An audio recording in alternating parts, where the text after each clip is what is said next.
It's whatever I'm looking at, whatever I want it to mean. It's on my forehead. It's everything that human beings don't understand. It's all their fears. It's what they're not sure of. Satan to me would be God. They crowd me and I got this little space. My life is bigger than this little space. I live in the desert. I live in the mountains, man. I'm big. My mind is big. But everybody's trying to crowd me down and push me down and make me into all these little things that they need me to be, and that's not me at all, man. That's not me. I killed everybody since day one. I've murdered them all. I'm God and I've killed everybody. Now what?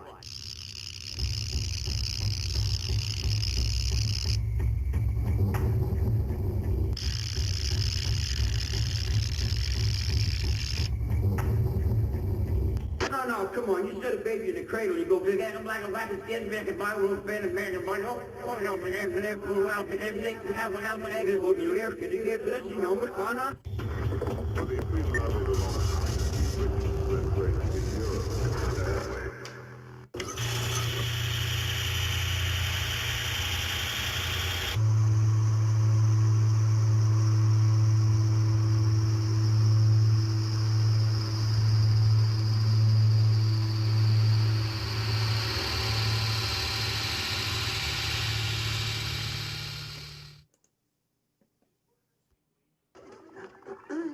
Everything is more complicated than you think. You only see a tenth of what is true.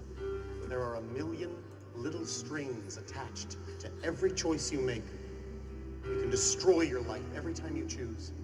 But maybe you won't know for 20 years. And you may never ever trace it to its source. And you only get one chance to play it out. Just try and figure out your own divorce. And they say there is no fate, but there is. It's what you create. And even though the world goes on for eons and eons, you are only here for a fraction of a second. Most of your time is spent being dead or not yet born, but while alive, you wait in vain, wasting years for a phone call or a letter or a look from someone or something to make it all right, and it never comes. Or it seems to, but it doesn't really. So you spend your time in vague regret or vaguer hope that something good will come along, something to make you feel connected, something to make you feel whole, something to make you feel loved. And the truth is, I feel so angry. And the truth is, I feel so fucking sad. And the truth is, I've felt so fucking hurt for so fucking long. And for just as long, I've been pretending I'm okay. Just to get along. Just for... I don't know why. Maybe because no one wants to hear about my misery. Because they have their own. Well... fuck everybody. Amen.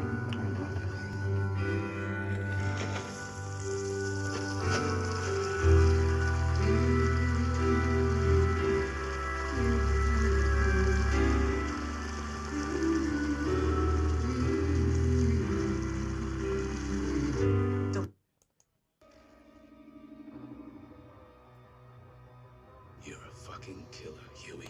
Just like the rest of us.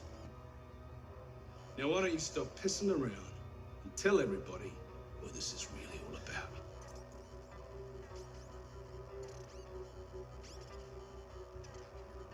Today, up on this hill,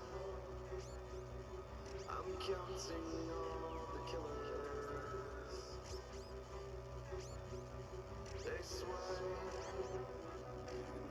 as they swarm. Look of gluttons in their eyes. They mutter as the body loses warmth. They pick your bones like locks inside a tomb, and take great care to not take care of you.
All right. Started early again.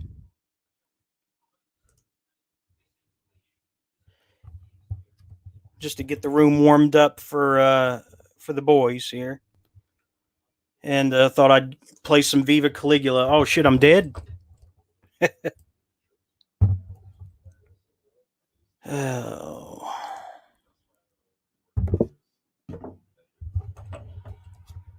Get this son of a bitch adjusted. It doesn't want to stay in one space. All right, there we go.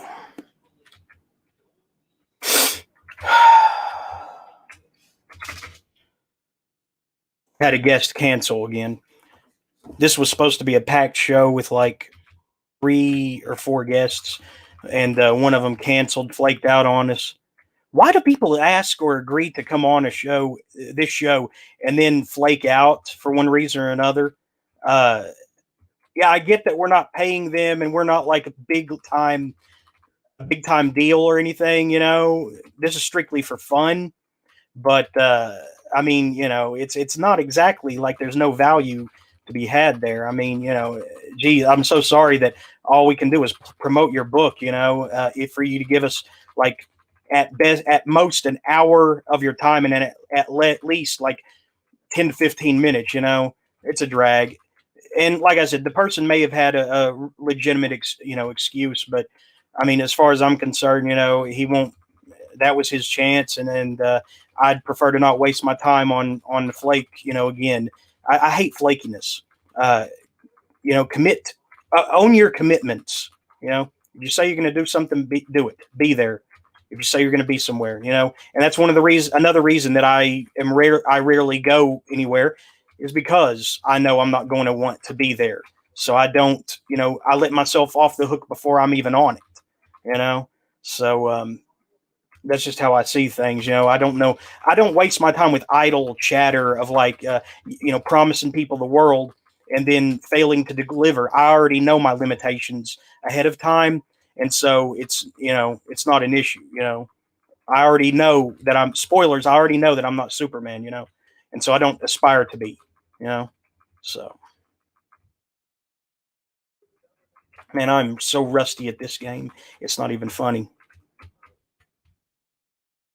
There's a lot of good independent video games out there on the net that are not even console based, and they're fucking awesome. Like I discovered some by this designer named I think John Clowder recently, and they're like total surrealism, Dada type David Lynchian, but not like play David Lynchian like Silent Hill was. And don't get me wrong, Silent Hill was awesome. But you know how it got comparisons to, say, Blue Velvet and Lost Highway and all that, just because it's creepy and, the audio is a certain way. But no, this shit is like really surreal. Like not even wrapped in a mainstream narrative, but it still has some kind of story to be had. Like these games of John Clowder, like Gingiva, Middens. And Middens is like, it's a really obscure word for debris that is like strewn about in weird configurations or something. And then the one that he raised money for with a Kickstarter, where they cremate the roadkill. And I checked that out earlier, man, and it's fucking awesome. You play as, I don't know, this guy with no arms or something, and he looks like something out of an 80s like stick figure drawing or something. I don't know. And there's also a something between that's looks like a hybrid of a pony and a mailbox. Man, Caligula is fucking dead here. I am no good at this lately. And again, I'm waiting for the boys to file in. Some of them may be later, but oh man. So Kim Jong-un may or may not be dead. I mean, it wouldn't be the worst thing in the world if he was, I guess, but I think I've kind of graduated beyond wishing death on anyone, though. There was a spell there where I was really angry and testing out the full range of my raw anger and aggression, for a year or two. Now I'm kind of mellowing out again, except when there's bullshit afoot, and there's still a lot of that. So, but I don't know. So there's something more to this going on than a case of an aggressive chest cold that spreads, through eye contact or something.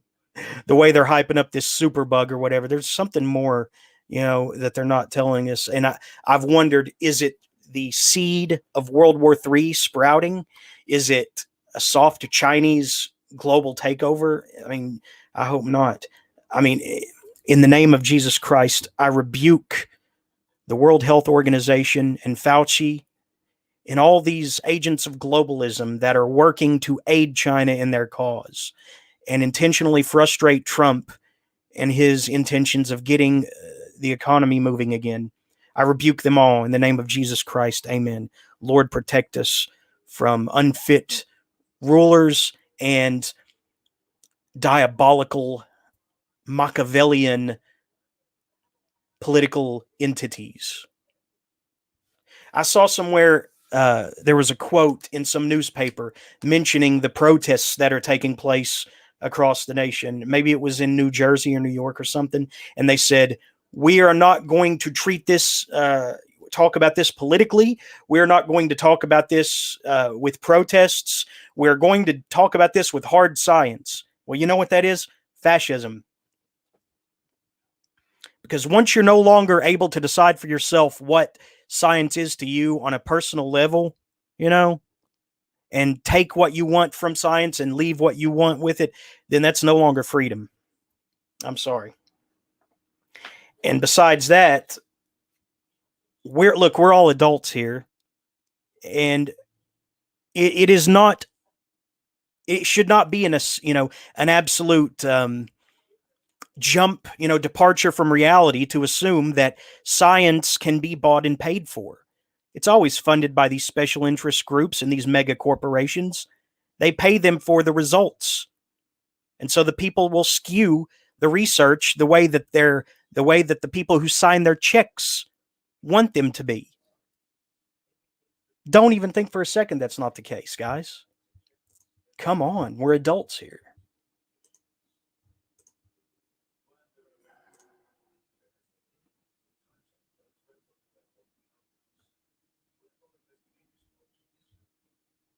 Gregor's being weird again. Jeremy, please don't go on a finger banging spree in your neighborhood. Dude, your genitalia is crowded with herpes. Ape. I will be late, my friend, but I will be there, so finger bang your own ass until you bleed, lover of all things meaty and rotten. And it's in all caps.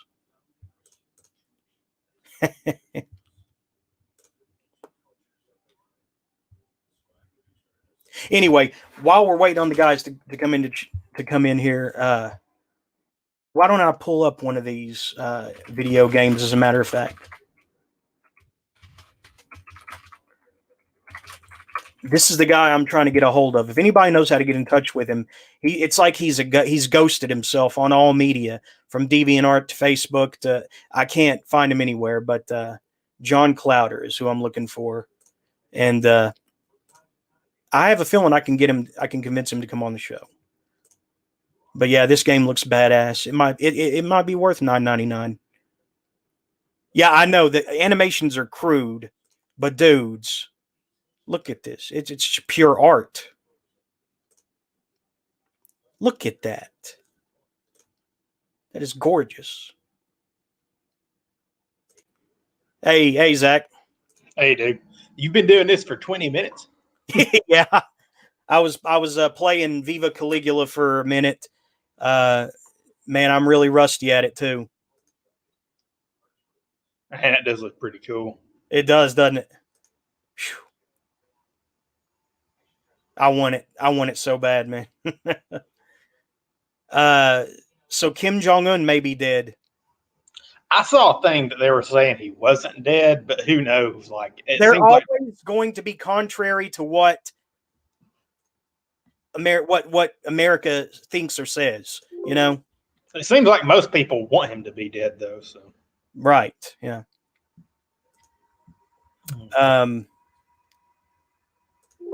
But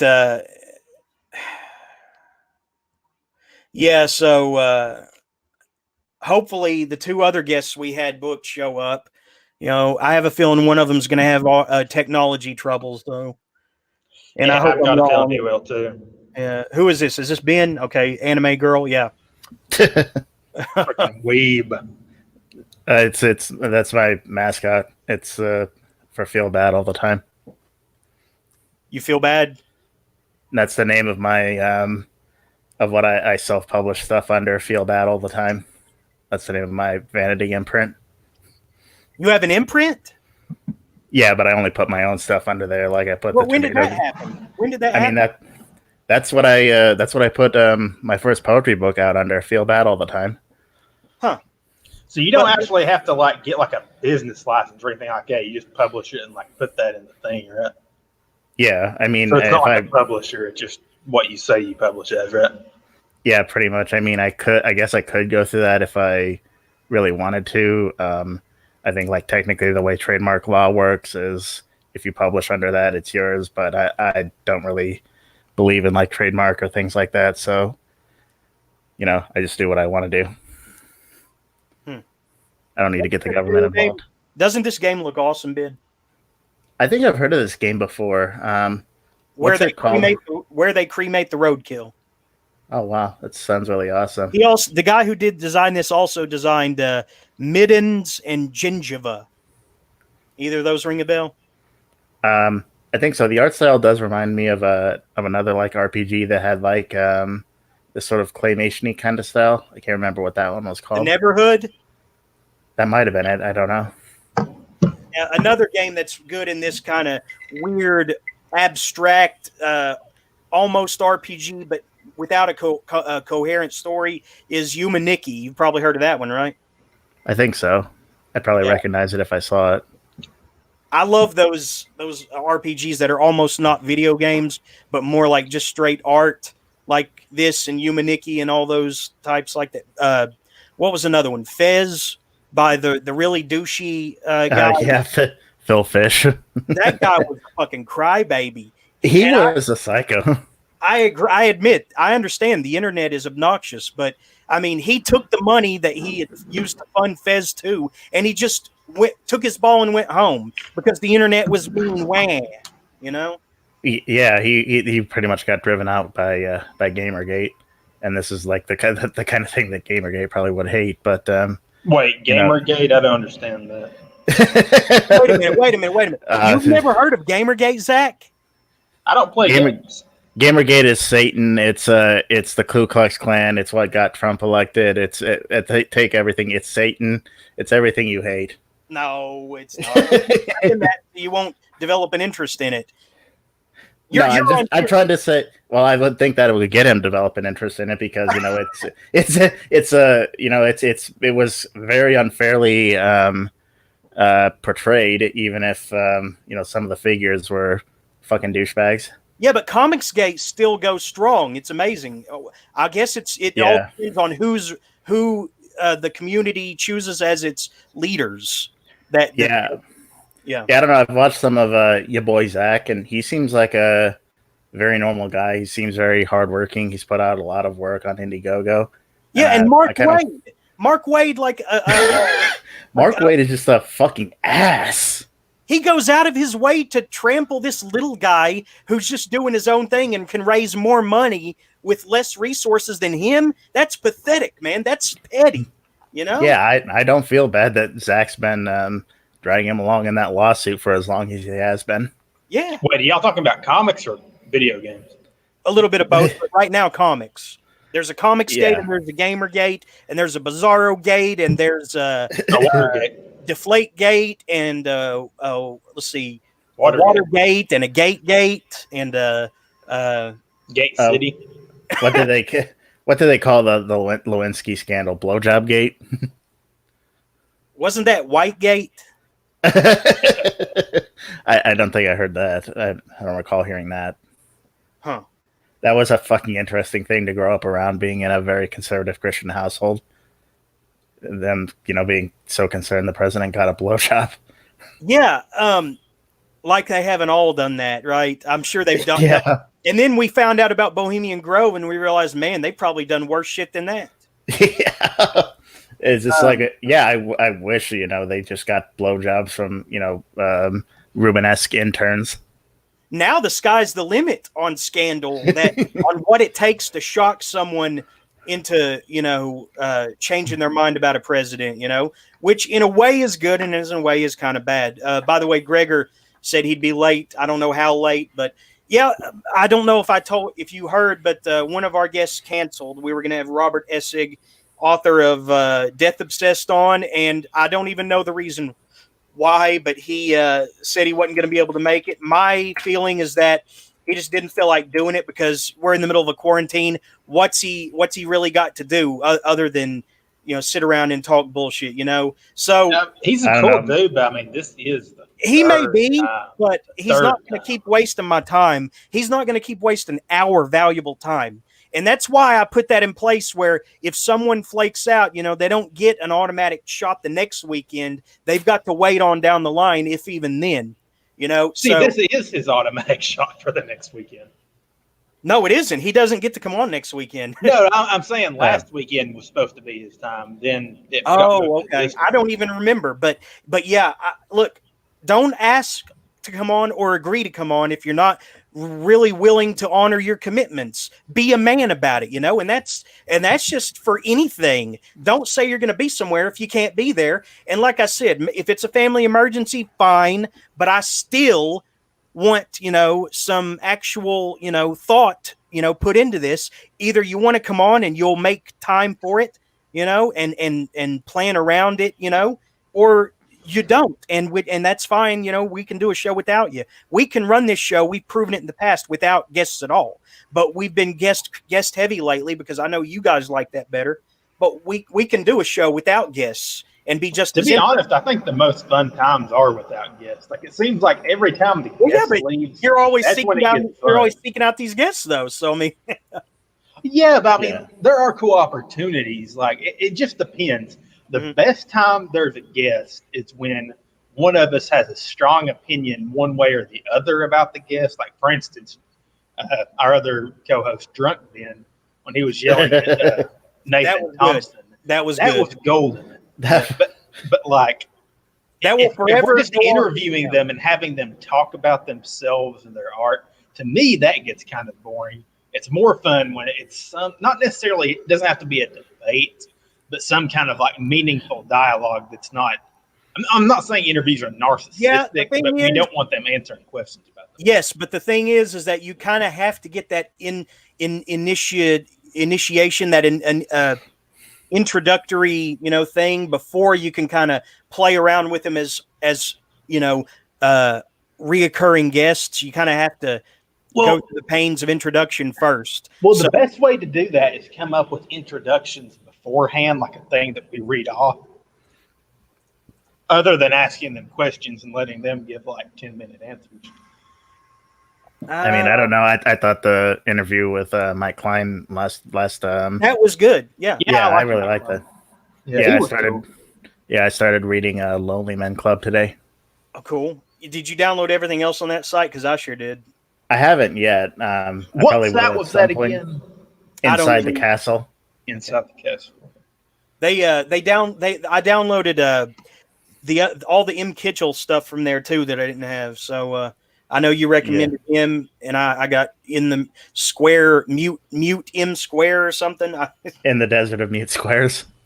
Yeah, I got that, and I got Hour of the Wolf, I think it's called, that I already had. What are they? Are they Mobies or are they PDFs? I think they're PDFs. But I know how to convert them into Mobies. So a lot of these, they're the ones you convert to me. A lot of these, I don't think you really could convert them to Mobies because they're very. Oh, really? Yeah, I already did.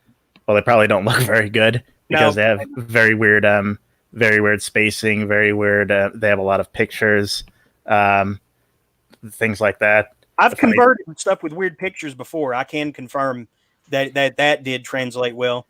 Like the worst Moby you ever sent me was a Stephen Graham Jones thing, and it's like each word had like 10 spaces, so it's pretty hard to read. Yeah, it's not always perfect, but it works basically. You didn't have to pay for it, so. But the thing with like Inside the Castle books is they're very the book design itself is very much a part of them. So I've got the Bloodborne here, and it looks fine with all the pictures and everything. Mm-hmm. I converted it. Okay, go ahead. Well, that's also why I probably wasn't that interested in downloading the PDFs because they seem to very much have an eye towards them being physical books.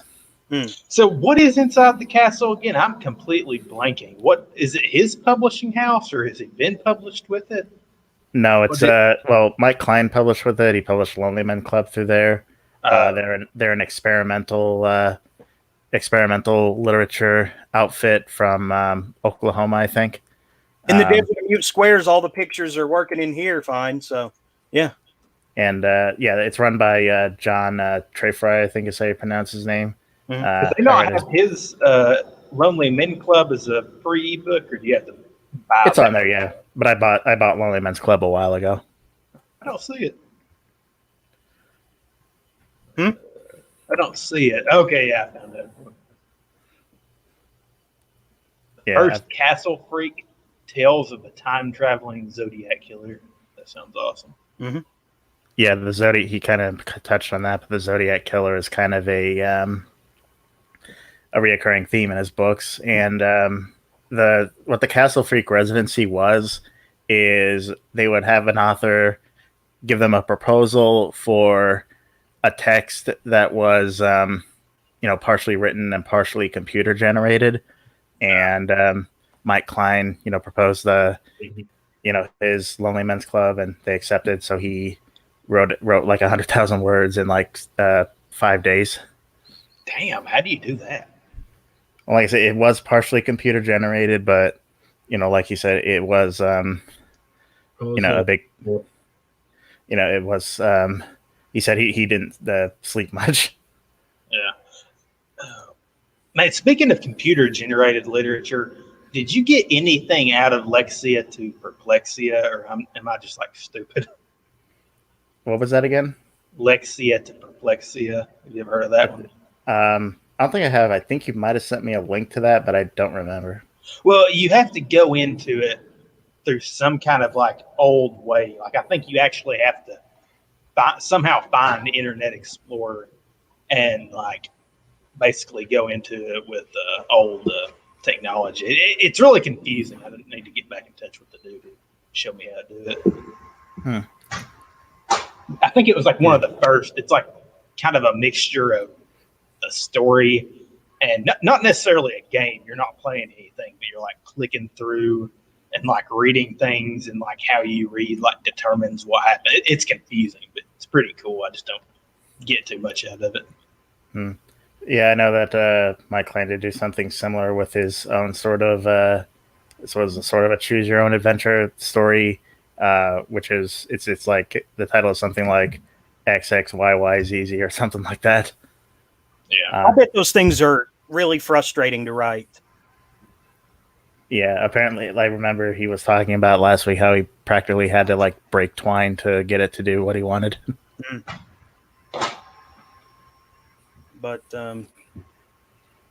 Gregor, where art thou? Yeah, we need our voice of reason. We're off on the way off the beaten path. Hey, we don't really have a dang path for this one because it's been like subverted by cancellations and then no, it really hasn't. We've got plenty to talk about. We're just kind of in. Yeah, I did send a message to Nathan Carson to see if he wanted to come on. I don't know if he's even going to see my message because we're not friends on Facebook. Well, it shows up. I'm proud of you, Ben. I'm proud of you not being friends with him. Well, I haven't read any of his work, and I trust me, you don't want to get involved with him. He'll be all up in your business. Even if he doesn't know the participants, he's a real weasel. But I'll do blood sports with him if he wants to come on here, and or I'll mute myself totally and let him and Zach hash it out. But the closest we really had to blood sports is drunk me yelling at Nathan Carson. Really, I know you. That would be good. You set the example for all of us, and none of the rest of us have the balls apparently to do it. Well, I'm drinking. I'm drinking a cocktail. Well, I'm not gonna like get shit faced. I'll have a couple beers, but I don't want the hangover tomorrow. I guess I've kind of gotten. I've been doing that so long, and raging at people like indirectly that I don't have the energy left to rage at them directly all the time now. So.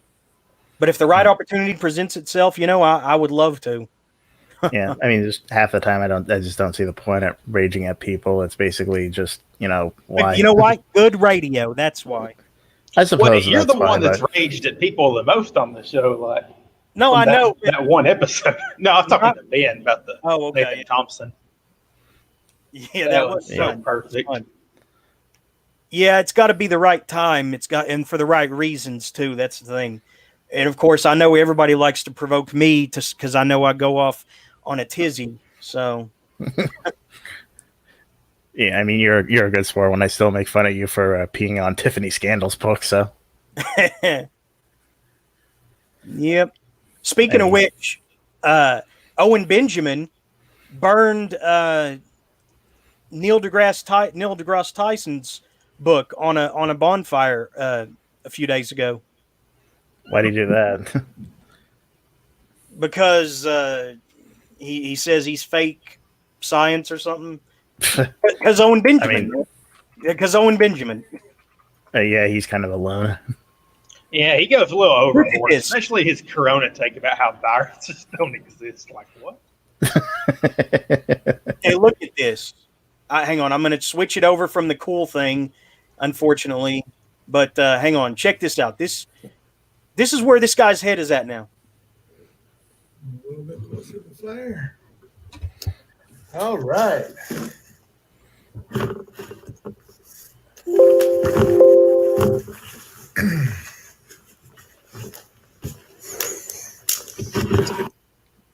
Rocket.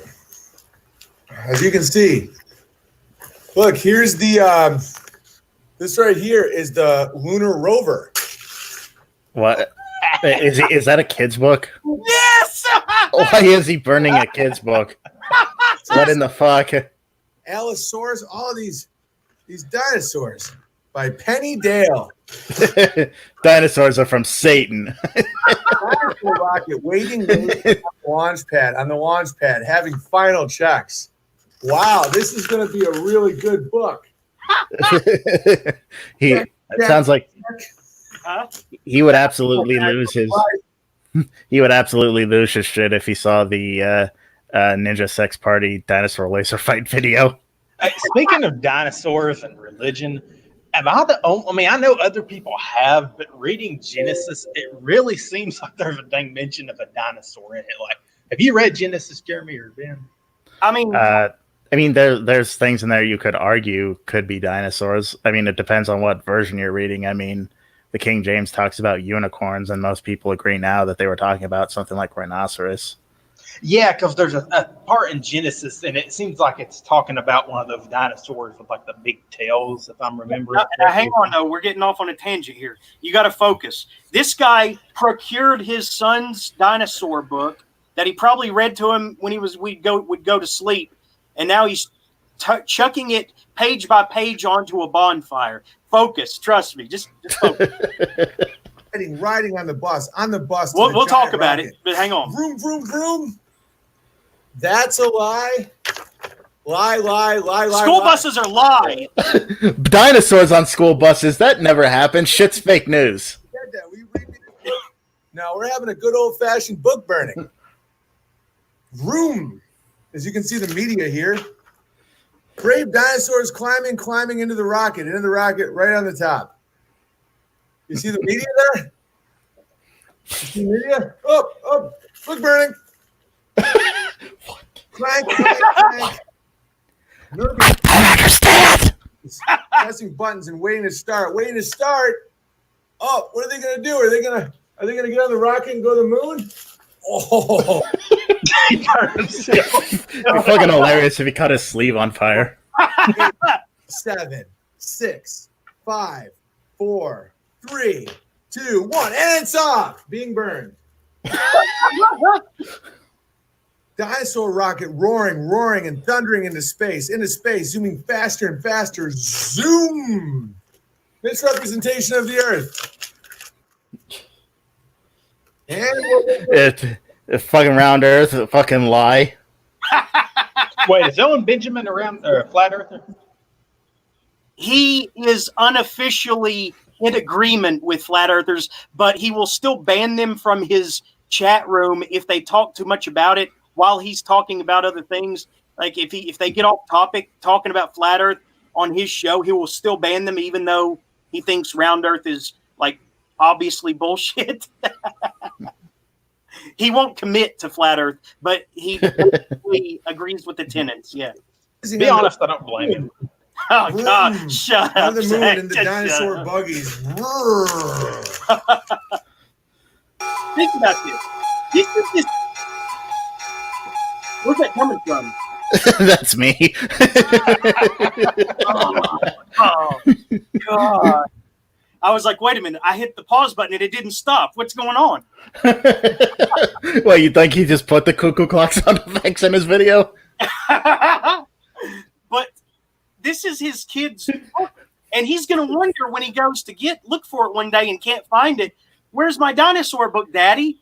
He says, It was lies. I burned You it. know he bought his The kid another one. The pedo globo elites were trying to brainwash you.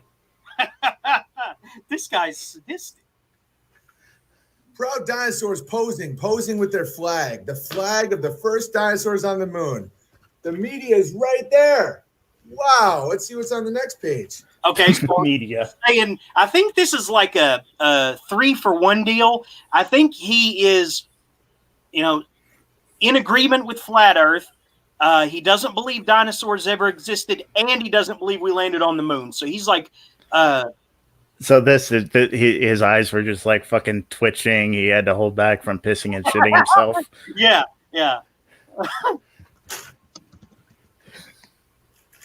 And if anybody wants to say this is ironic or something, he's 3. They don't understand this. No, there's nothing ironic about him burning a book that belonged to his son. No. Man, can you imagine what Gregor would say about this if he were watching? Man, I hope he gets Okay. Just lies being put in their head. The flag of the first dinosaur on the moon, flash, flash, flash. Laughing dinosaurs playing, floating in space, kick. They're playing soccer in space? Soccer is for faggots and communists.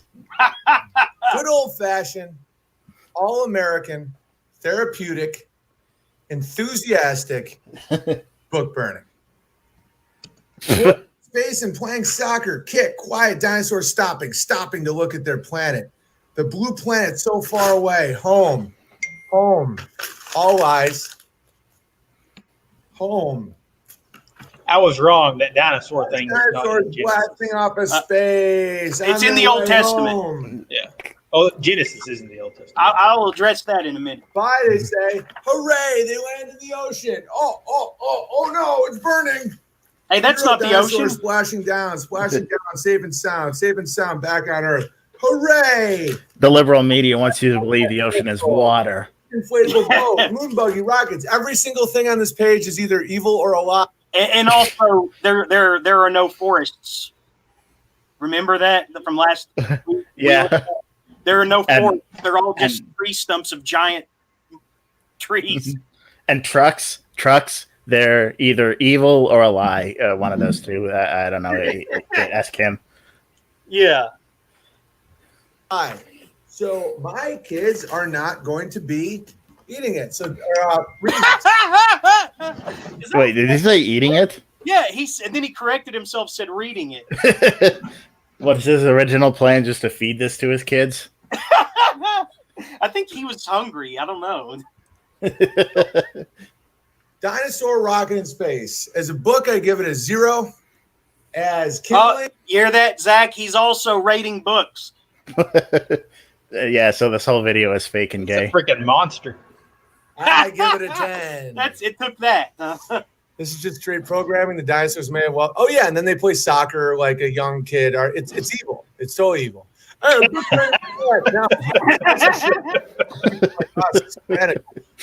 Evil is so evil. Soccer is satanic. Dinosaurs playing soccer? That's too radical. Yeah. It's the real crazy ass shit. It's Dinosaurs some shit that would be and going to the moon is evil, tyrannical. That would be some shit that would be on John Podesta's wall. Doesn't Zach just not look right with A, long hair, and B, like that? You mean without long hair? Without long hair, and also at that angle, it looks weird. I don't know. Yeah, you need to hurry up and get hair extensions or grow your hair back. Nope, I'm keeping it how it is indefinitely. But yeah, there's nothing ironic at all about Owen Benjamin burning his son's treasured dinosaur book in the backyard and doing it with glee on his deranged, Adderall-riddled face.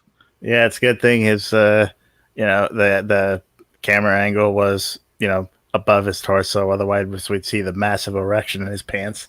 Yeah. Hey, where are all our normal listeners tonight? Like Frank and Strange. Well, Strange is working, but where's Frank? Where's James? Where's Eli, man? What the fuck? Did the algorithm get us again? They usually come in a little later, don't they? Do they? Okay, good. Okay. But did Eli still come in? I didn't think he hasn't been here in a few weeks. But one of my coworkers usually drops by at least for the first hour, and then also Frank and Strange drop in later on. But I'm hoping they make appearances. But man, speaking of your work, those dang low carb burgers, the Hardee's, they freaking rule. Low carb anything is lame, if you ask me. But I mean, I guess you just want low carb, just eat them, just order it without a bun. Should I send the link to? They make a freaking lettuce bun. I'm gonna send. I do that. I'm gonna send the link to some past guests to get in on this. Maybe. Well, I sent it out to one past guest anyway that I really liked, and if he wants to come in, I'll let him in. So, man, do you have Nathan Carson's email? No, and I don't want it. I'll give it to you. Don't obsess over it, dude. No, he I'm doesn't not have the balls to come in here. He won't come in here. He wants to do everything by like playing tag on social media. He does not want to actually face a legitimate conflict, where he is not totally in control of the clicks. He won't do it. So it was just, I brought it up to you earlier in the week, and you shot it down there. So, I mean, I could have done. I shot it down because I do want it to go away. I mean, not go away because I'm ashamed of it. No, you don't. S.C. Burke talked into it. Wait, what? S.C. He'll say it. Okay. Well, at least if I recall correctly, he seemed to be in the camp of I need to stop getting in fights on the internet with other authors because I'll burn too many bridges. Not that I care about burning bridges. Yeah, but I can guarantee that Nathan Carson was, nosing into business that wasn't his, regardless of who started it. I can guarantee you that he invited himself in because he always does. So. But he won't come on here. No. Yeah, I'm not too much into dang headspace for a good debate tonight because I'm drinking whiskey. That's when the debates are the best, is when you're not, because you get short with them. Yeah. As I've proven. Yeah. This concoction I came up with is actually good. What is it? Coke Zero and whiskey. That's not. I mean, that's what I drink. Except it's usually diet.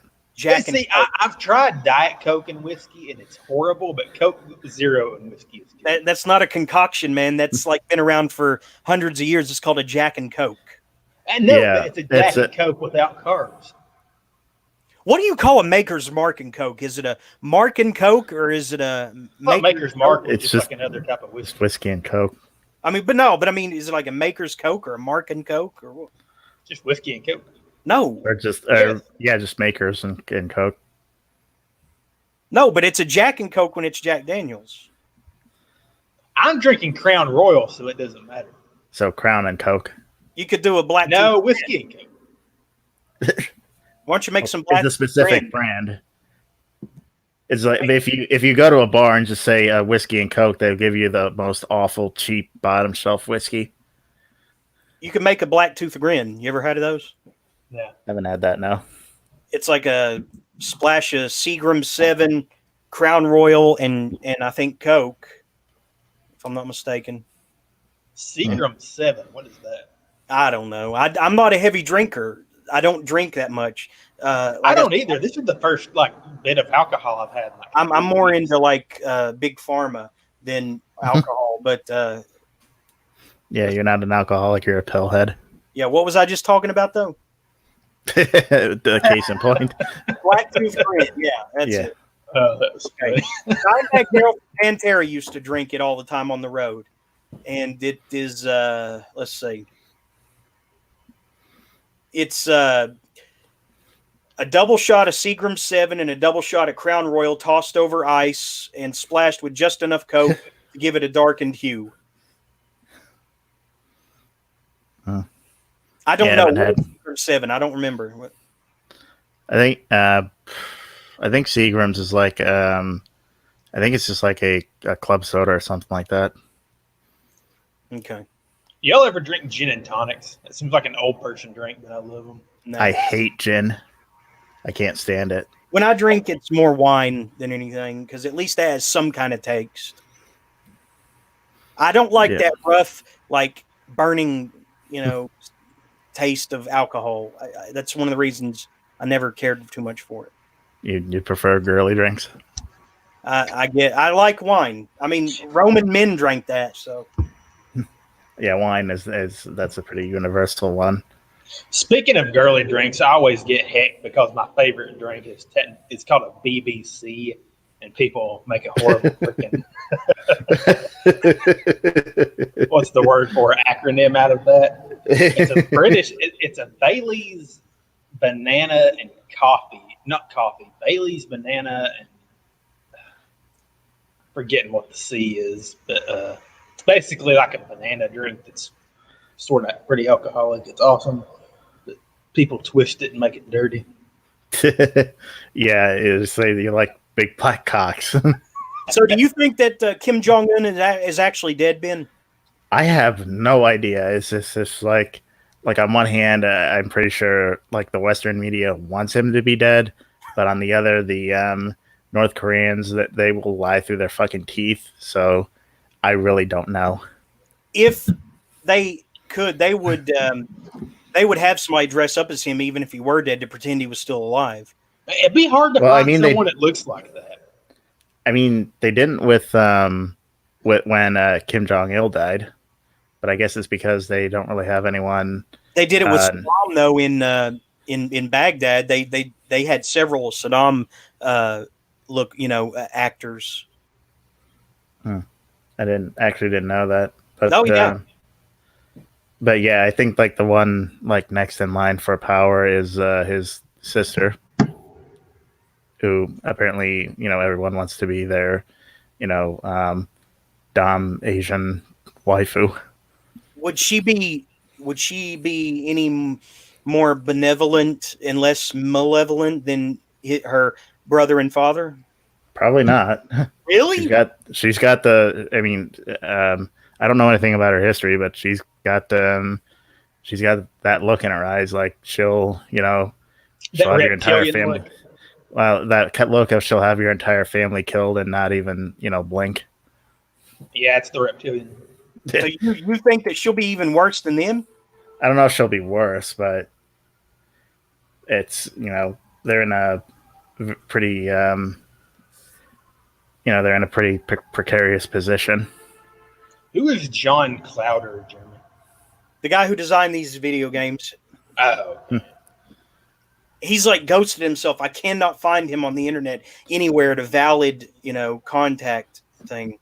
I've looked at his DeviantArt, his Facebook, his Tumblr. Some of them are deactivated, and some of them, just redirect somewhere else. I cannot find him anywhere now. He's probably pretty smart. It's like the guy who designed The Binding of Isaac decided, all these indie developers are fucking psychos, and I'm going to keep myself as far away from them as possible. Mm. It is freaking cool and trippy. Yeah. Oh. Yeah. Man, I've got some cool books coming up from, let me look it up real quick. My pastor, Lutherans are pretty heavy readers for the most part. They're kind of known for that. He got some freaking amazing book recommendations to give me. And one of them is this kind of, I guess you would call it sort of like a Christian take on the occult. And it's really cool looking because it has that kind of like old, obscure text type feel to it. I'm trying to find it. I'm going to be getting that one soon and devouring it. Who recommended them? Oh, my pastor. And what was he recommended? I'm trying to find it on my dang Goodreads. I think it's sorted by freaking something other than date added. But one good thing for me is my apartment building decided to waive all rent payments for May, so that's pretty cool. I've got extra money to spend on books, and right now I'm on eBay. I'm in a bidding war for the complete run of the magazine of Bizarro Fiction. Cool. Man, I've actually bought 2 books recently. I bought because my freaking obsession as of recently has been Bates Motel, because I'm like a gigantic Psycho fan, and I've read all the original Psycho books, but maybe a couple years ago, this horror author named Chet Williamson, back when Bates Motel was big, had a tie-in published called the Psycho Sanitarium. I finally broke down and got that one. I'm super pumped to read that. I remember you were talking about that, and you were saying how you refused to watch the Gus Van Sant version of Psycho. Yeah, like I pride myself in have seen, like, after I finished Bates Motel and read that book, I'll have ingested like every bit of Psycho material from every piece of media related to it. But that one I just don't consider this in that sphere. It's just like a dang freaking Gus Van Sant's lame anti-vision that shouldn't have been. That's what I consider it. It's an anti-vision. I sent the link to Chris Lesko in Phoenix if they want to join. Something just tells me Monteleone is either going to be delayed or he's not going to understand the technology. I hope I'm wrong, but I think he'll do it. He probably won't be. I mean, he's pretty punctual. So well, that book I was talking about is called "Wizards That Peep: A Journey into the Occult" by Siegbert Becker, and it looks freaking awesome. Journey into the Occult. Yeah, Wizards That Peep: Journey into the Occult by Siegbert Becker. Yeah, that sounds familiar. I had read a really interesting book earlier this week. I was waiting to talk about it when Gregor got in here, but I told you guys about that new show, Cursed Films, right? Yeah, where they talk about things where films that were rumored to be cursed or haunted, bad things happened on the set. Twilight Zone the movie, Vic Morrow and 2 Chinese children were flattened and or decapitated by a helicopter in a tragic accident on the filming of Twilight Zone the movie. So try to remember if I've seen Twilight Zone the movie. Is it the one that has the werewolf thing at the in the very beginning?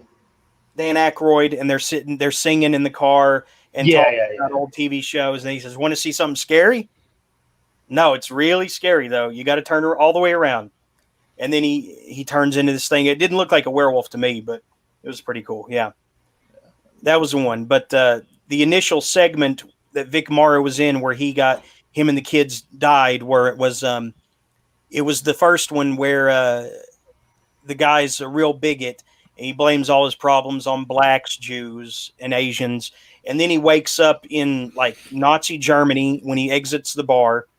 And then he proceeds to go back to the South with the Ku Klux Klan at the height of their, terrorism. And then finally in Vietnam, he's wakes up in a rice paddy there or something. And there was a lot more that was supposed to happen in that segment instead of him just getting shot by an American soldier. But, obviously they had to edit, and redo some stuff because, I'm surprised it even made it into the final movie. But it was supposed to be a lot more redeeming for the guy. because he was going to save these two kids in Vietnam who were just as lost and scared as him. And in fact, that's a line of dialogue that he's actually was supposed to say to them, when they were afraid of him. He said, "I'm not going to hurt you. I'm just as lost and scared as you are." Very unusual for a segment of a Twilight Zone movie. I think John Landis may have even been overambitious for such a movie. For whatever. Huh? What, go? What, you going to change the subject already? Yep. Why? Just how my brain rolls. Well, hang on. You want to hear this. So, for whatever reason, he decided that it was a good idea to involve, to not only film the scene at night, which in Hollywood the term is night for night. If they had filmed a night scene during the day on a studio set, it would have been called day for night. They went for a night for night scene, and they hired these two Chinese kids that were not, cleared with any kind of agency. So they were working illegally at night when children are not supposed to be allowed to be on, set or filming, like late at night, late. He was allegedly directing the helicopter pilot to go lower and lower on these kids, and with all these explosions, buffeting up and around them, there were mortars. There was a mortar placed under the shack with that were in Vietnam. They would normally have like meat and fruits drying out, right? They had a mortar under that, and it completely blew up the shack. They were saying that maybe debris may have hit the helicopter and forced it down on top of them. And Vic and this kid got totally decapitated, but it happened so fast. All you see is the helicopter in the water. Boom. As a matter of fact, I'll bring it up. Because I can do that. Yeah. Duh. Just to give you an idea. It's pretty chilling stuff. Wait, so this is like an actual real thing, or yes, part of the show? Yes, Zach. I continue to tell you things that are real, and you doubt me. Okay, just so we're clear, things really happen in wrestling off camera, and things really happen on camera in Hollywood sometimes, of which there is raw video capturing the footage of something that was not intended in the film or in the wrestling match or backstage before the wrestling match. The real things really happen on camera. No, this isn't something subjective. Okay, what? No, you said off camera. You're implying that nothing real ever happens on camera in wrestling. In the terms of the movie, when it was released, this was not in final cut of the movie that premiered. Nothing real ever happens. It's Come all on, fake. John has rotted your mind. Hey, No, I'm not saying. No, shut up. No. Lord Gregor Zane has entered the building. Dude, you lost your head. Good evening, everyone. I've arrived. What happened to your head? Charmed. The main brain, Zane. What happened to your head? What do you mean? You have no avatar. Oh, I have no avatar. Yeah, I'm on a different device. We're not happy about this. I'm on a different device than I usually am. Maybe I can dip out and dip back in. I don't think I could change it live, can I? No, you can't. You better. Oh, you can change the avatar, yeah. Is that where the person just died right then? Yes. That's horrible. I'm trying to tell you. that. Why do I?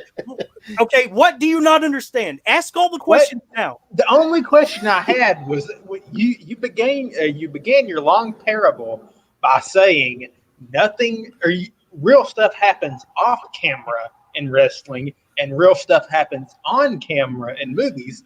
You didn't say if real things happen on camera in wrestling. That was a catch-all statement about things that you keep asking me. Wait, you mean this is real? It's like you keep saying, "Wait, this is real." You screwed it up. You're implying that nothing real ever happens on camera. How can I take somebody seriously who doesn't even realize that?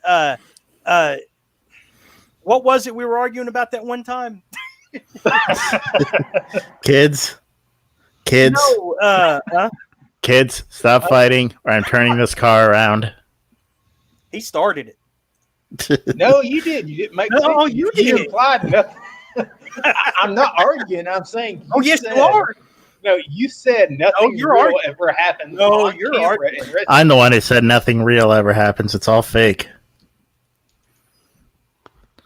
All of it is fake. All right. What seriously? Anyway, What were we arguing about? We're watching people We die. argued about a lot of things. What was it though with the Damien? There were multiple things. Be specific. What was it about Damien we were arguing about? Everything. You don't even how can I take somebody seriously who doesn't even understand the Alfred plea? You don't understand the Alfred plea. We had a lawyer on here telling you how it is, and you wouldn't believe the lawyer. He who has no need of book discussion is on a book podcast. What the fuck? Wait, what do you mean no need of book discussion? I love book discussion. He who has no need of book discussion, he has transcended the need to discuss his reading habits. I love discussing my reading habits. You wouldn't even give me a synopsis of your book earlier. That's my writing habits. But I'm the reader. My reading habits, I got to have a synopsis. Well, I've got to have the book done, and then I'll give you a synopsis. You can give me a rough draft of the synopsis. But I refuse. You can't refuse. I'm the reader. There's no book yet. My need for a synopsis trumps your need for secrecy. Well, let me look at the synopsis for. Damn right. Let me look. Yeah, damn right. Damn right. Let me look. Can we go back to watching kids die? Okay. There we go. That was really morbid, jeez. I apologize. Anybody takes that seriously that was directly affected by this. So there we go. This is from every angle for the 4 minutes here. This is every angle of it that happened on the set. They think that they're just in the water. They're like, "Where's Vic? Where's the kids?" It all happened so fast.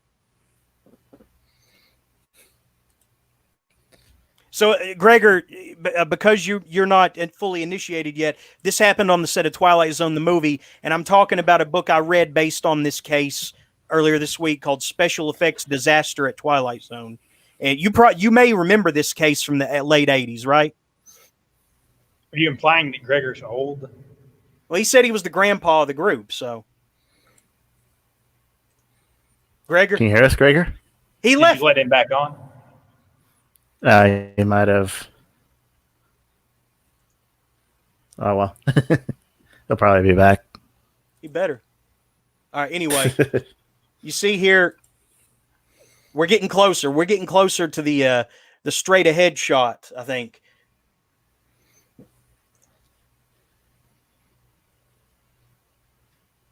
You can see him checking out the pit in the helicopter. Let me know when he comes back in. Wait, we can't know because we can't see. You can see. You're right there. I've got several windows. You've got it full screen, so we can't see who's in here.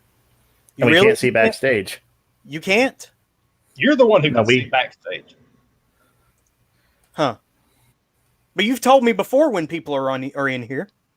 It just depends. Right now, you've got the video on full screen. That's all we can see. Okay. Look. Here we go.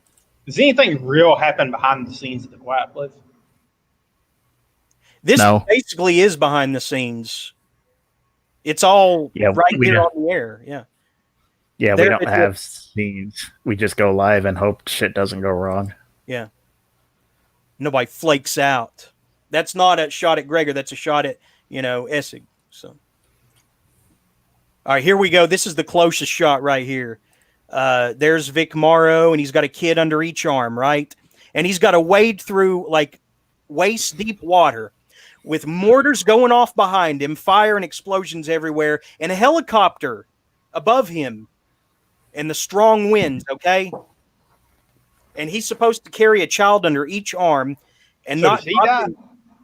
Yes, he really died, and so did the kids. Yes, it really happened. Okay, I thought you said it was just kids that died. No, he died too. What else do I have to explain? I don't know, Jeremy.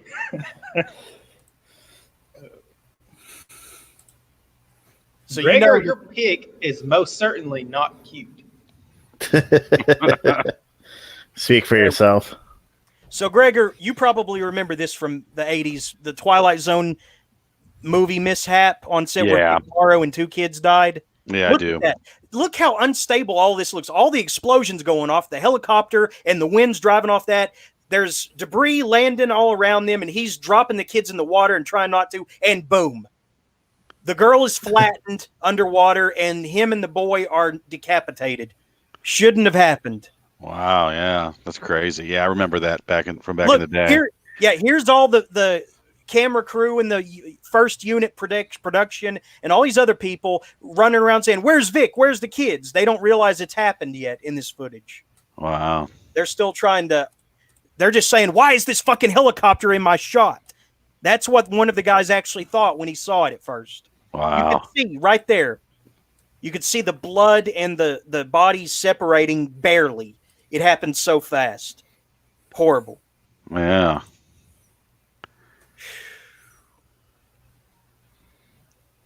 Yeah. There you see the guy like frantically yelling, "Cut." And there's Vic Morrow's grave. So I read special effects life or disaster at Twilight Zone earlier this week, and it not only talks about the details of what all transpired on the set that night, but it also talks about the fallout from the long drawn out trial. And man, the prosecution bungled this every step of the way. They went through 2 prosecutors basically. The first one asked to be reassigned several times. And it's strange because when he got the call that his son had died in a hot tub accident at a club he owned or something, the defense actually motioned for a mistrial because they were worried that it was going to color his emotions about the dead kids on the set of the movie because his son had just died. I mean, there were a lot of weaselly motions being made on both sides. So then they get to the deputy district attorney, Leah D'Agostino, and she would flat out interrupt the witnesses when they were being questioned. The defense witnesses, she would like interrupt them with either hard facial expressions or loud like or "oh really," and we'll have to table that for now because it looks like our guest is here. Welcome, Mr. Monteleone. Zach, take it away. Hey, Tom. Geez, I'm early and we're still on, or we're not on yet. We're just getting started. We are on the air though. Yeah, we are live. Yeah. Oh, okay. You told me 8 o'clock. Hey, what are you talking about? Yeah, we are. If you have any questions you need to ask us privately, there's a private chat. If you can see it, you off to the side, you can ask us there, or whatever, But yeah, welcome. So you've seen your way around some really good paperbacks from the 80s, right? You've been around writing ever since, right? Yeah, I was part of that paperback original craze that went on back then. It was really funny. My agent at the time was Kirby McCauley, who picked up Stephen King and went crazy. But we had a good thing going in the 80s with paperback novels. If you it's hard to believe now, but if you sold 50,000 copies of your paperback back then, that was a disappointment. I mean, usually paperback originals, if they were horror, mystery, suspense, you'd sell 90,000 copies without it even blinking an eye. And the reason it was like that is back then you had all these paperback distributors, and you had paperback bookstores like Walden's and Borders, Barnes and Noble, and they would have certain sections of the bookstore where all the racks were full of mysteries, all the racks were full of what they used to call gothics, all the racks were full of horror novels. And you had this really faithful reader base that would come in every month, and whatever the new horror titles were, they'd buy them. Whatever the new mystery titles were, they'd buy them. And Now, open up. Did you ever pseudonymously write the Gothic? Huh?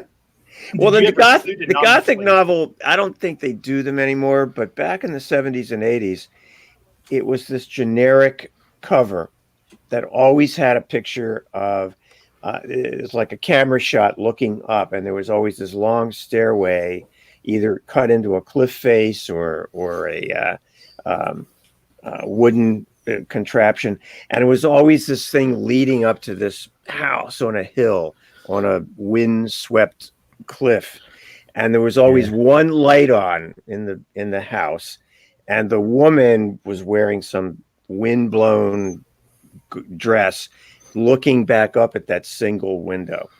It was like, it was an amazing stereotype, and the women bought them like crazy. Yeah, When but I you was knew in- what you were getting by the cover, right? I mean, You know, absolutely yeah, knew. Yeah. And I was, when I was in graduate school, I used to work in a Walden Books, and the women would come in, and a lot of the Gothic novels were numbered, which was weird, and they would come in and talk to each other and say, "Did you read number 85?" "No, I don't think so. I read 78 though." I mean, it was like they didn't even think about the titles; they just wanted to read these things. Oh yeah, and they Amazing. also just traded them like mad too, right? Yeah. Oh Yeah. yeah. Absolutely cool. It was an interesting time to be, selling your work. So, I was I actually- can't even imagine a freaking bookstore stocking, like an actual new bookstore stocking mass market paperbacks. Oh, I saw it. I was Yeah. I'm the oldest guy, I guess, on this panel of the calls, right? As far as that's on the regular team that's on this particular show. So you remember it? Yeah, I actually remember it, right? So, Sure. I was, fairly young, right, in the 80s, but I do remember going to like a B. Dalton bookstore, and there's just a massive wall of horror titles, and then they would have next to the horror titles, generally it seemed like they had I think there might have been something in between, but I was always at this particular time, going to the men's adventure section. And I remember those. They had tons of men's adventure novels too, right? There was I think there might have actually been more horror novels at the time, right? But they had a men's adventure section as well, and they had Mac way more. Bolan. Mac Bolan. Mac remember? Bolan, and then Right? the Warlord and the Executioner. Oh, and, yeah. yeah, and then they had like a bunch of post-apocalyptic men's adventure too, right? At the time, and those must have sold pretty well too. I do remember that those were like hidden a little bit more than the horror novels, right? Because they were kind of a bit racier. Well, they had content-wise. it was the Road Warrior ripoff. There was a big the Road Warrior. William W. Johnstone ones. The Yes. Rig Warrior. Yeah. The trucks. Yeah. Oh my God. I mean, but my agent used to get me offers to write those things, and I just never did. Yeah, you just probably couldn't just you just couldn't get into it. No, it was like, I don't want to reinvent the wheel. Every time I did Right. a book, I wanted it to be at least have some semblance of originality, So, I hate to admit it, but I've read all 3 Rig Warrior novels.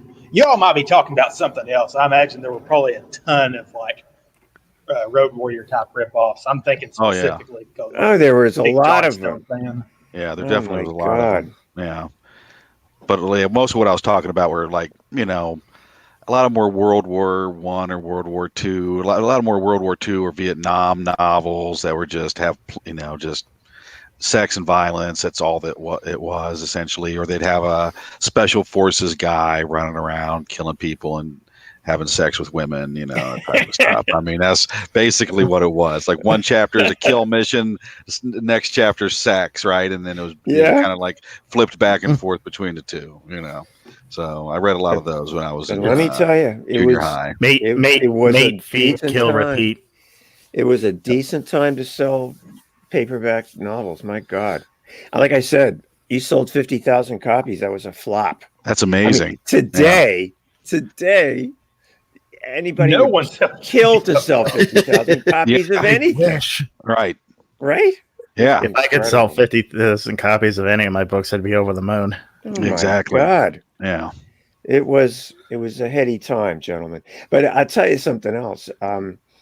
I broke in writing science fiction in the 70s, and I remember when, and science fiction sold very well in paperback, but when video games really became a big deal in the 80s, a lot of the nerds and techno geeks that were writing these video games, they were all science fiction guys. You know, they had grown up reading science fiction. Like so Raymond a lot of their games were science fiction oriented, and sales in science fiction novels really dropped as video games became more popular, because instead of reading about the Galactic Federation, you could actually do it on the screen.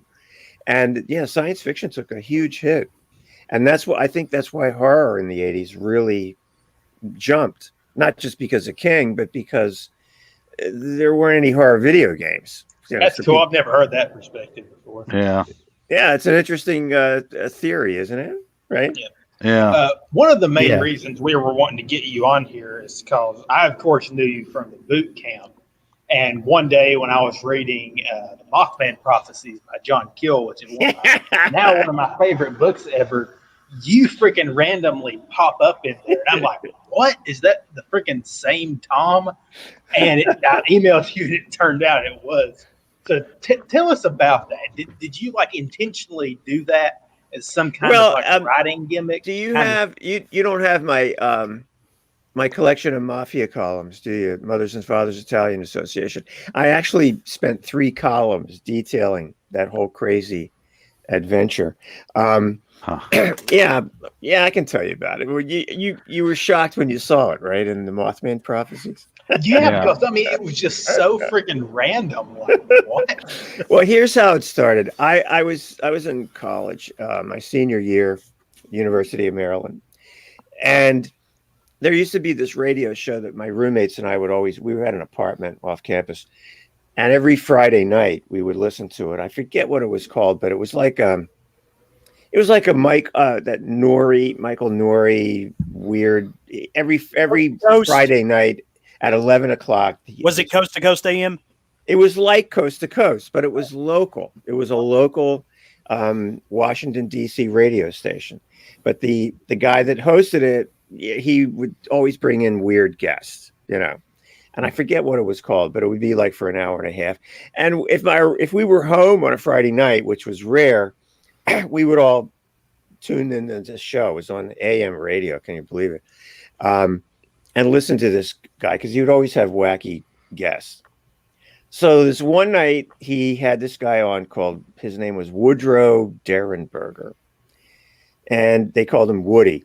And Woody was a sewing machine repairman from West Virginia, somewhere in West Virginia, and he claimed to be the ambassador to Earth, selected from this aliens from the planet Lanulus, and they had selected him to be their Earth ambassador. Wow! And he was clearly full of bullshit. I mean, he's talking crazy stuff, for like an hour, and then they said for the last half hour, guests can call in. So, I mean, a little alcohol had been involved, and by this point, and my roommate says, "Hey, Tom, you ought to call this guy." I said, "Yeah, I think I will." So I go into the back bedroom where the extension phone was, because we all had regular phones back then, and I close the door, and I call and I call and I call, and I finally get in, and they said, "Yeah, do you have a question for our guest?" And I said, "Well, yeah, I have something I need to tell him that's really important," and because they have a screener, they always did, And he says, "Oh, what do you want to tell him? What do you need to tell him?"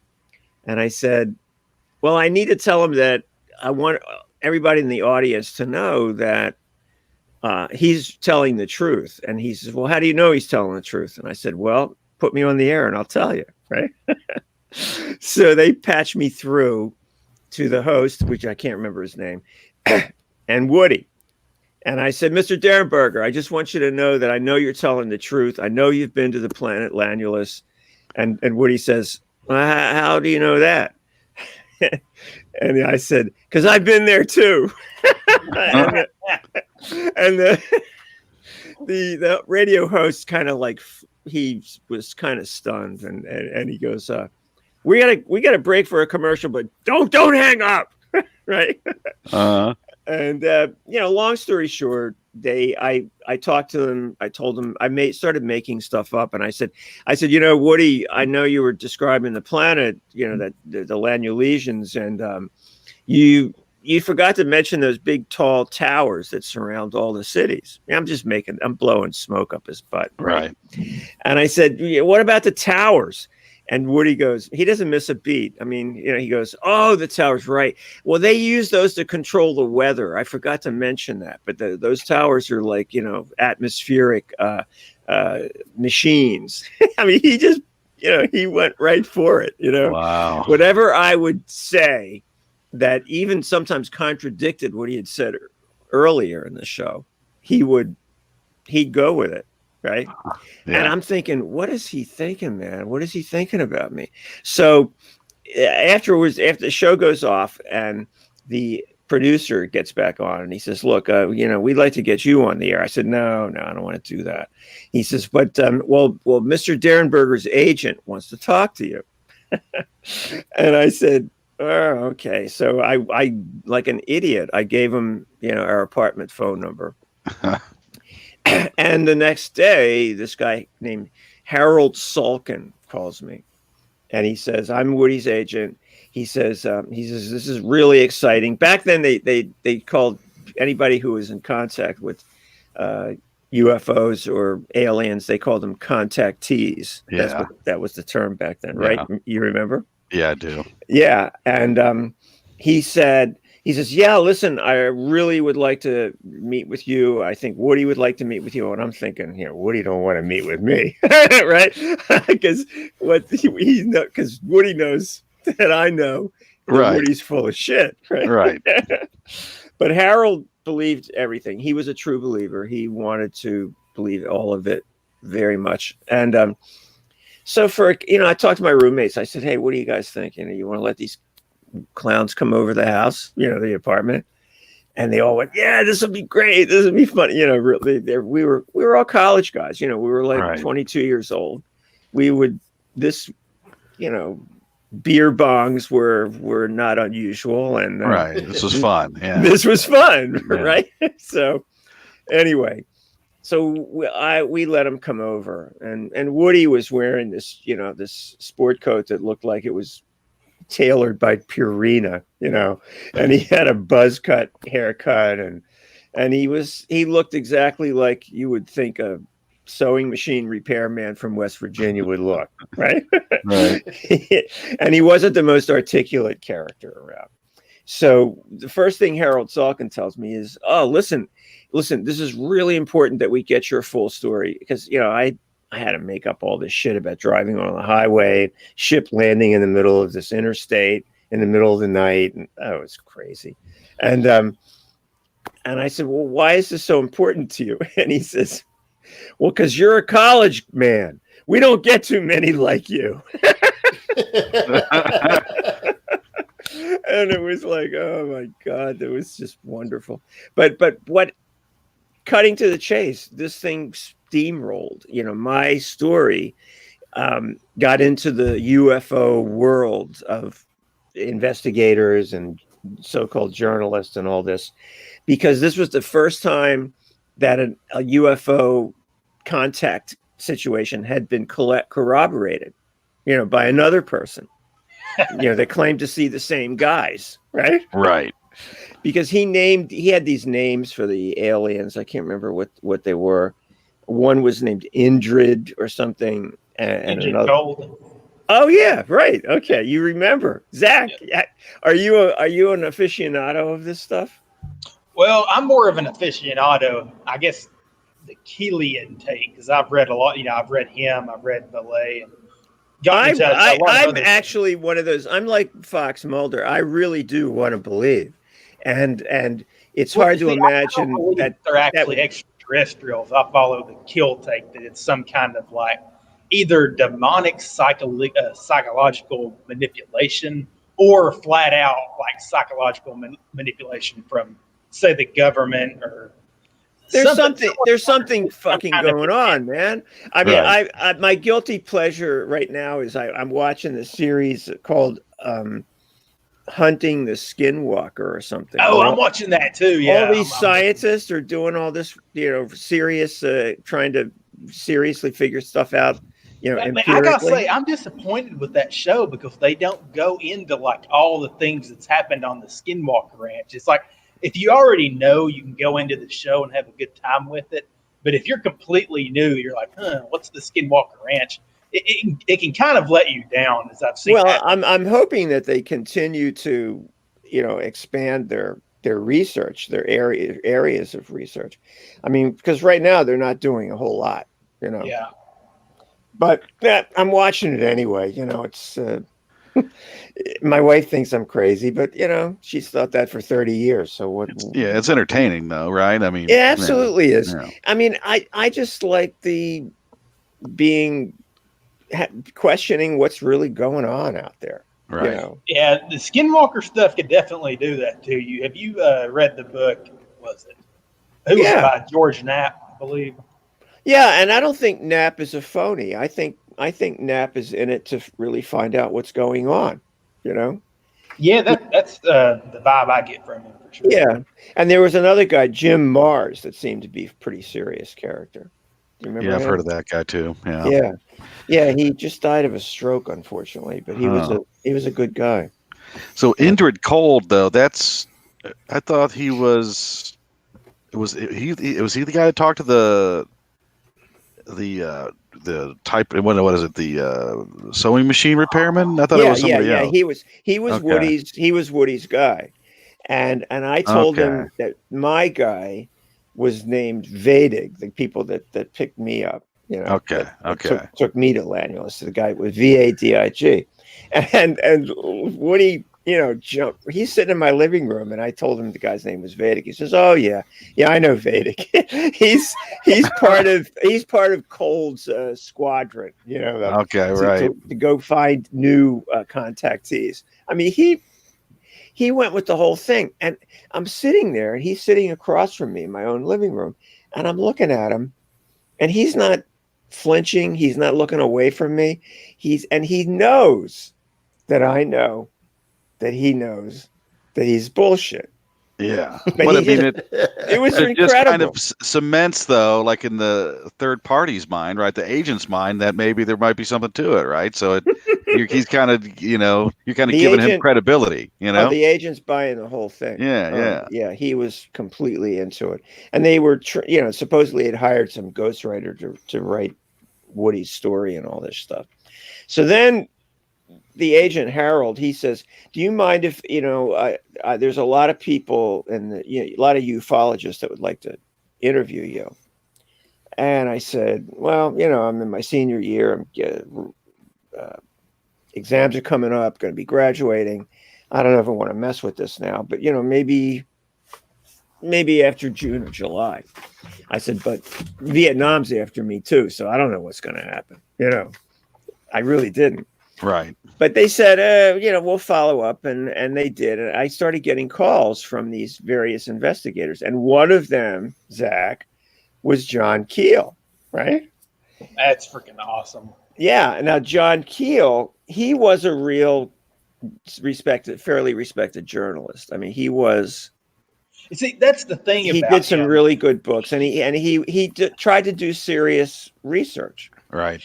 Yeah, I don't want to just keep talking him up because, he's obviously one of my freaking favorite authors.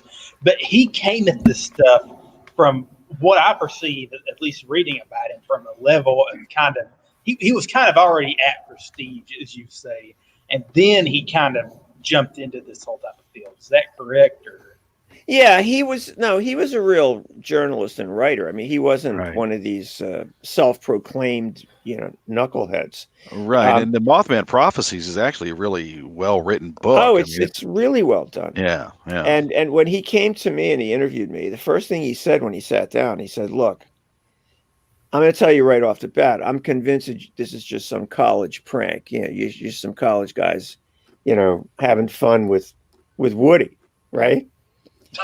He's I'm not prepared to believe anything you got to tell me. So I took that as a challenge, right? I said, okay, let's see what we can do here. And so I started telling him every time I would tell the story about the contactee thing, I would always up the ante. I would always add some new frisson to the story to make it more silly, to make it more absurd, right? So that one of these investigators, because I talked to about 5 or 6 of them, I kept waiting for somebody to say, "Okay, come on, that's ridiculous." No. Right. But nobody ever did. Nobody ever did. This is making sense to me because I got the feeling reading his little afterword. I don't know if this particular afterword is in all the editions. It was in some kind of weird, obscure edition that I had. It wasn't the Tor one. It was some. I'm forgetting what it was, but it did seem. Well, he also wrote me up in his book called Zach. He had another book called Operation Trojan Horse. Yeah, and he wrote me up in there too. Okay. Well, I got the vibe that he was kind of being a dick. Like he was talking about how your writing career wasn't taking off, and he was wishing you the best. And I'm like, at this timeline, you already would have had several novels published. No, I hadn't. This was like between 68 and 72. And I didn't sell my first short story until 72. So it was in that period, right? Yeah. But he didn't know when he interviewed me back then that I was involved in science fiction, or trying to be a writer or anything. I didn't tell him any of that. But what I told him that flipped him out, okay, is you guys aren't going to believe this, but this is what went down. I had read this novel while I was in college. It was by a Pat Frank, I think. I can't remember the name of the novel, but it involved this Russian submarine unloading all these undercover agents on some Virginia beach, and they had all these cars that were old model American cars, but they smelled brand new because they'd never been driven or something like that. So when I told him, I said, I was talking to Keel, he's interviewing me, and he says, "Did you ever see them again after that they picked you up and took you to their planet?" Now, I had never gone into that territory, so I said, "Yeah, actually I did, because I was working at the time as a waiter in a restaurant, off campus." And I said, "Yeah, they came into my restaurant and they were dressed in, regular Earth clothes, they were dressed like regular humans." And he said, "Did they?" I remember he asked me this. He says, "Did they eat Earth food? The Earth food?" But I said, "Yeah, they ate Earth food. Did they eat beans?" Yeah, right? That was one of the things he asked me. And then he said, "Well, what happened when they said they asked me if they could wait until I got off work because they wanted to talk to me again." And I said, "Yeah." So I said, I went outside and I got into their car, and I said, and it was a 1941 Packard. I said it was an old car. I said, but when I got in, it smelled brand new. It smelled like a brand new car, right? And he got this weird look on his face, right?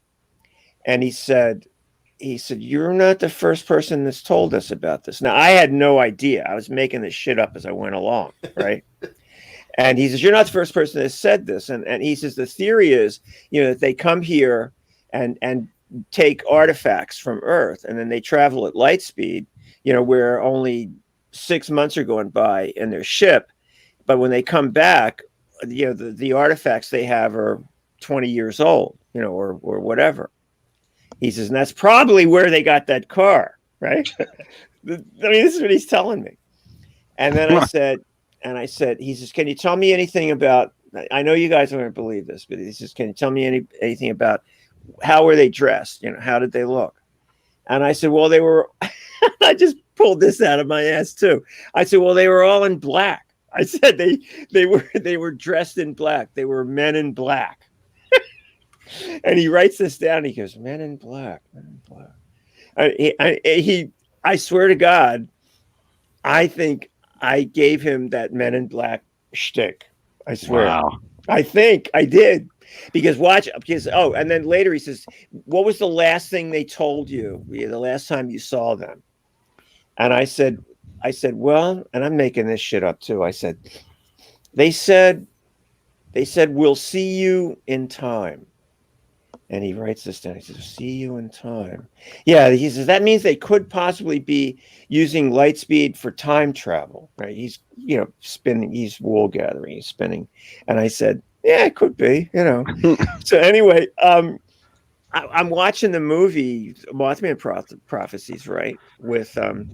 What's his name? Gear. Yeah. And it opens up, and we're watching the movie, and all of a sudden, when he gets on the phone, he talks to him on the phone, and he says, remember, he gets the phone call in the motel, and they tell the investigator, they said, we'll see you in time. And I almost fell off my fucking chair because that was the absolute stuff I had given Keel, 20 years ago, 30 years ago. It was so in a way you were immortalized in the Mothman Prophecies movie, not even intentionally.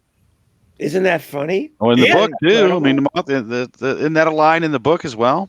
Yeah. Well, I'm trying to remember if you were actually mentioned in the book or if it was just your name was used in the afterword. I can't remember. No, I'm mentioned in the book. Yeah. Okay. Yeah, and I told him never use my name, and he did it anyway. Nice. Yeah. Oh my God. It was incredible. It was a crazy story.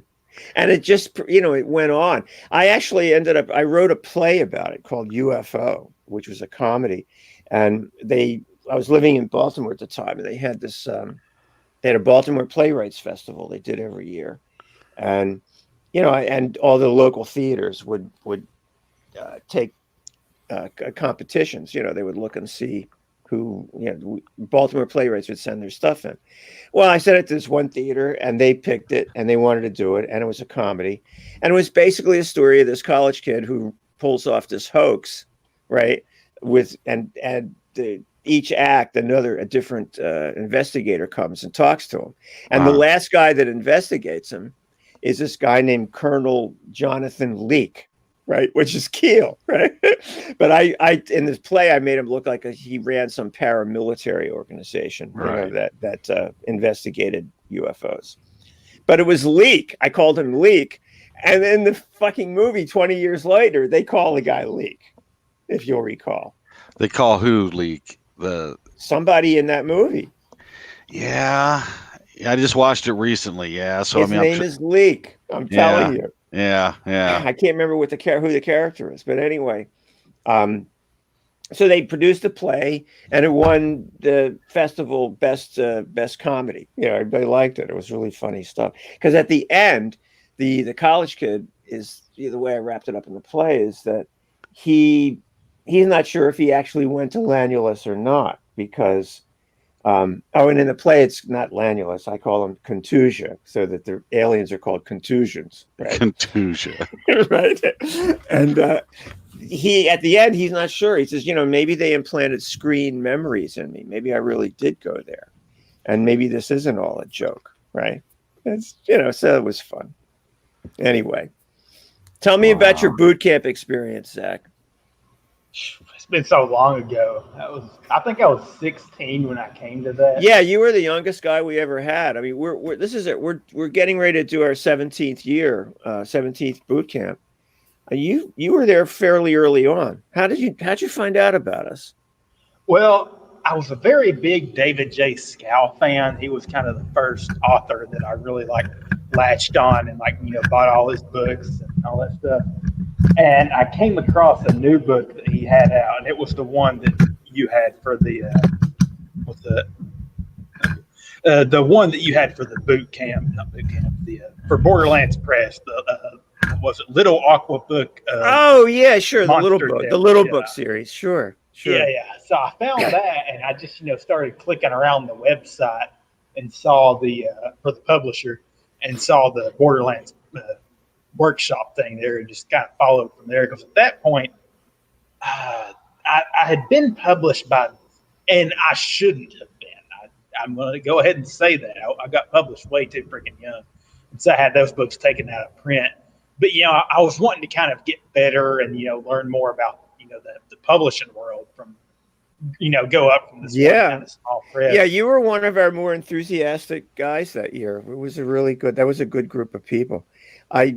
We have had so many people go through the boot camp and become, regular professional published writers. It's been really gratifying, and we keep doing it. I mean, I keep inviting the instructors every year. I said, look, do you want to do this again? Because it's a lot of work. You got to read like 20, 24 manuscripts and line edit them.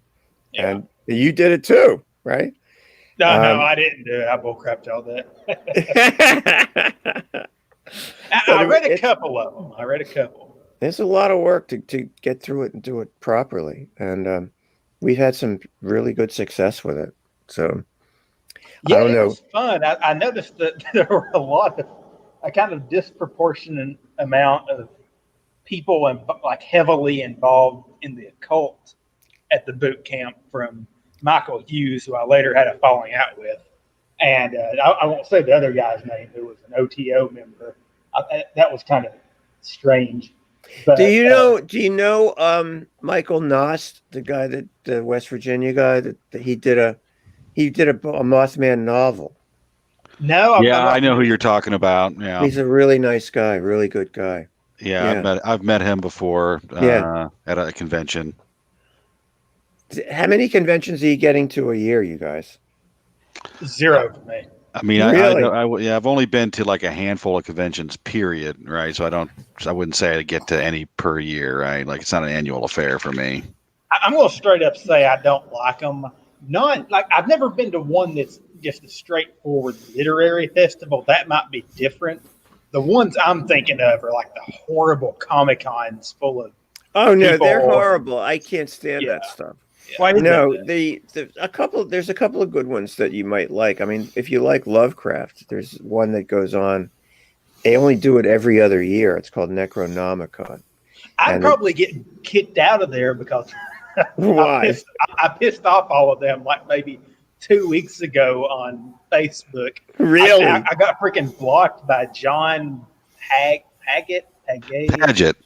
Yeah. What the fuck did you do? He called him a goblin. He called Thomas Ligotti a goblin. Yeah, I called Thomas Ligotti a sad little goblin.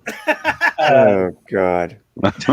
Look, yeah, we just did a little book of Ligotti. He's got a real popular fan base, let me tell you. Oh yeah, he does. Yeah. Yeah, he's an awesome writer. I didn't dispute that, but it's like I started talking about his philosophy, his super anti-natalist. Well, that's goofy bullshit. I don't even know if he believes that. Yeah, and that's what I said too. And the whole thing that spawned the argument was I said, he's either a sad little goblin, really believes this, or it's all a front, it's all fake for his persona. And then John Paget, whatever, was going on about how it's all the philosophy is flavored by his mental illness. And I'm like, okay, if he's seriously mentally ill and believes this stuff, like really believes it, coupled with mental illness, he needs help and love. And you don't need to be supporting this type of thinking. No, he's a kind of a lonely character, I got to tell you. I've known him for quite a few years because I've always bugged him to send a story to our anthology series, Borderlands. He would be good in Borderlands. Yeah, he writes the kind of stuff that would work. And he's always said no. He says, I'm not writing much anymore. I'm kind of I'm suffering from a lifetime malaise, I think is one of the things he told me. Yeah. But once we did this little book with him, he has become like my pen pal. I get email from him a lot, and where he talks about how what a lonely mess he is. And I really like the guy. I think he's, I think he's somewhere along the line, lost his way, in society, not in literature. Right. But he's just, he's kind of a misanthrope. He's just what he became. But I like him. I think he's a bright guy, and he's a sweet guy. I mean, I like him.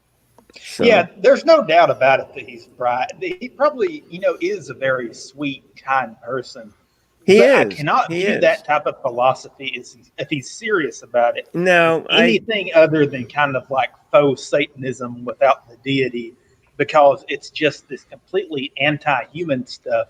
And that's what I'm bringing up on Facebook, and I'm just getting attacked by everyone for it. And it's just like, it is what it is. Yeah, I'm thinking that he's constructed this as part of his persona. You know what I mean?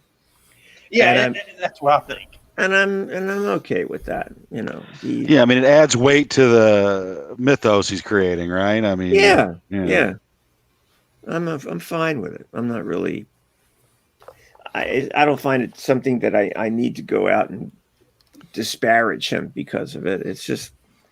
See, I wasn't doing that. Yeah. I just kind of got pulled into it. He made an offhand remark in somebody else's post, like a buddy of his post is what he did, and Paget happened to see it. And, oh my God. Yeah, it wasn't like he was making a big, bold statement or something, you know what I mean? It was just an offhand comment, so. And then everyone attacked me. I mean, I was getting people attacking me on my normal Facebook page, not the one that I was involved in. Like, they were coming for me. It's crazy. Jeez. Well, I don't think a lot of the Necronomicon people would be plugged into that.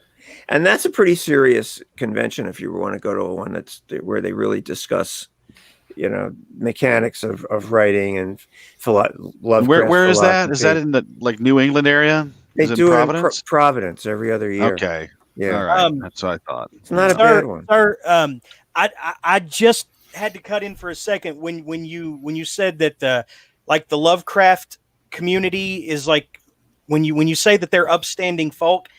I seriously question that because they have been on such a kick to disparage the man that they have been, leeching off of for decades. They now come and denounce him for everything, yet still continue to write pastiches, if that's the correct pronunciation, of his work.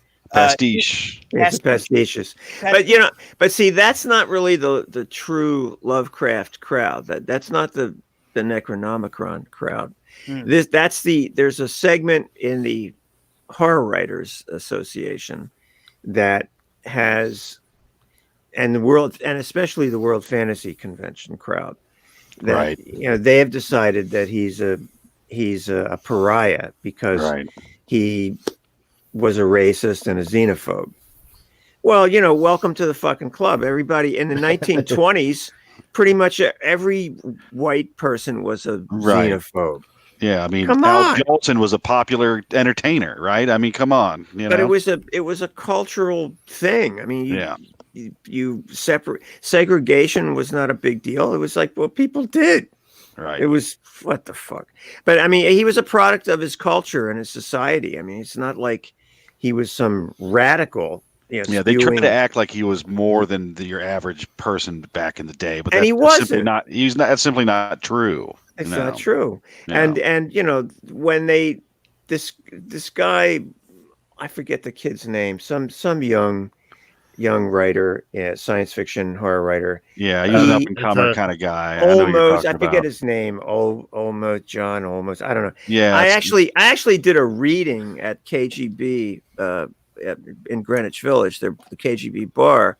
Yeah, I know what you're talking about. With this guy, and I can't remember his name, but he launched this campaign to, get rid of the World Fantasy Award because it was in the likeness of H.P. Lovecraft, and he actually made it happen. And I thought it was absolutely disgusting.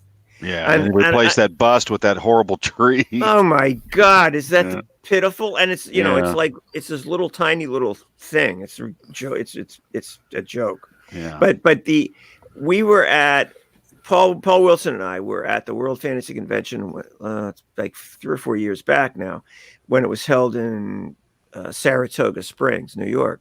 Oh, okay. I thought you were going to say Columbus, Ohio, because I've been to two there. So no, this was in Saratoga Springs, and at the end of the ceremony, the award ceremony, Dave Hartwell gets up and he says, "Listen, we have a very important announcement to make that we're going to be changing the award, and this is the last year that the next year will be the last year that the award will be." In the likeness of Lovecraft. Right. And half the audience cheered and half the audience, booed, right? Wow. It was really weird. It was a weird scene. Yeah. So the following year, the convention was in Brighton, England. So Paul and I went, we were there, and we were sitting at the table, and it was the last year they were giving out the Howard Award, the Gay and Wilson sculpture. Right. You know about this, Zach. It was a sculpture made by Gay and Wilson, right? I'm familiar with that. Yeah, it's very cool. So, and it looked like it had some heft to it too, right? It was a pretty hefty looking thing. You're fucking A. Yeah, it was serious piece of hardware. Oh yeah. So this chick wins for best novel. I forget her. Her name was Sophia Somatar. Never heard of her. She goes up there, and I think she's Indian or Malaysian. Yeah, I know who you're talking about. I don't know what the hell who she. I don't know what she is. She gets up there, and they give her the award, and she says something to the effect of, "Well, I'm of two minds about this event, about this occasion. It's like we're all avoiding the elephant in the room, but I'm not sure." How I feel about holding this likeness. This is what she says, right? Mm-hmm. And I felt like yelling. Paul shut me up. I was going to yell out, well, then don't accept the motherfucker. Okay? Exactly. Don't take it. If you find that so offensive to you, give it back. Right. All right? Tell them you don't fucking want it. Tell them you don't want to take it home and keep it in your house. That you don't want to be in the same house with it. Yeah. But you fucking took it. Yeah. I was so pissed off. So she actually did take it too. Oh, ultimately, yeah. Wow. Yeah, of course she did. Yeah. Sure she did. She walked off the stage, with it under her arm. It was absolutely disgusting. It was absolutely disgusting. It's good that you're in a position where you can actually speak your mind about this stuff, and you're standing in the horror community because, like, at this point, you're and don't get offended. You're kind of like one of the elder statesman characters. They're not going to come after nothing to be offended about. I know how old I am. What are you kidding me? Well, they're not going to come after you because so many people have been mentored by you and have been, doing all this stuff, being involved with you, and have been reading Borderlands books. But it seems like there's a whole generation of up-and-comers who, A, don't get the sales because there's not really a market anymore, and B, they kind of have to toe the line and speak like whatever her name was. You don't see that generation speaking out against it as much as you do some of the older ones. Well, they blew away the John Campbell Award that the sci-fi people did. Did you hear about that? No, I think I've heard a little bit. There was they had an award that the Hugo Awards gave out every year for best new writer, and they called it the John W. Campbell Award. Right. So that's dead now. They got rid of that. They changed the name to something else because this I don't know what she is, Filipino chick won last year for best new sci-fi writer. Right. And she gets up and makes this speech, which is basically this evisceration, this excoriation of John Campbell, as a racist and a misogynist and, just all that, the usual bullshit. Right. And I mean, it was horrible what the stuff she was saying about him, and said that, again, I'm taking this award. Thanks for the award. But boy, I'm really pissed off that it's named after such an asshole, basically. Yeah. That was her acceptance speech. It's incredible. I mean, it's kind of funny that people can see how hollow that is when they go up and make like a whole speech about it. If you really do think it goes against your principles, you say, really "No, I'm sorry, don't but take you know it." what? I can't accept this award." Yeah. Right. If you got any stones about you, come on. Yeah, You wasn't need to talk about this stuff in the boot camp, because that's like one thing that authors this day and age need to be exposed to. And they probably are exposed to it with social media, but it's just the level of toxicity among writers is like worse than any high school. I truly believe that. Facebook is like a viper pit. Are you fucking kidding me? Ben was going to ask something before we get back to the workshop. What were you going to ask, Ben? Well, I was going to say, wasn't John Campbell a fairly traditionalist when it came to science fiction narratives and such? Yeah, he shaped the field for 20 years when he was editing Astounding. There's a really interesting book about that whole era called Astounding, written by some newer writer. I did it on audio. It was really good. I mean, most of those guys were weirdos. There's no doubt. I mean, from Asimov to Fred Pohl to a whole bunch of them. But right, yeah. And the funny thing is, I first broke into science fiction, and Asimov, for the stuff how he used to act at the Nebula Awards banquets and the conventions, he'd be arrested now. The Me Too people would. I mean, I brought my girlfriend up there to the first Nebula banquet I ever went to, and he's grabbing her ass and kissing her on the lips and all this. It was incredible. Yeah, he was a total crazy man. Yeah. Oh my God, he was an obnoxious asshole. Right. It's true.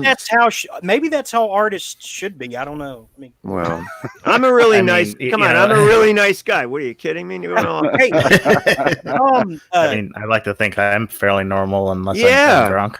You know what, Tom? Well, let me tell you another story. When Borderlands 6 came out, one of the writers, Michael Bailey, he had a story in it. So he posted, my new story just got published in Borderlands 6, and he listed a table of contents, right? And then this post shows up. There's the usual, congrats, you're good, everybody's posting. And then there's one guy shows up. His name was Usman Malik, and he puts a post in, and he says, I just saw the table of contents for a new highly ballyhooed anthology series. And I'm very disappointed. 3 women, 17 men, all white, all American. Right. This is what he says in the fucking post. Like this is a bad thing. Right. Okay. So, I contacted him offline, not on Facebook. And I said, "What the fuck is the matter with you?" He says, "I didn't mention your name. I didn't mention you worded that." I didn't mention your name. I didn't mention the anthology. I said, "Everybody knew who the fuck you were talking about. You posted it in Michael Bailey's column about being in the fucking book." Right. Who are you kidding? Again. I don't bean count, man. I just buy stories that I think work in our Borderlands universe. I said, I don't care what the fuck you have between your legs. I want to know what's between your ears. That's it. Right. That is absolutely it.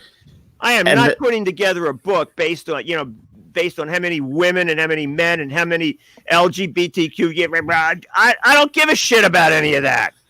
All I care is about that you can write me a good story. Right. And that's it.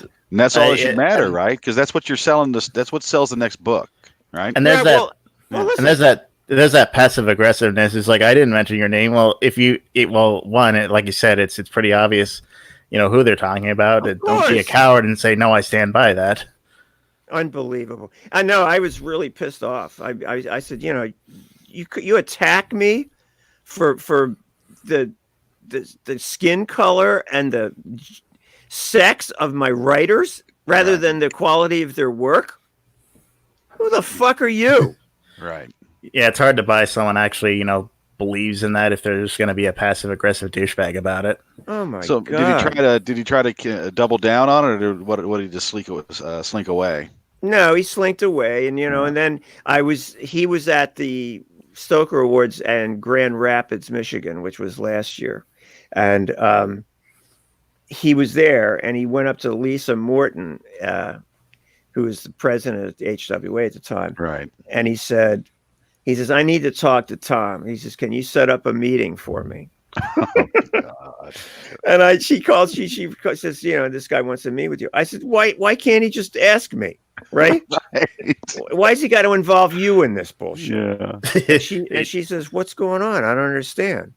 What are you talking about? I went through your secretary to get you on this show.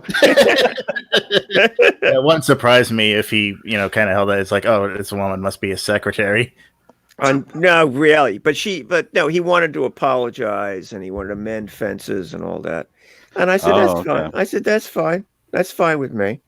I said, I got way more important things to do than, carry an axe around waiting for your ass. So, yeah. Hey, Tom, don't you find that in general, those Bram Stoker Award people are nothing but rabble rousers and knitting circles? And have you come up against any problems with a certain would-be, quote unquote, hero of the horror community? Small publishing, i.e. Brian Keene, who fashions himself as some grandpa figure when really he's just as bad, when he targets all these young kids who write horror and look up to him, and he constantly tries to make their reputations expendable, to make himself look bigger. Have you run into any problems with him? Yeah. Well, it's really funny. Brian, I really admire Brian on this one single level, is that he created himself. You know what I mean? He understood how to use all this new technology to get him an audience. He created his own audience. He created his own image. He writes decent stuff. I mean, I don't think he's a bad writer. I think he writes a lot of familiar genre stuff, that's not, he doesn't explore new territory very often. And, he writes about zombies, and he writes about giant monsters, and he writes about serial killers and shit like that, which is fine. There's room in the genre for all of that. There really is. I mean, it's not the kind of stuff I ever wanted to write, but, everybody's got their own thing. But what you're telling me about him stepping on the careers of young writers, I'm not really aware of it. What are you talking about? Jeremy muted his mic. He was the one. Okay.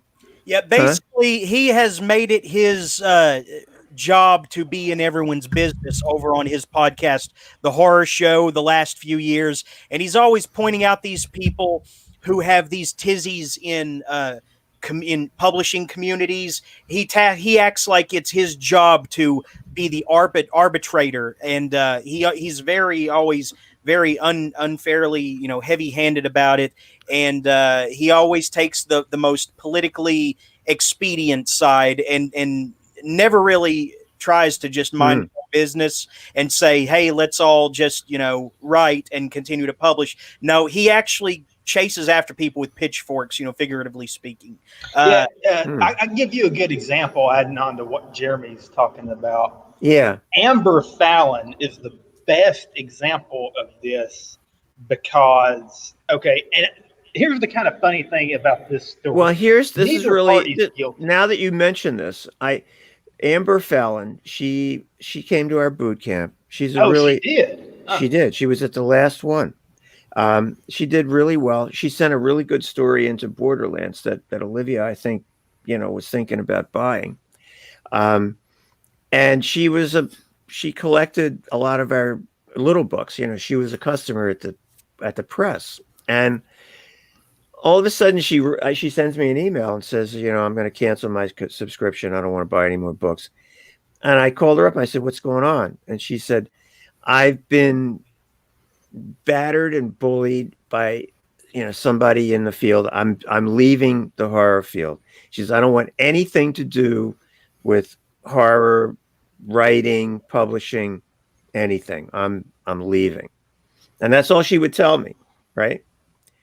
And she didn't want to know about it, the story she sent in or anything, right? So I didn't ask her, who it was. But you're telling me it's Brian?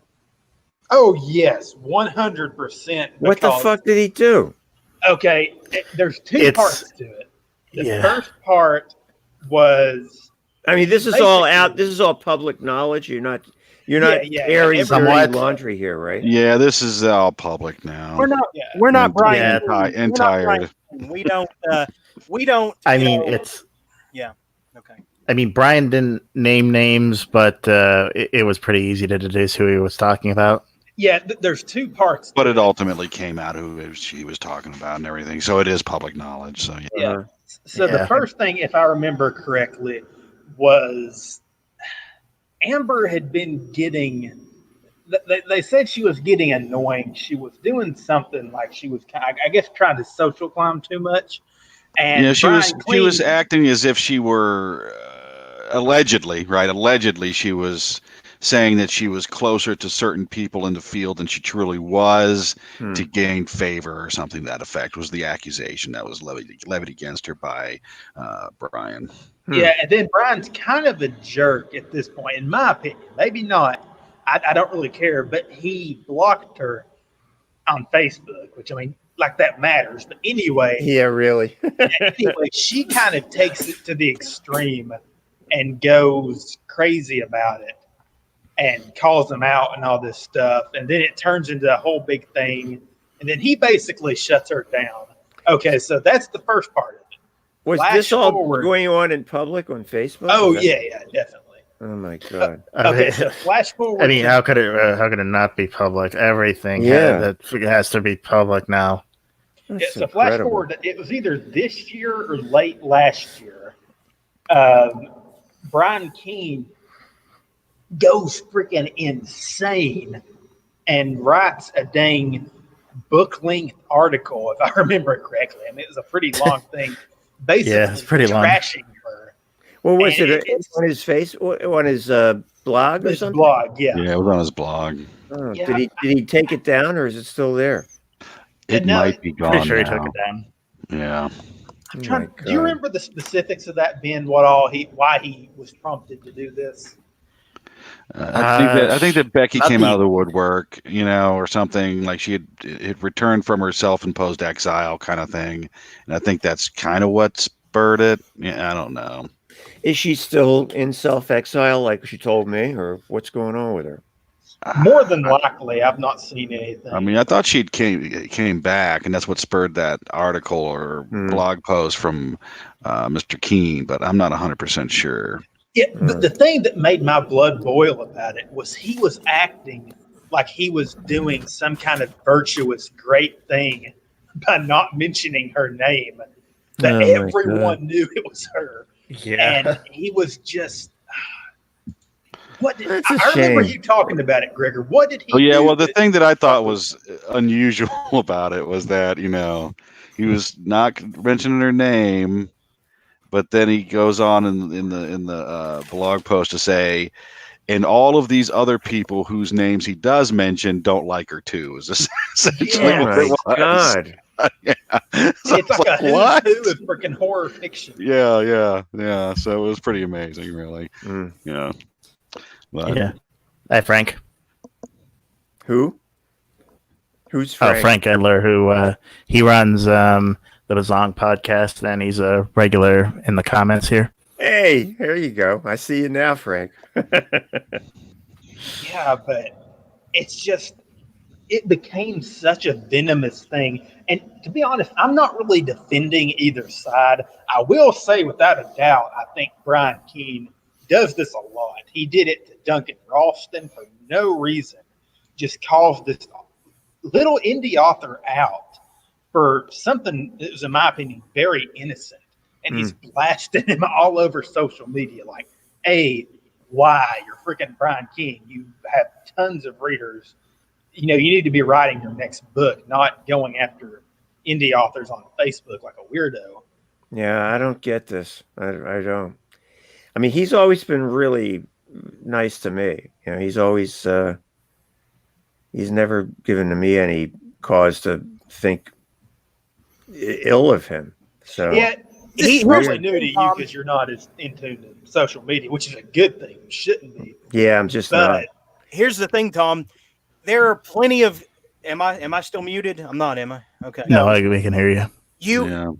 For someone who is so like highly regarded, by younger authors, who first want to get published and are first getting, dipping their feet in and everything, he will not hesitate to throw them under the bus if some gaggle troop of girls comes to him crying, he did this and he said this and do something. Oh yeah, the Bizarro thing. Okay.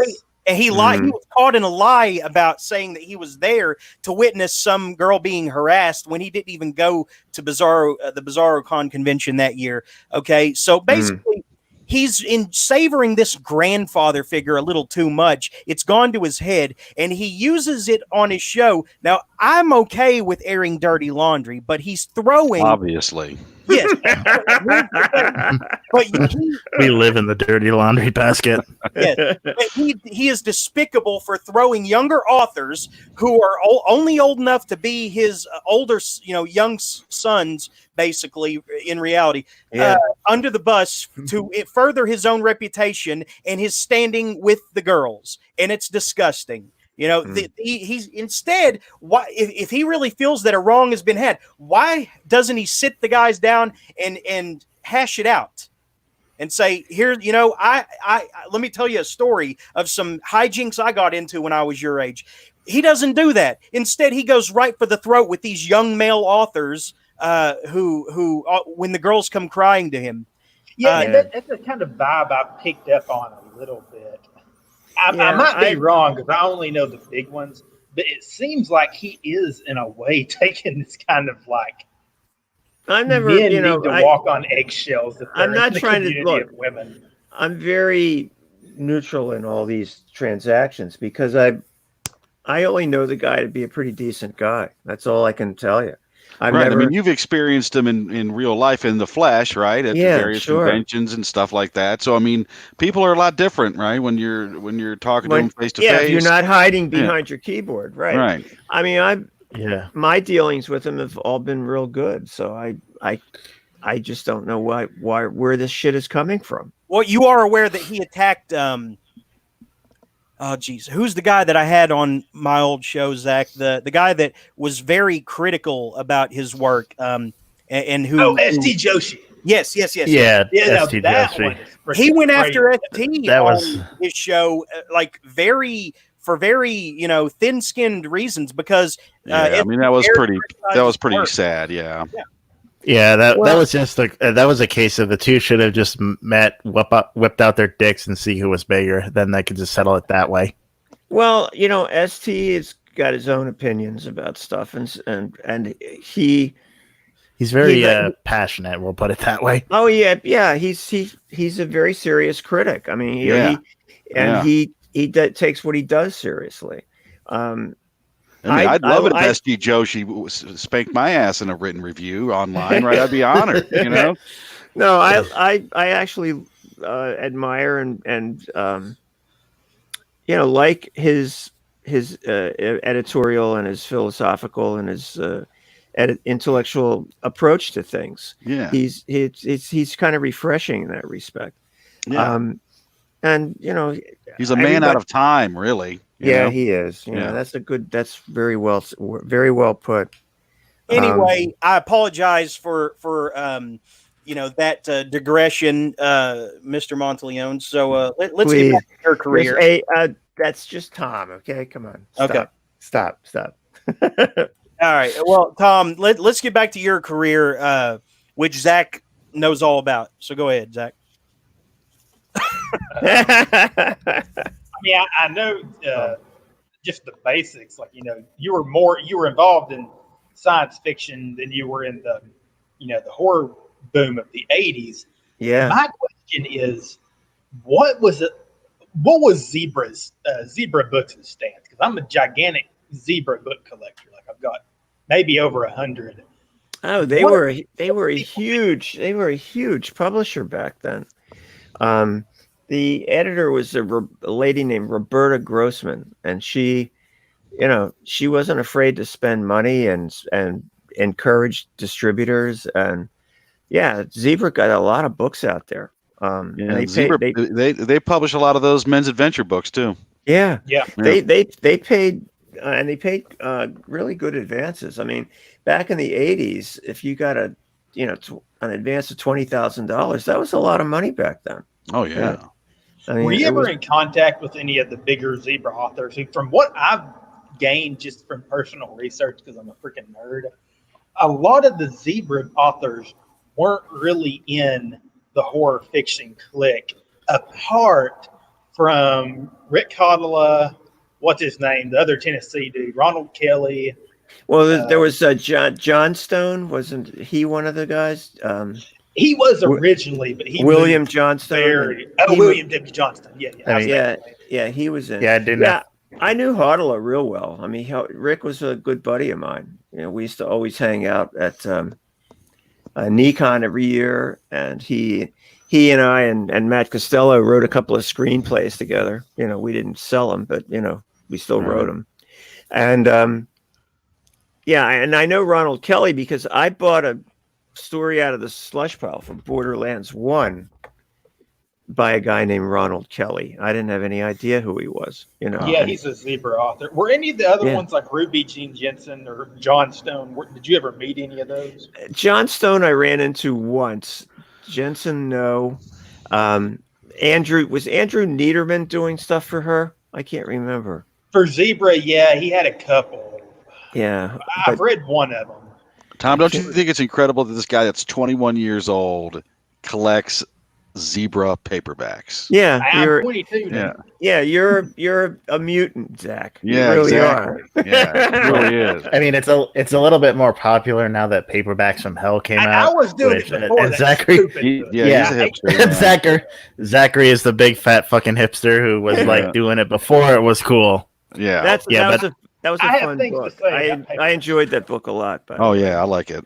Yeah, I liked Grady's narrative. I mean, the writing was good. The writing was good. I like Grady's fiction. Don't get me wrong with that. But a lot of the takes in Paperbacks from Hell, I wasn't on board with. And I say that more as a joke. I don't actually dislike Paperbacks from Hell. But what was John Stone like in person? He was a weird character. I don't know what happened to him. If he's still alive or not. Is no, he? He passed away a while back. Yeah, and another weird guy was John Stakely. Do you know him? Do you remember him? No, I'm not familiar with him. He wrote a bunch Vampires? he wrote a bunch of vampire novels. I've probably seen them around. Yeah, you've got to see him. And I always thought, come on, your name is Stakely, and you write vampire novels. Wow, yeah. But that was his real name. Wow. I always thought it was bullshit. Yeah, his name's it's spelled S-T-A-K. That's a disappointment. Yeah. But I know a couple authors, actually got their start through Zebra. Lansdale, he had his first novel published through Zebra. And so did Edward Lee. Oh yeah, that's right. That's true. Hartala did quite a few with them. Yeah, from what I've read, he really got thrown under the bus once. By Zebra once he started getting big with them. He had that one with the hologram cover, which I didn't really like, Nightstone, but it got really big, and he sold a lot of books. He sold a lot of books with that. I think he sold like 500,000 copies of that book. What book was that? It was called Nightstone, and it had a hologram on the cover. And it was like a gimmick book, but people bought it because of that cover. Yeah. It's an awesome cover. Yeah, it's pretty for its time. It's pretty, it's pretty innovative. Rick sold a lot of copies, and then this next book, he sold like, the usual 40 or 50,000, and Zebra wasn't happy about it because they printed like 500,000, right? Wow. Well, from what I've read, God, they got really pissed off at him because once Nightstone took off, he started getting offers from other publishers, and he started taking them. So it was almost like a loyalty type thing. Yeah, but that's not unusual. I mean, that happens all the time. You're gonna Zebra should have known that was not coming out of the woodwork. That's just that's the way the business is. Come on. I'm guessing Zebra had sort of a mindset that, their authors, don't really go anywhere. They just kind of stay with them. Well, a lot of publishing contracts, and I'm sure that this is, still the norm. If they like you, they're going to have a clause in your agreement that says they get first right of refusal, on the next thing you do, right? But you got to be careful how that's worded, because is it first right of refusal on your next paperback deal, or does it include a hardcover? Does it include? All right, you can limit it by genre too, right? I mean, Yeah.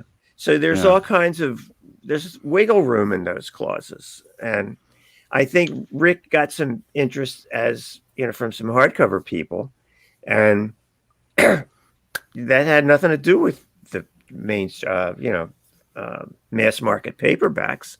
You do a book in hardcover, come on, it's not even close.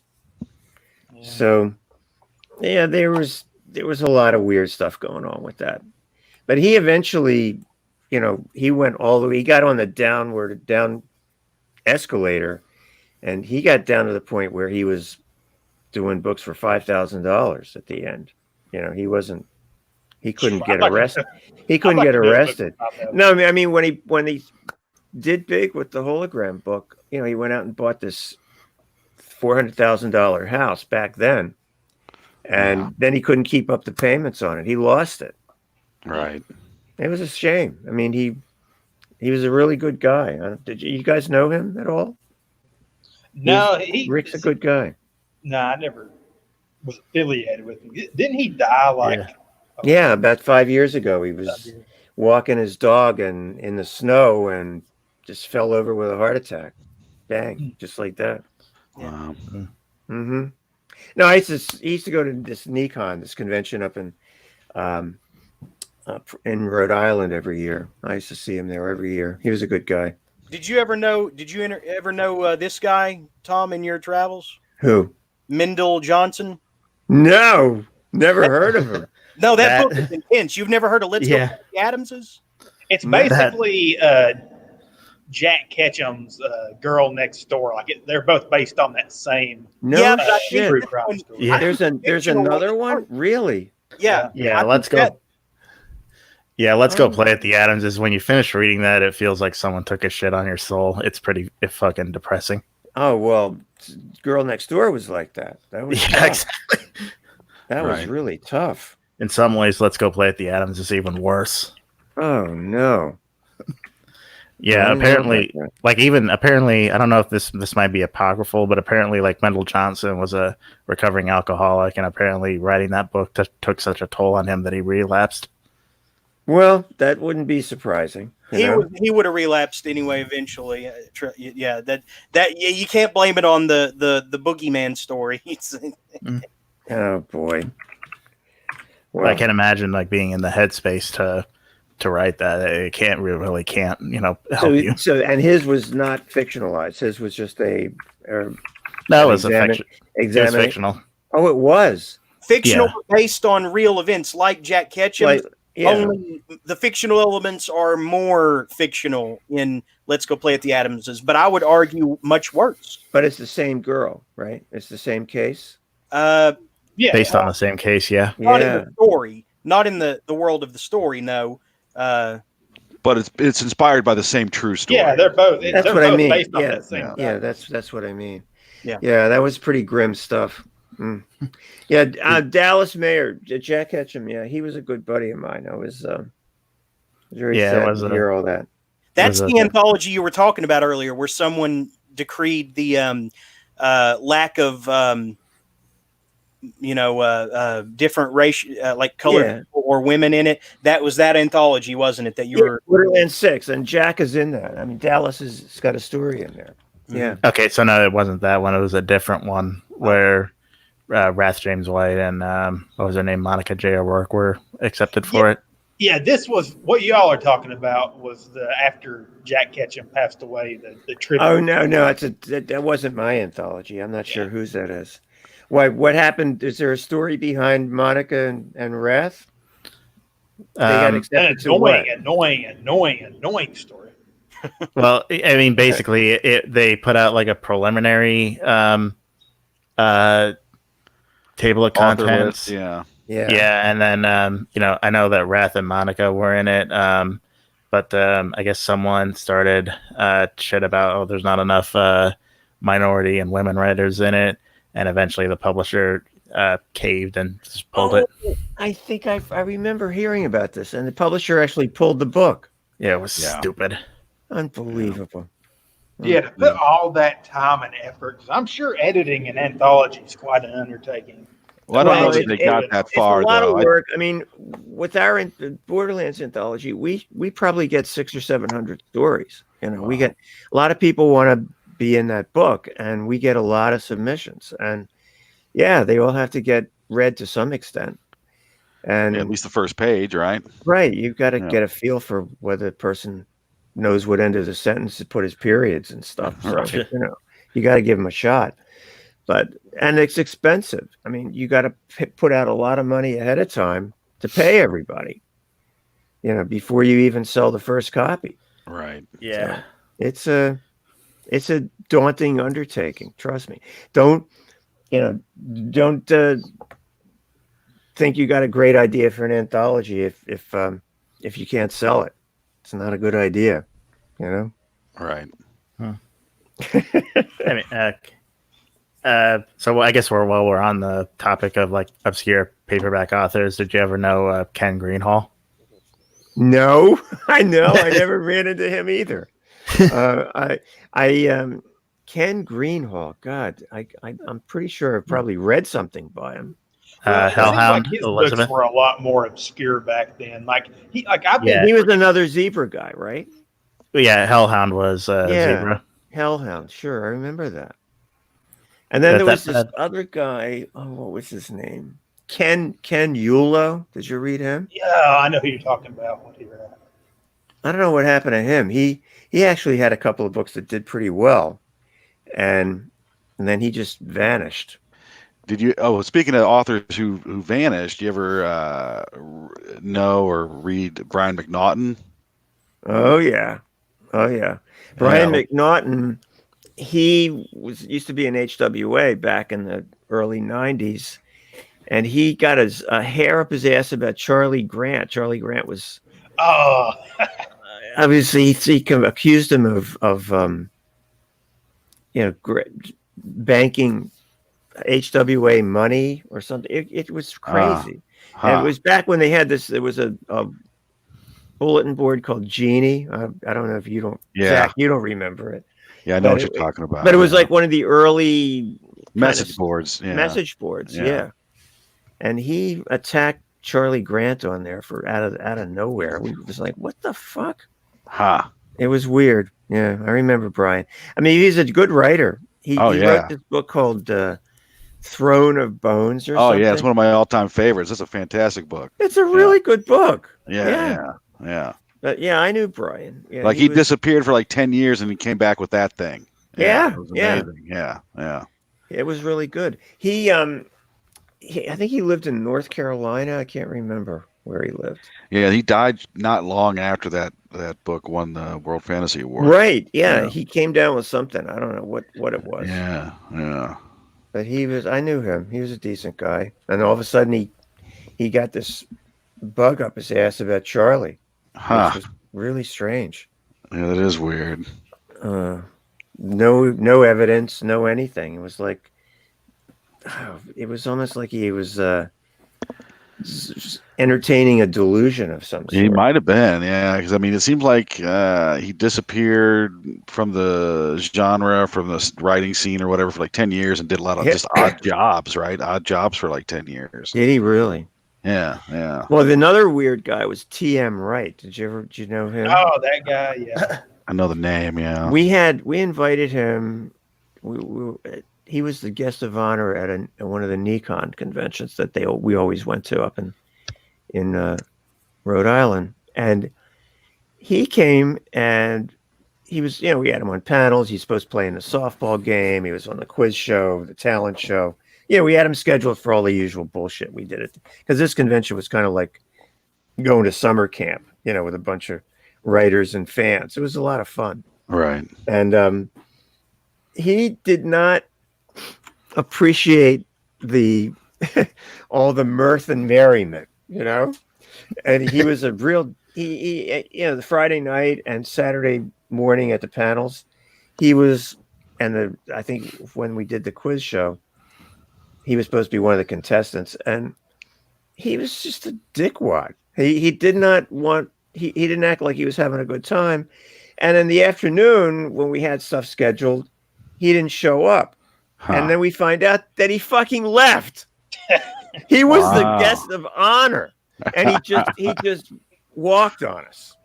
Wow. See, that's the thing. When you are booked somewhere, weird. Honor your commitments when you agree to be somewhere. That's my issue with a lot of writers these days, is that they're flaky. They flake out of interviews where you would be directly promoting, giving free promotion to their work, and they can't even be bothered to show up. Like a guest we had booked tonight who is nowhere near your experience in the game. I just hate the amount of flakiness out there right now. Yeah, see, Tom did it right. He came in 10 minutes early. Oh, wait, this other guy just blew you off? Really? Yeah, and he's only had he's not nearly written as many as you, and he I'm sure he hasn't promoted his books in person and traveled on them like you have either. Interesting. Yeah, but I mean, if something came up and I couldn't do this, I'm going to let you know. Yeah, I mean, but honor your commitments. I mean, that's or at least. I mean, I mean, you could still, if you just flake out and just no call, no show. Yeah, that's different than saying, hey, something came up. He just didn't want to do it. I guarantee it. So, well, he did let us know, but it was like the third time. Oh, really? Okay. Yeah, I don't have like an infinite amount of patience, for people who are prima donnas, towards me. I'm not. How long have you guys been doing this show? Well, it was going on. Jeremy was doing it without us. Because it's a lot of work. I got to tell you, it's a lot of work to keep one of these things going.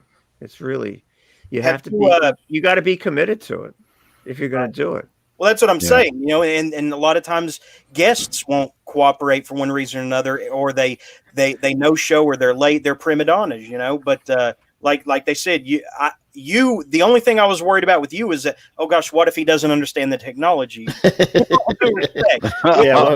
What if he's too much of a boomer to figure this out? I like boomers, though. I like boomers. I will never disparage boomers. I think that they are the reason that I enjoy a halfway decent life today. But that was a concern I had. What if he doesn't understand the technology? Yeah, it's like, well, I got to turn on the microphone here. Well, what the fuck? What's going on? That's why I kept what am I talking to here? How do the little people get in the screen? Right. No, I'm not exactly tech savvy, but I get around with it. I'm not. I've got to ask you, because we're name dropping all these, endless amounts of horror authors. Yeah. Do you know if an author named Jack Quaid actually exists? Because we were talking about they don't exist. It's it's an ARG. Jack Quaid. Yes. I don't think that's got to be a pseudonym. I don't know. Yeah, I think it's a pseudonym, and I think it's a made up just by hearing the name, Jeremy. We know the backstory, and that's when it hits. Look, I never denied that it was fake. I'm just saying that the guy has a cover. You said an author named Jack Quaid. Listen, no, I didn't.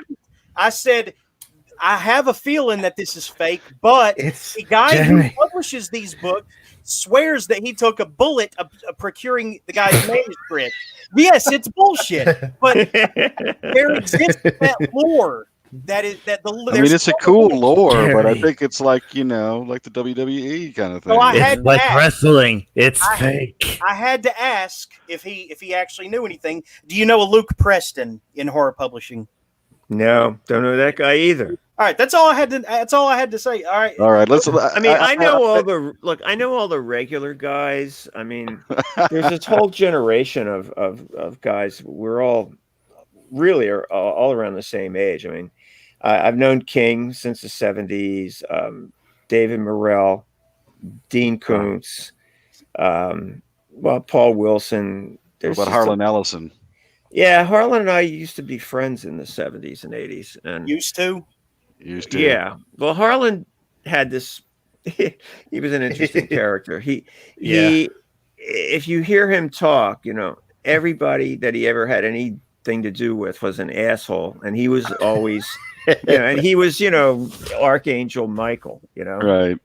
And we had a lot of fun together. I mean, we go to conventions and have just crazy times. He was funny and I was funny, and we had fun. I mean, I remember one convention we went to. It was in Texas. Do they still do the armadillo cons? Do they still do those? I've heard of it. Yeah, it was a sci-fi thing back then. Yeah, and he was guest of honor, and they invited me as one of the spear carriers. So I was there, and they had on Sunday they were going to have a big a little award. They give out an award every year called the Armadillo to the guest of honor, and they have a big barbecue banquet, like a dinner. Well, they were supposed to have it at this place, as a barbecue place outside of town called Big Dick's. That's what it was called, right? And so we all get in our cars, and it was a small convention. It was only about maybe 250 people back then. This is in the 70s. And we all get in our cars. We drive out of the hotel. We drive up to Big Dick's, and everybody's standing, everybody's out of their cars. And the guy, Big Dick, is this big guy with the cowboy hat on and stuff. And he's standing out front of the place, and he's talking to the convention people. And he says, I can't let you all in here until you get me some money. You got to pay me. And what? The convention guys were running the convention. They said, well, we have a contract, we're collecting money from the convention. We're going to pay, give us the bill, and, we'll pay it, but we don't have the money on us right now. They're going back and forth. Right. And we're actually standing in the lobby of the thing, and Harlan's there, and Big Dick is there with his apron and his cowboy hat and everything. And he says, well, you ain't going to be having no barbecue unless you come up with the money. So you can either like it or lump it. That's what he said, right? So Harlan looks at him, and he turns back to this crowd of, sci-fi fans. And then he turns back to him, and he says, I think we're going to lump it, right? And he goes running past Big Dick. And he gets up to the first big table. They had these big round 10-seat tables, set up for dinner with all place set. And he grabs the table and just throws it over. Right? And I mean, the whole fucking thing crashes over, and all the shit comes off the table, everything, the tablecloth, everything. And then he turns around and he goes, come on, guys! And all these people go streaming into the restaurant and tipping over tables, running around, pulling shit off he got everybody cranked up, and they're pulling the tablecloths off and everything. And Big Dick runs back and to the bar at the back where they had the wagon wheel and the steer heads and shit. It was a real Western thing. And he went back behind the bar and got his shotgun out. Right? and he holds it up over his head, and he says, y'all get the fuck out of here. And he's yelling and screaming, and everybody's pulling shit out as they run. And they call the Texas Rangers, right? He calls the Texas Rangers. And Harlan runs out at the back, and the fans boys that had taken us there in their car, Harlan says, come on, let's go, Tommy, let's go. And he says, tells the kid that was driving, he says, get us to the airport right now. And we go burning out of this place. I have no idea what happened, whether the Texas Rangers got there or not. But I'll never forget it when Harlan said, I think we're going to lump it. Nice. That is awesome. It is great. I will never. Jeremy's story of Harlan Ellison. Jeremy has this story where he was at some kind of convention and met him, and then he wrote him a letter or something later asking for advice.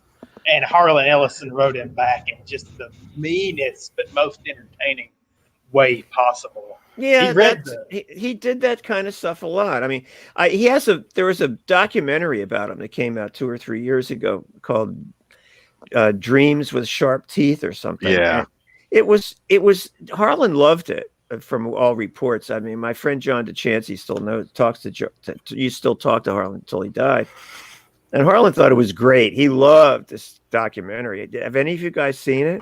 Yeah, I have. Oh my God! I've only seen like excerpts. It makes him come off as this, mean, meretricious little troll.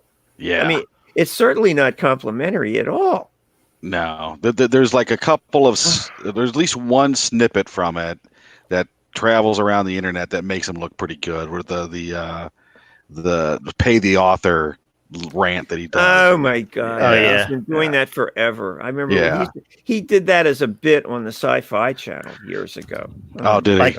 Yeah. I mean, I understand that you've got way too many people who, for writers and artistic types in general, will be like, well, you get paid in exposure. Yeah, exposure as in I'll expose my dick for you to suck. Well, or the last time I put exposure on 2 slices of bread, it didn't taste that good. Yeah, exactly. All right. Yeah. Yeah, I tried to call a pizza place. They wouldn't take the exposure. Yeah, exactly. Yeah.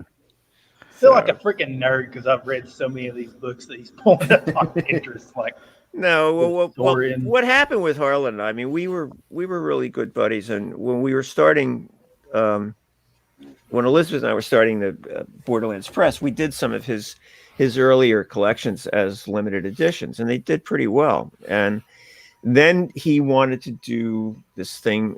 It was The City on the Edge of Forever. It was the script that he did for Star Trek. Right. And he wanted to publish the original script that he wrote, not the one that Roddenberry,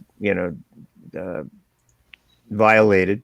Right. And he got all the cast to write afterwards for it. And it was really going to be a nice book. And then he was going to write this big tell-all introduction about how the script was originally written and how it actually got filmed and everything else. So, we're taking pre-orders for the thing, and it's selling like crazy. And he keeps promising us the introduction every couple of weeks, and it's not showing up for months.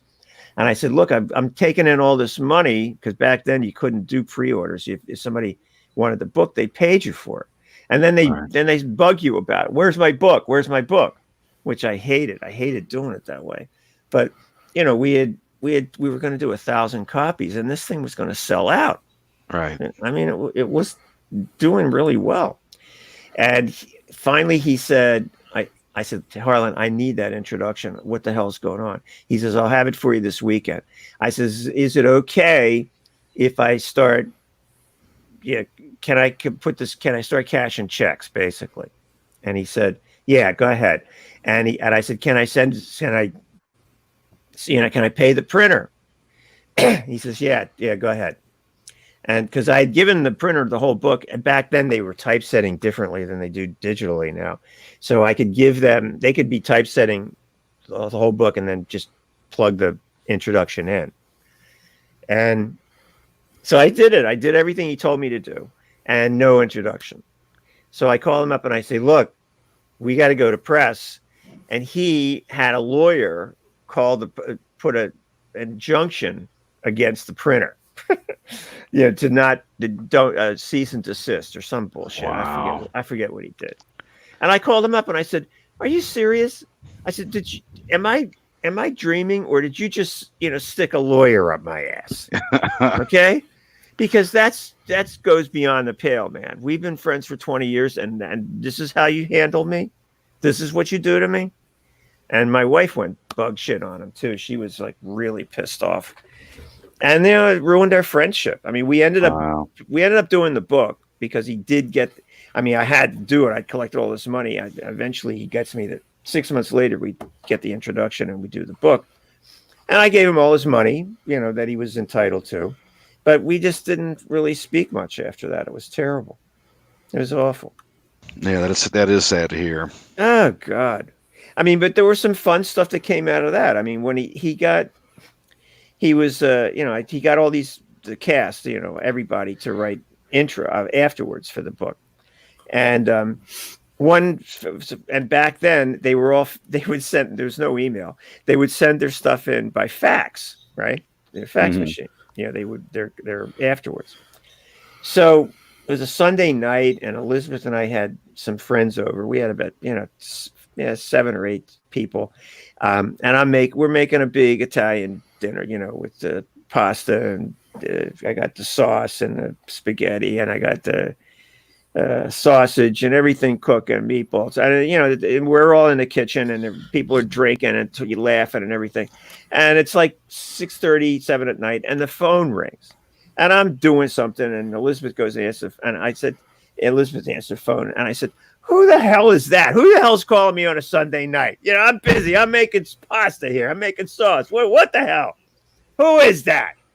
So she puts her hand over the phone, and she says, it's Mr. Spock. Harlan had given him the wrong fax number, right? And he kept trying to fax his afterward to me, and it kept coming back. So he called Harlan, and Harlan gave him my number. He says, I don't know what his number is. Fuck it. Here, call him up. Here's his number, right? So Leonard Nimoy calls me to get the right fucking number, right?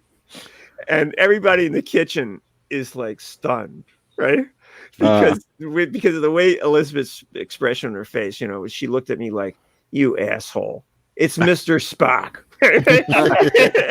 Everybody cracked up. It was crazy, It was just one of those moments that you can't make it up, Right. It was fun, That is a freaking awesome story. Now, I hate to keep going back to the zebra stuff because I know I'm the only one on here sparking out about the zebra. But what was it like when you met Johnstone? Like, what was like the situation? How did that happen? It was, it was very incidental. We were at a convention. I think it was in Ohio. God, I think it was, what's the one they have out there in Columbus? I can't remember the name of it. Context? No, it's not Context. That's a newer one.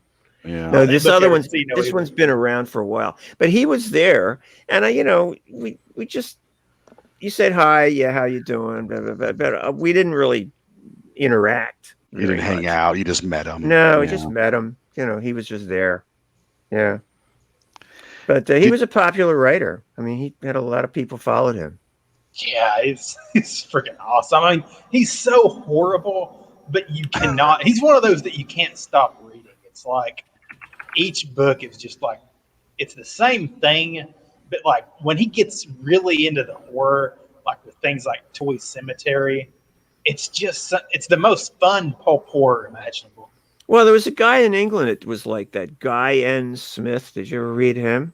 I know who you're talking about. He's pretty popular. I haven't. Yeah, he would always write these monster. They were like B-movie giant monster stories, right? Uh-huh. Yeah, giant crab, and they would always just have a one-word title. Yeah, crabs, worms,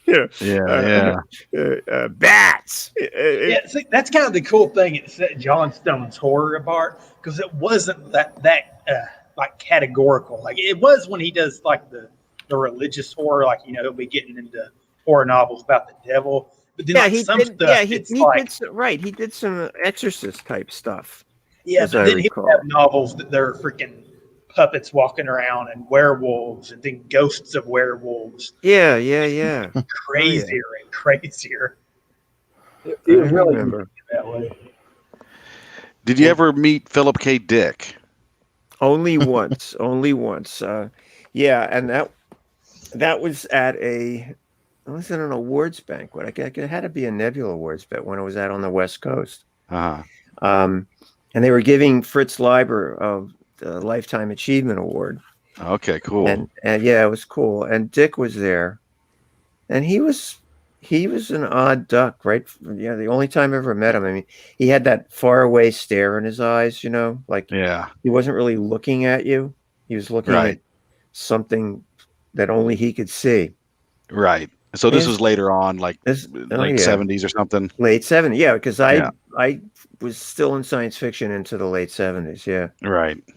And then I quit the spacefaring horrors of Arcturus, and we formed the Horror Writers of we called it Horror Writers of America at the time, and they changed it to Horror Writers Association, which was right. But yeah, that was back then. Yeah, but you didn't have any real interaction with him. No. You just met him in passing. Just met him. A guy that I was really close with in the 70s was Roger Zelazny. He was a good friend of mine. Oh yeah, I know who you're talking about. He did some great short fiction, and he did this Amber series. Yeah. He was a really nice guy, really brilliant character. I mean, didn't the Amber stuff have to do with like really early depictions of VR or something like that, like virtual reality? Kinda, yeah. There were different. Well, there were different worlds that all worlds centered around Amber. Amber was like the real world.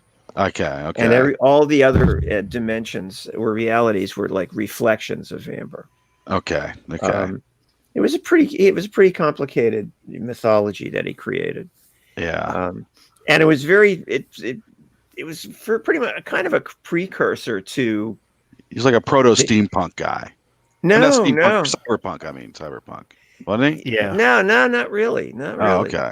He the Amber books are kind of like a precursor to the whole Game of Thrones thing, because really? The people that ran Amber was this whole family of rulers, and they were all sisters and brothers, and there was a father involved, but they were all always playing against each other for power. Or a lot of intrigue. A lot of palace intrigue. Yeah. So was it? But it wasn't like a medieval fantasy setting, though, was it? It was more of a sci-fi setting, right? It was both. Oh, was it? Okay. Really both. Yeah. If I'll tell you the book you should read, and this will get you completely where you need to be. It's the very first one. It's called 9 Princes in Amber. Okay. And it's a really, really good book. And the reason that his stuff was good is because he was a really brilliant guy, and he was a wonderful stylist, and his dialogue is just crackles. His dialogue is just wonderful. If you try him, I think you'd like him a lot. But 9 Princes in Amber is the one you want to read. Okay. And if you read that one, you're going to say, I want to read more of these. Because it's very smart. Right. It's very smart fiction. It's not by the numbers. Right. It's just not. It's very much very original stuff.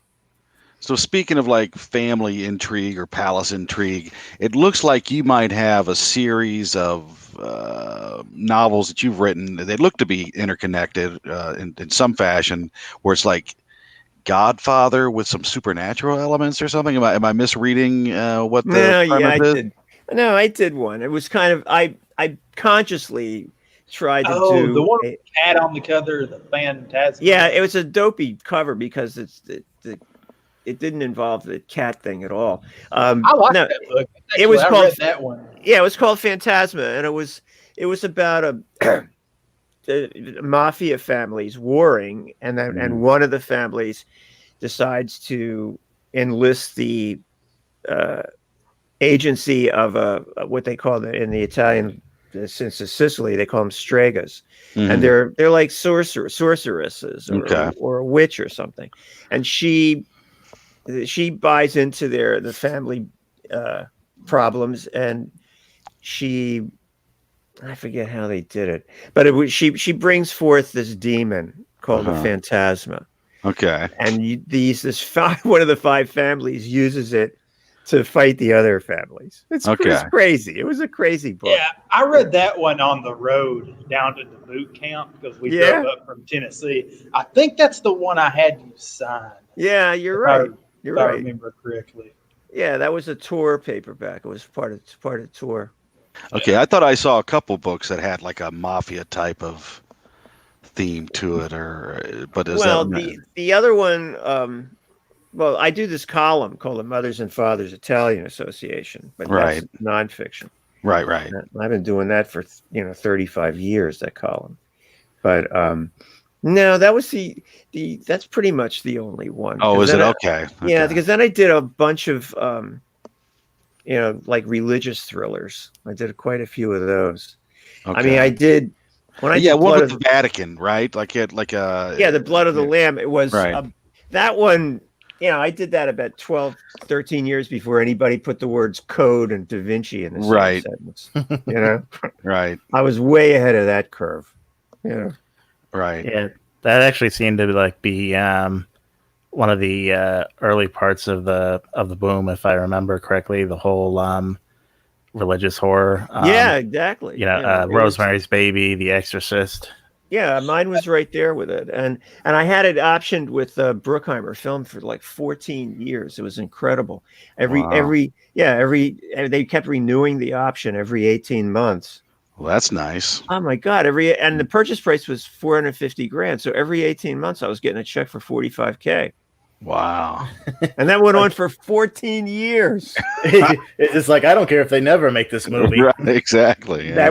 They were my words exactly. Yeah. And the cool thing about it is, once you get one of those kind of deals, the other the agents and the production companies, they think, I gotta get a piece of this guy. And I everything I wrote after that, I got my agent option for really good money. Wow, nice. So no, it's exactly nice, and it's like that. If it wasn't for Hollywood and all those knuckleheads, I wouldn't be buying the houses I bought over the years. That's for sure. Right. I mean, it's a real. If you get yourself involved with those guys, you can make a decent living. Yeah, get them to auction Soothing the Savage Swamp Beast for me. That would work out well in my favor. I would be happy with that. Oh God! So you're good buddies with John DeChancy, is that right? Oh yeah, I've known John a long time. Yeah, that's interesting because I signed up for some a long time ago.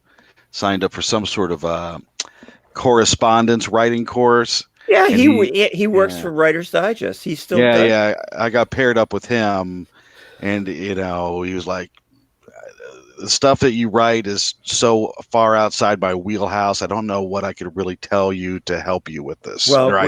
were you writing horror? It was more of because he's not dark really fantasy with horror. Yeah, he's not. That's not his thing. He's pretty I know they paired me up with the wrong guy. He's a techno sci-fi guy. And also a humorous fantasist, right? I mean, he did those Castle Perilous, which are they're weird weird light. You're right, humorous fantasy. That's what they are. Yeah. They're they're real tongue in cheek and. It was a real mismatch. You know what I mean? Like they paired me up with the wrong guy. So it can happen. Yeah. And speaking of humorous fantasy, those books that Charles Grant wrote, I've only read the first one that he did under a pen name. It was like a comedy fantasy thing. Oh, the Lionel Fenn. Yes. Things? Oh yeah. They were.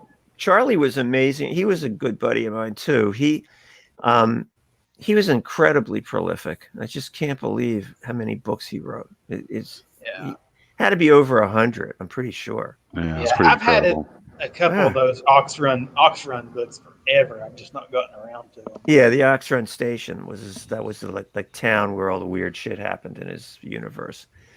Yeah, he seemed like a cool dude. He was a really good guy. Yeah, I really liked Charlie a lot. Did you ever matter of fact, I was his first son.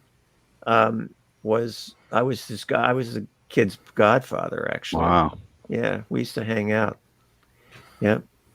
That's pretty awesome. Yeah. I'm just, if you hang around long enough, you pretty much run into pretty much everybody. Right. No, you do. Yeah. You know, I mean, I remember I met Dean Koontz when at a convention in Pittsburgh. I forget what it was called. Oh crap! Not Phalanx. It was Phalange. It was called, and he was there. He never went to many conventions, but back then, he was writing. I can't remember how he did it. He'd do like 5 paperback novels a year. Yeah. Under all different pseudonyms, you know, Right. different names. I mean, he was incredibly prolific, and that's how he lived. I mean, he wasn't on the bestseller list. He was just grinding out incredible numbers of paperbacks, Right. to survive. Yeah, I remember meeting him there. He was a nice guy. I mean, we're still friends. I every once in a while he'll send me a copy of his new book, or he doesn't do email, so he sends letters by fax. That's what he does. And I don't even have a fax machine anymore, so I had to go get this thing called e-fax or something. Right. Yeah. I used to work for a company that supported that. Yeah. Oh, okay. Yeah, just so I could get his correspondence, because that's what he does. It's crazy. Yeah, I read a couple of his writing books. Right, the one was called Writing Popular Fiction, which covered his career, early career, his early career, right, Yeah. where he was just writing whatever genre he could write. You know, romance, westerns, sci-fi, horror, whatever. He did mystery novels. He did mystery too. thrillers. Yeah, he did. He did whatever he could sell. I mean, he was incredible. Yeah. That's actually a pretty good book. Yeah, it is. It is actually pretty good. Yeah. And the King's book on writing is good too. Yeah, that is an excellent book as well. Yeah, and Koontz put out another one too that was pretty good as well. Yeah, I can't remember what it was called, but he put it. It was like in the 80s. That one, the one that the first one was like in the 70s, like early 70s. Maybe. Well, I did the Complete Idiot. You know, the books for dummies and the Complete Idiot's Guides. I did the Idiot's Guide to Writing a Novel, and that thing did really well. That was always in their top 10. You know, I have that book. I'm looking at it right now. I can see it from where I'm sitting. Oh, that's funny. No, I might have that too. That thing did really well. And when Penguin still owned Alpha Books, they sold it to some clowns in, I don't know, Dayton, Ohio, or something. And they let the whole series die. I mean, it's just went off the cliff. It's a shame. Yeah, I used to sell like 25,000 copies of that every year. Wow. I guess I don't have to worry about litigation because I actually called my first short story collection "The Complete Idiot's Guide to Saying Goodbye." No, you don't need to worry about it. They're off those guys are off a cliff. They're defunct. Yeah. Yeah. That's the one thing I was worried about when I published the book. But it was crazy. I was always one of their top 10, bestsellers. They had Idiot. The bestseller one, oddly enough, was the Idiot's Guide to the Mafia. Can you believe it? And the second one was the Idiot's Guide to the Bible. Did you write the Mafia one? No. Oh, okay. No, I don't know who did that. Some, as they would say in my circle, some chooch, right? No, I just wish we lived in that time though, where like all these freaking like book deals are happening. Everyone's selling 50,000 copies. Oh, it was it's not just for that. I'm not saying that just as from a writer's perspective because I want money. I'm saying from the perspective like walking into a bookstore these days, you're only gonna see, and it's so bad. The stuff they're putting out these days is so lame. Apart from the mainstream literary stuff, they still put out good literary novels, but when you're talking about genre, it's just like something happened, it's dead, and there is no mass market anymore. Oh yeah, that's true. It's absolutely true. It's a different world today with the way things go. Like, and so many people, are self-publishing their stuff that you just don't know. There's no arbiter of quality. You don't know what you're getting. Right. You just don't. Unless you get to hear about a writer like that through word of mouth. Yeah, and that still has power, believe it or not. Word of mouth can definitely work. That's pretty cool. But look, listen, I'm getting dry here, guys. I got to go make a Manhattan. Oh, you better get. I was talking to Gregor the other day, saying I during this quarantine, that's what I want to do is go to a bar and get a Manhattan. Oh fuck yeah! I make a pretty nice one myself, actually. So, Well, enjoy that. I found this Aztec bitters. It's called Aztec chocolate bitters, right? Huh. And you use a good bourbon like that Evan Williams 1783, very good. Yeah, that is good. The Bullet Rye is really good. That's good as well. Yeah. Oh my god! And I use the Luxardo cherries, right? And Ianello vermouth, and this chocolate bitters. Wow. It's so nice. You can't believe it. Wow. I make a nicer cocktail, huh? That sounds better than the dang whiskey and Coke Zero I just had. Oh my! Is that what you had? Oh yeah. Now I don't care for blended whiskey. I like bourbon. I like it. What is it? The single malt scotches are not my go-to drink, but if somebody says, "Oh, you got to try this new single malt," I'll take it. Yeah, I'll take it. Yeah, I'll take it. I'll take it about anything, really. Yeah. I do like Scotch. Lafroig is probably one of my favorites. Oh my God! See, that feels like. See, let's go to the pit and the bog, and it tastes. No, it's not for me. No. I don't want a wee dram of dirt in me Scotch.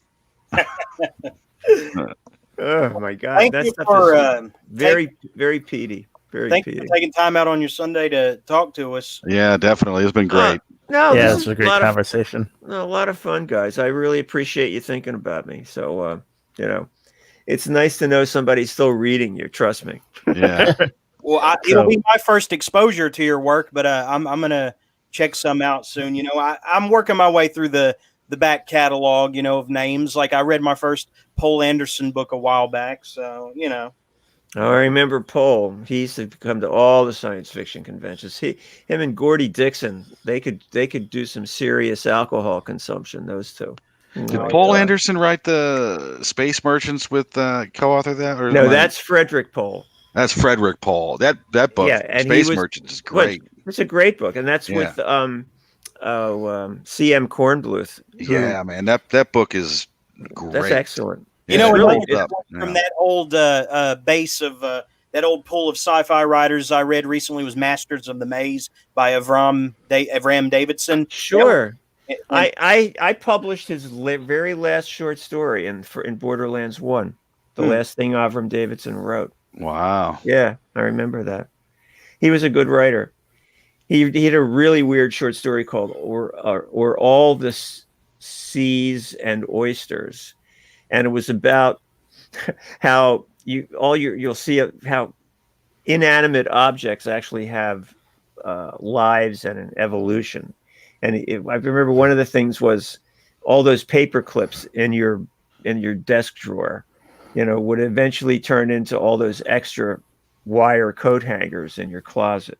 And they would turn into something else, and they would turn into something else. It was a very bizarre story. Oh, that sounds pretty good. When we were talking about Harlan Ellison earlier, I don't know if you've read it, but one of my favorite short stories of his was Hitler Painted Roses, and no one ever knows what I'm talking about when I bring that one up. Oh yeah, that's in his book, The Essential Ellison. That's a great story. I think I read it in Strange Wine, but that's probably my favorite one he ever wrote. That was a time travel thing, wasn't it?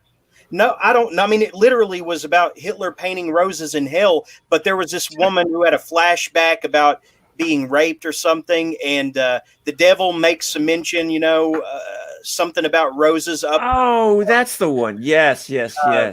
He mentions in passing something to Hitler as he's literally painting roses, like a husband talking to his wife as he's walking in the door. It was very strange. But I was confusing that with a Sturgeon story, theater Sturgeon story about Hitler. What was it called? Oh God, it was something about his paintings too. It was the one where Hitler became an obscure sci-fi writer. Yes.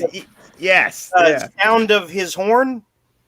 No, that's oh God, the sound of his horn. Hitler becoming a sci-fi writer. Are you is there more than one thing with that premise, or are you thinking of like Spinrad's The Iron Tree? Yeah, The Iron Dream is the novel version. There are That's two correct. alternate history Hitler. That's a great book, by the way, The Iron Dream. Yeah, I've been wanting to read that. Yeah. Oh, it's really good. Yeah, it's a pretty good book. I think it's one of the best things Spinrad did, actually. Yeah, I really like it. I really Okay. like that one and Bugjack Baron as well. Yeah, that was the talk show host guy. Oh yeah, that was good. I remember that one. Yeah. I don't. All Have right. you read Bugjack? Huh? I was just gonna ask Jeremy if he's read Bugjack Baron. No, I'm working my way around to it. Thanks for coming on. Yeah, thank you, Tom. Oh yeah, it was a pleasure, guys. Tell you, this was a lot of fun. I hope I was a little entertaining anyway. For sure. Anything you want to plug before you go? Borderlands 7 is going to the printer soon. So who's doing that one? I know y'all were with. I know you're probably ready to get out here. we did. We won the Stoker for volume 5 and volume 6. So we're gonna try to do a 3-peat. Well, good luck. Hopefully 3 in a row. Yeah, it would be cool. All right, thanks, guys. Hey, good night. Thank you for coming. Yep. Yeah, thanks for showing up like you said you would. No problem. How do I get out of here? Just close the Close the browser. Yeah. Close the browser window. I can kick you out if you want. I don't want. No, I'll just sign off. Thanks a lot, guys. Anytime thank you want you. to do this, I'm available. Okay. Fantastic. Thank We'll you. take up on that for sure. Take care, Tom. Zach. Okay. Bye-bye. Bye.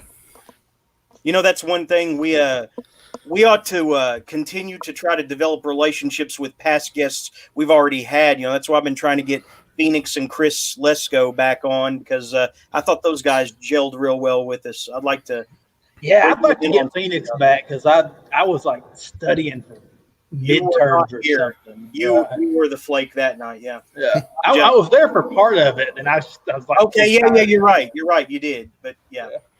I'm gonna go grab me a drink real quick. But yeah, I'm going to too. Be right back. Okay. So it's just us then. Yep, Jeremy. How's it going, brother? All right. What's with all the finger banging talk? Hey, what that's a private message. It's a private message to you. Yeah. I'd like to harass you via email. And I know that you followed me to a fan fiction website too. I know that was you. No, I didn't. Yeah, you did, because you were asking me what were some other forums that I frequented, and I didn't tell you, but I think you found one anyway. Did I? I mean, no, wait. When did I ask you about forums that you frequented? You did. Don't pretend you didn't. No, I didn't. I've not followed you to any fan fiction websites. I don't know, man. You did ask, though. Even if you didn't, you did ask. Okay, well, it might be If there were possible. some other places where you could bother me, basically. Oh, I was just ultimately getting at, like, hey, do you use an instant messaging application, say like Google Hangouts or Messenger or something like that, so we could chat in real time rather than sending messages through, the messaging system. That's what I was ultimately getting at when I was asking that. Gotcha. I thought that you were just like continuing to troll. No. Like when you send me pictures of like diarrhea-filled diapers, smiling goats, and what else? And fat women and fat women in Home Depot. I didn't mind that one. Yeah, I'm sure you still beat off to that one. All kinds of shit. Yeah. Yeah. But no, this is the book. This is the main book that I finished this week, and it is incredible. But like I said, the prosecution bungled what should have been a slam dunk for them. And like I said, the first prosecutor got replaced, not only because he requested several times to be taken off the case, but because there was a conflict of interest where his son died in the middle of the trial. And but the girl who replaced him as the prosecutor was even worse, and she tried to pile too much on in the evidence department, when really, she should have focused on a few key things. There were arguments over what really contributed to the helicopter crash, and I think the prosecution argued it was debris from the mortars used in the explosions. But the defense's side had an expert that testified that it was actually the rotor got delaminated by the heat. and that was what caused it.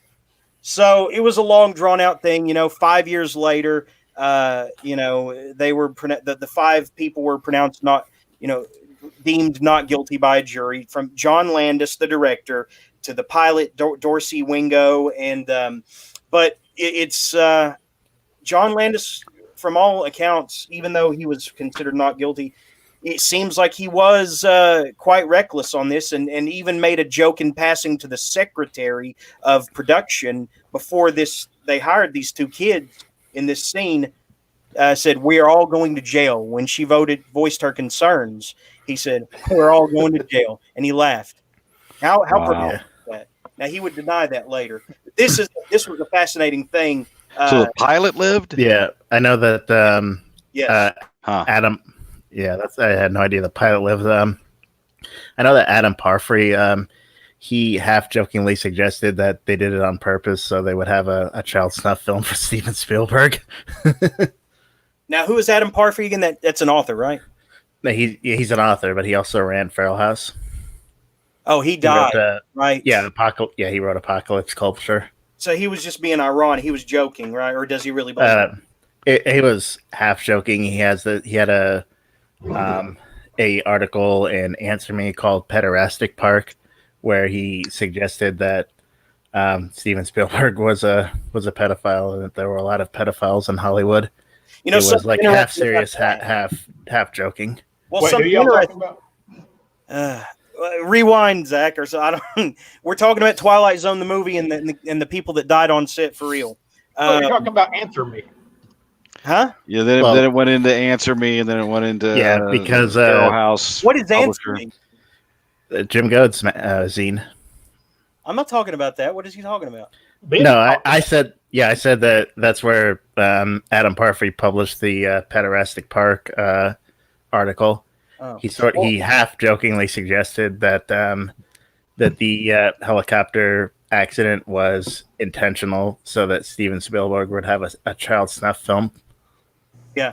Something strange about that the Indiana Jones and Crystal Skulls, they talk about how she said she is very testy with him when he's trying to get her to help him again, and she says that she was just a child when he basically screwed her and took advantage of her. And I mean, it's all very roundabout and swaggery, talking about basically him screwing a young not legally an adult yet in the story of that Indiana Jones, that last Indiana Jones film. It's kind of strange how Spielberg talked it like it was just a matter of fact thing and not predatory because hey, it's Indiana Jones, right? But it was also at a particular time where I don't know that was. Well, no, the Crystal Skull was not that long ago though. That was in Crystal Skulls, wasn't it? But they were talking about time period, right? Looks like we got a Kirk Jones on here. Yes. Yeah, this is a hell of a conversation for you to walk into. Can you hear us okay? Oh yeah, I can hear you. All right, you guys got me. Hey, and we've been trying to get this guy on forever, and I like I said, I give him a little bit more leeway than I would other guests because one, he's a bit more meant to be taken serious for his accreditation, and also because he's in the middle of a power center that is in some deep shit right now. So I understand, totally why he's had to reschedule. Thanks for coming on finally, Kirk. I haven't spoken to you like this since my old Surreal Sermon show. Yeah, it's been 4 years maybe. I believe so. Yeah.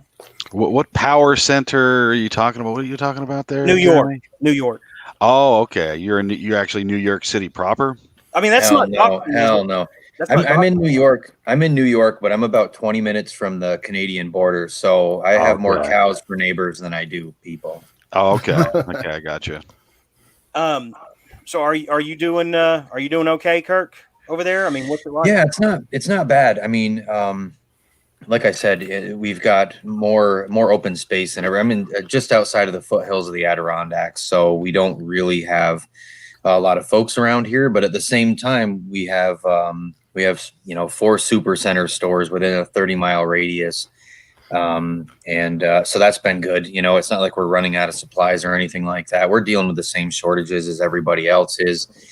I've got relatives that are farmers, so we have access to food and land and all that kind of stuff. It's been pretty decent for me. I'm actually fairly lucky compared to a lot of the folks, not only in this area but the ones in the city as well. So I can't complain really at all.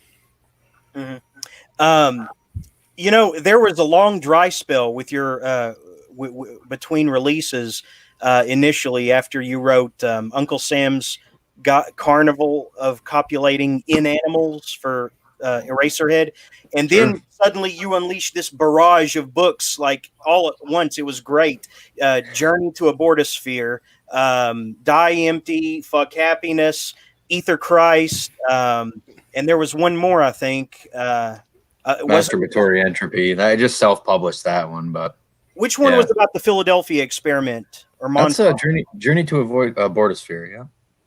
So it's good to see that and you are getting better. Fuck Happiness. I actually wanted I wanted it to be a masterpiece. I was really rooting for it.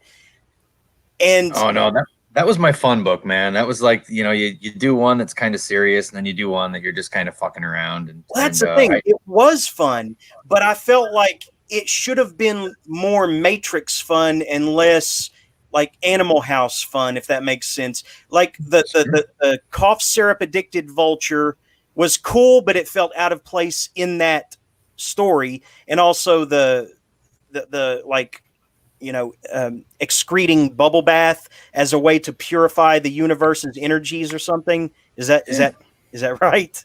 Roughly so, yeah. So we've got all these, individuals in this loose knit group, and they in different ways they excrete or secrete, the negative energy of the universe through maybe their spit or their snot or their piss or shit or or whatever. Definitely. For me, I just coming off Die Empty, that book was really bleak and almost too serious for me. And I had to do something that was light and lighthearted. And it was also kind of a stream of conscious thing. It just, whatever came out of me at night, that's what stuck with it. I mean, I deleted a good chunk of it. And it really was kind of, I would say it's like probably the last Bizarro book that I'll do. I might have, writing that's weird in the future, but that was the last one I could come up with. And I tried like hell. I was in the same boat as you.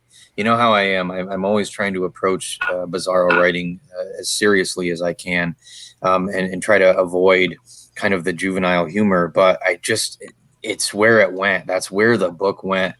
And, I came into the book thinking I'm more well-read. I'm more well-versed in this genre now. I have a better sense of how it can function in a mature level. And it just became fart jokes and garbage pail kid type stuff. I do think there is a serious side to the book. And I think thematically, on one hand of the spectrum, and I think this is your sentiment, it could be considered thematically inconsistent. And then there's another part of me that thinks that the world never really operates in as clean a fashion as what we want it to in fiction. So there's definitely, I think, some maybe thematic inconsistency in terms of what we deal with in terms of genre expectations. But at the same time, in a single day's time, I can go from being very serious and having my ego bolstered or whatever, and in the next minute a bird will shit on my head, or I'll fart on an elevator and someone that I know will get on, and my whole everything is just shot to hell, and or something small happens that humbles you immediately, and you're like, wow, man, like I can't decide if I'm like the protagonist in my own story or if I'm just fucking Charlie Brown, you know what I mean? And we all want to be taken seriously to some degree at certain times, but we still may be vulnerable to the absurdities of life, whether we want to be or not, basically. Exactly. And that's kind of what the book was. It was just like, you know what? Fuck it, man. This is how it goes. Aetherchrist, I liked it, but I felt like I didn't always understand what was going on. And the female was very hard to like at times, but sure. For one of my biggest problems, I think, with and this is one of the reasons we got along so well with Journey to Abortosphere, was because you had knowledge of the whole Manhattan Project and Philadelphia experiment and all that. I'm always kind of reading up, researching things, and then I'll make this huge fucking leap in terms of my own thinking, but then I never put it in the goddamn book. So, you know, I end up with Aetherchrist. That was like this humongous leap.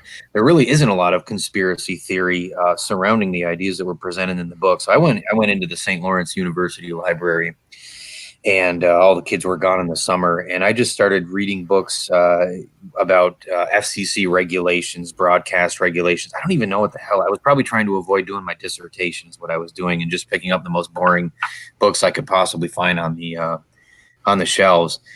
And I started noticing, you know, it's all in the book, you know, noticing that the FCC kept broadcast open even after cable was designed for years. And you're trying to think about, why would they do that? What are some reasons that might happen? And then looking into, the whole broadcast disruption that happened in Chicago there with the Max Headroom there you go. hijacking. Yeah, you got it, Max. I lived in Chicago when that went down. Yeah. That was awesome. Yeah, that was really cool. And it's been a hell of a source of source material, I guess, for the book. And but then I just made these giant leaps, like, well, maybe the airwaves were used to stifle psychic powers in humans, or, you know, the collective unconscious, and kind of synthesize the collective unconscious. And of course, we have new theorists in sociology talking about how the internet is the same thing. You know, we're constantly synthesizing the collective unconscious and all this kind of stuff. And I just threw it in the book, but I never really bridged the gap between the shit that I read and my thinking. And that's something that I'm trying to work on in new books. But of course you run the risk of sounding heavy-handed, and losing your audience to the boring, you know, drivel that you're going through. So that's why I added those journal entries to the beginning of every chapter, to try to wade through all that crap, you know, before getting into the actual storyline. But I still have a problem with trying to balance story and you know, whatever kind of messed up conspiracy theory or message I'm trying to peddle underneath that, you know. And going back to Fuck Happiness real quick, that was probably one of the first books where I thought genuinely I wasn't trying to peddle any message. But of course, there it is. You know what I mean? I guess I can't get away from that. I've always got something stupid I got to say. So how do your fellow staff members, you know, teachers, and also your students, you know, how do they receive your work, if at all? I mean, are they aware of it, or do they? Oh yeah, I put it on my CV. You know, I don't give a shit. I'll. In fact, there are times where I'll put it on my CV for peer review and for the deans, but then when it gets to the provost level, I'll take it off. Yeah, for the provost that we have right now. But for my previous provost, you know, I got along with him pretty well, and he knew about all the stuff, and we'd even talk about Chuck Tingle books and things like that. And I do with my coworkers too. So it's kind of I think it's for most of them, it's just kind of something to laugh about. I work at it's essentially it's a 4-year college, but it was a community college for years, and we're kind of the for lack of a better phrase, considered like the redheaded stepchild of the SUNY system, you know, but we do really well for ourselves also in online learning and things like that. So as kind of, you could consider my work, I'm kind of an underdog scholar. Everyone else is you know, trying to, you know, write the great American novel, or they're aspiring to, you know, to do some groundbreaking, as groundbreaking as humanities research can be, i.e. not very fucking groundbreaking. And I'm over here like, I'm writing books about fart jokes and you know, things like that. So I think it can also be disarming though for people too, you know, and that bleeds over into my personality at work. I don't really, I'm not a conventional academic. I'm just, you know, a t-shirt and jeans kind of guy. And I think I feel like I should be judged by the quality of my work. And if people think it sucks, then they can, you know, they can take it as they do. But I do so much administrative work that my scholarship really doesn't matter anymore. You know, I can write basically whatever I want to, and even leave it off my CV if it's too, you know, raunchy. I don't think I have fuck happiness on my CV. And people will just look at my administrative work instead and say, all right, this guy's fine. Just keep pushing him up the ladder for the time being, and he'll be all right. So, Ben likes to read. He's been reading Thomas Volman lately, and and I think Zach was going to read Infinite Jest at one point. Shit. I'm reading that after I finish House of Leaves. Those thick, heady, scholarly books that. Hey, Jeremy, it's because we're smarter than you. Yeah. Okay. Oh shit. Yeah. They slept. Yeah, I was really smart to spend the 700 pages on that mediocre William T. Yeah, I Volman. mean, you've been reading it all year, right? I mean, I finished it, so give me head pats and have to hear about celebrations and shit. But I'm surprised that you haven't tried to write your own yet. Oh shit! You talking to me, man? Well, yeah. Oh, that's where you're leading. Yeah, that's where you're leading. Damn. Yeah, I'm not writing that kind of stuff. Holy shit, man! No, that's not really my style. A 2,000 page Pynchon-esque novel. That's what we want out of you. Hang on. There's like a recent development. Shit. No. How the fuck do I erase that, man? Oh God. Erase what? Nothing. Don't worry. There. It's gone. Yeah, it's gone. No, man, I would never. There's the link. There's the link to come in here. Okay, but whoever it is, you're gonna have to wait.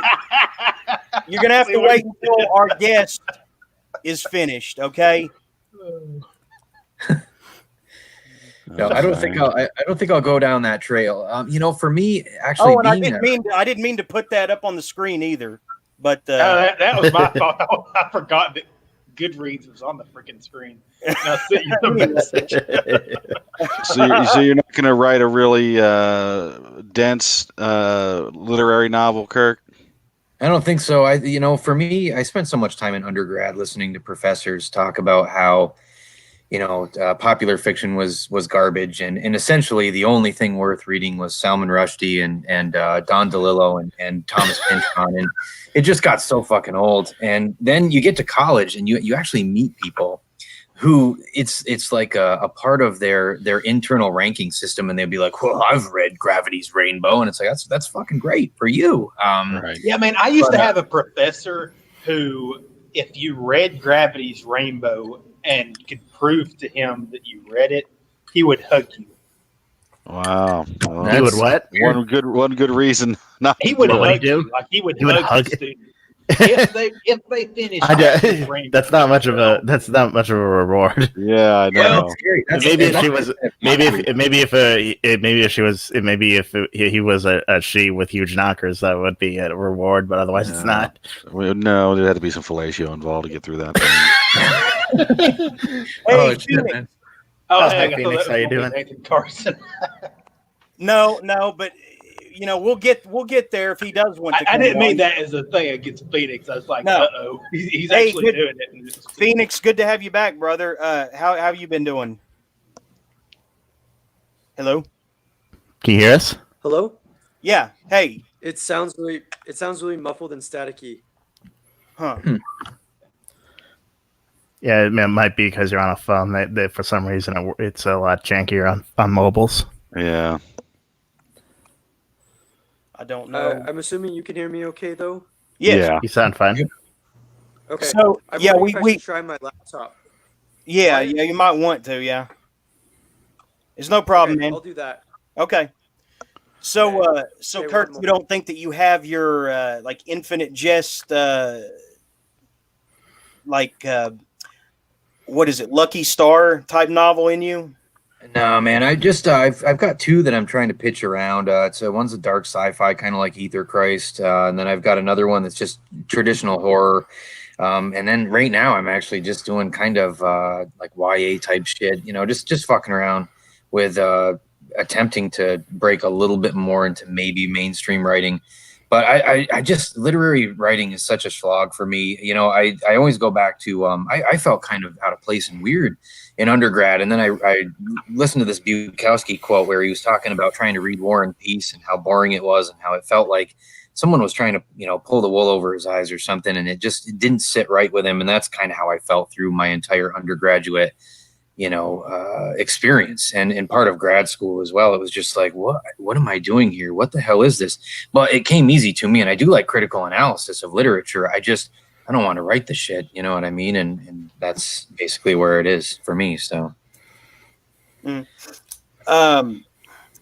So why can't I get this Philadelphia Experiment book in Kindle format? It should be available on Kindle through Rooster Republic. They're still the ones that take control of that. It should be there. The only one that you can't is Masturbatory Entropy. That's just because I self-published it. I'm too lazy to format the Kindle version. Plus, it's a shitty book, anyways. You know what I mean? So. Let me take a look here. Yeah, I'm not seeing it. I can get the paperback for $628. What the fuck? Yeah. I'll ask Don Noble, man. Maybe they took it out of print or something. I'll double check. If that's the case, I'll see if I've got the rights to it, and I'll get a Kindle version out for sure. By the way, Phoenix has written several books himself, and he took some out of print too. But have you heard of like Street Kid or let's see, what are some others? In the Garden of Evil, Contorted Royal, right?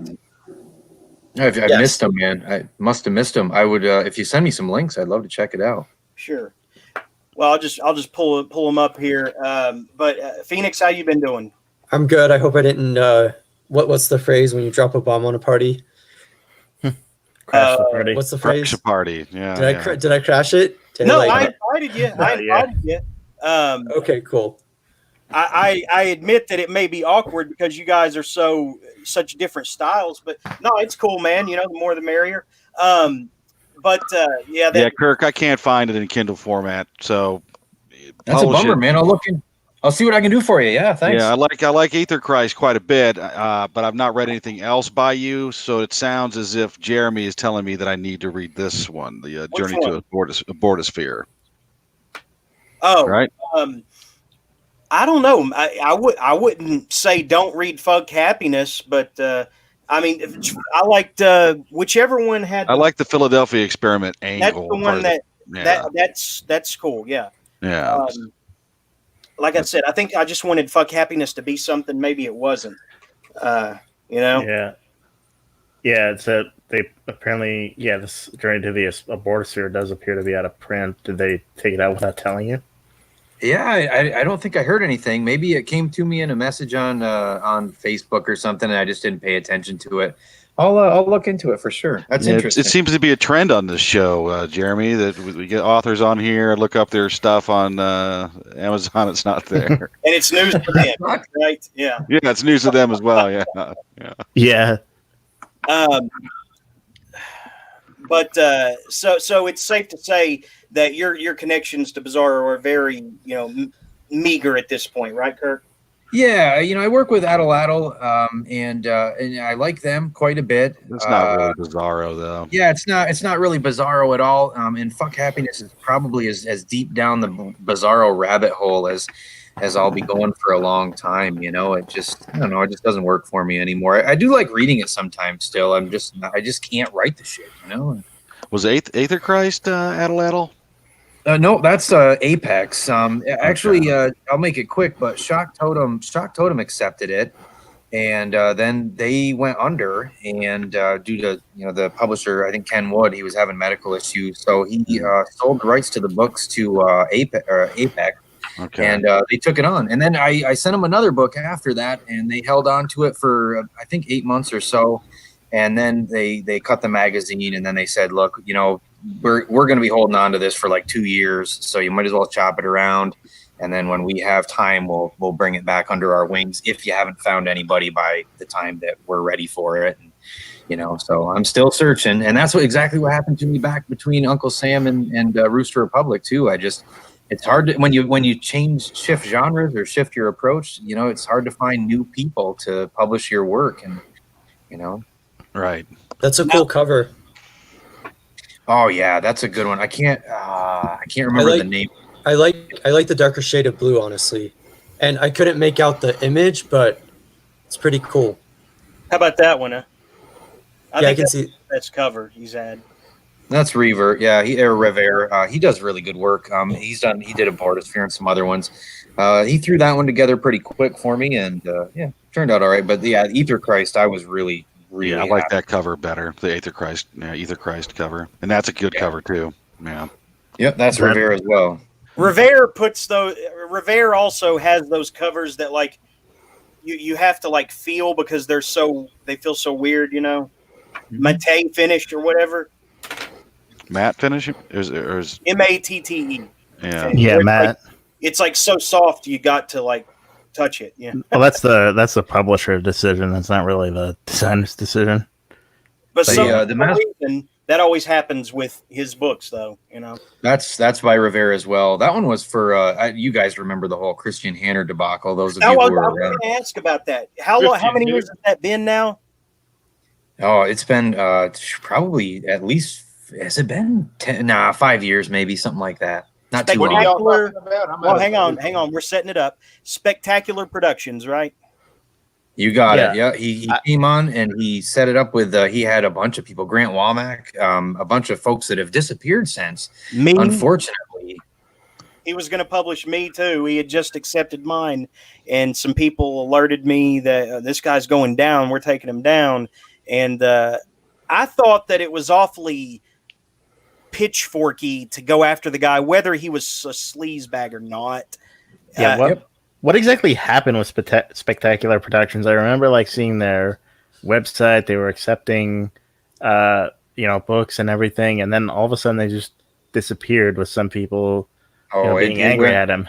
It was a disaster. I mean, it started off. He just had an idea to start a publishing house.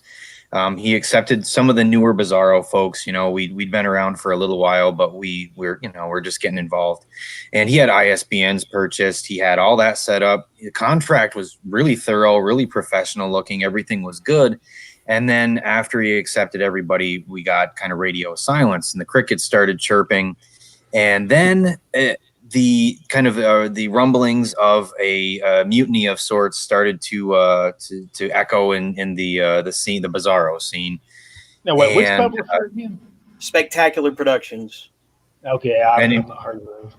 And Christian Hanner was the guy behind it. And then things started coming out about how he was kind of slimy, and he had some shady history.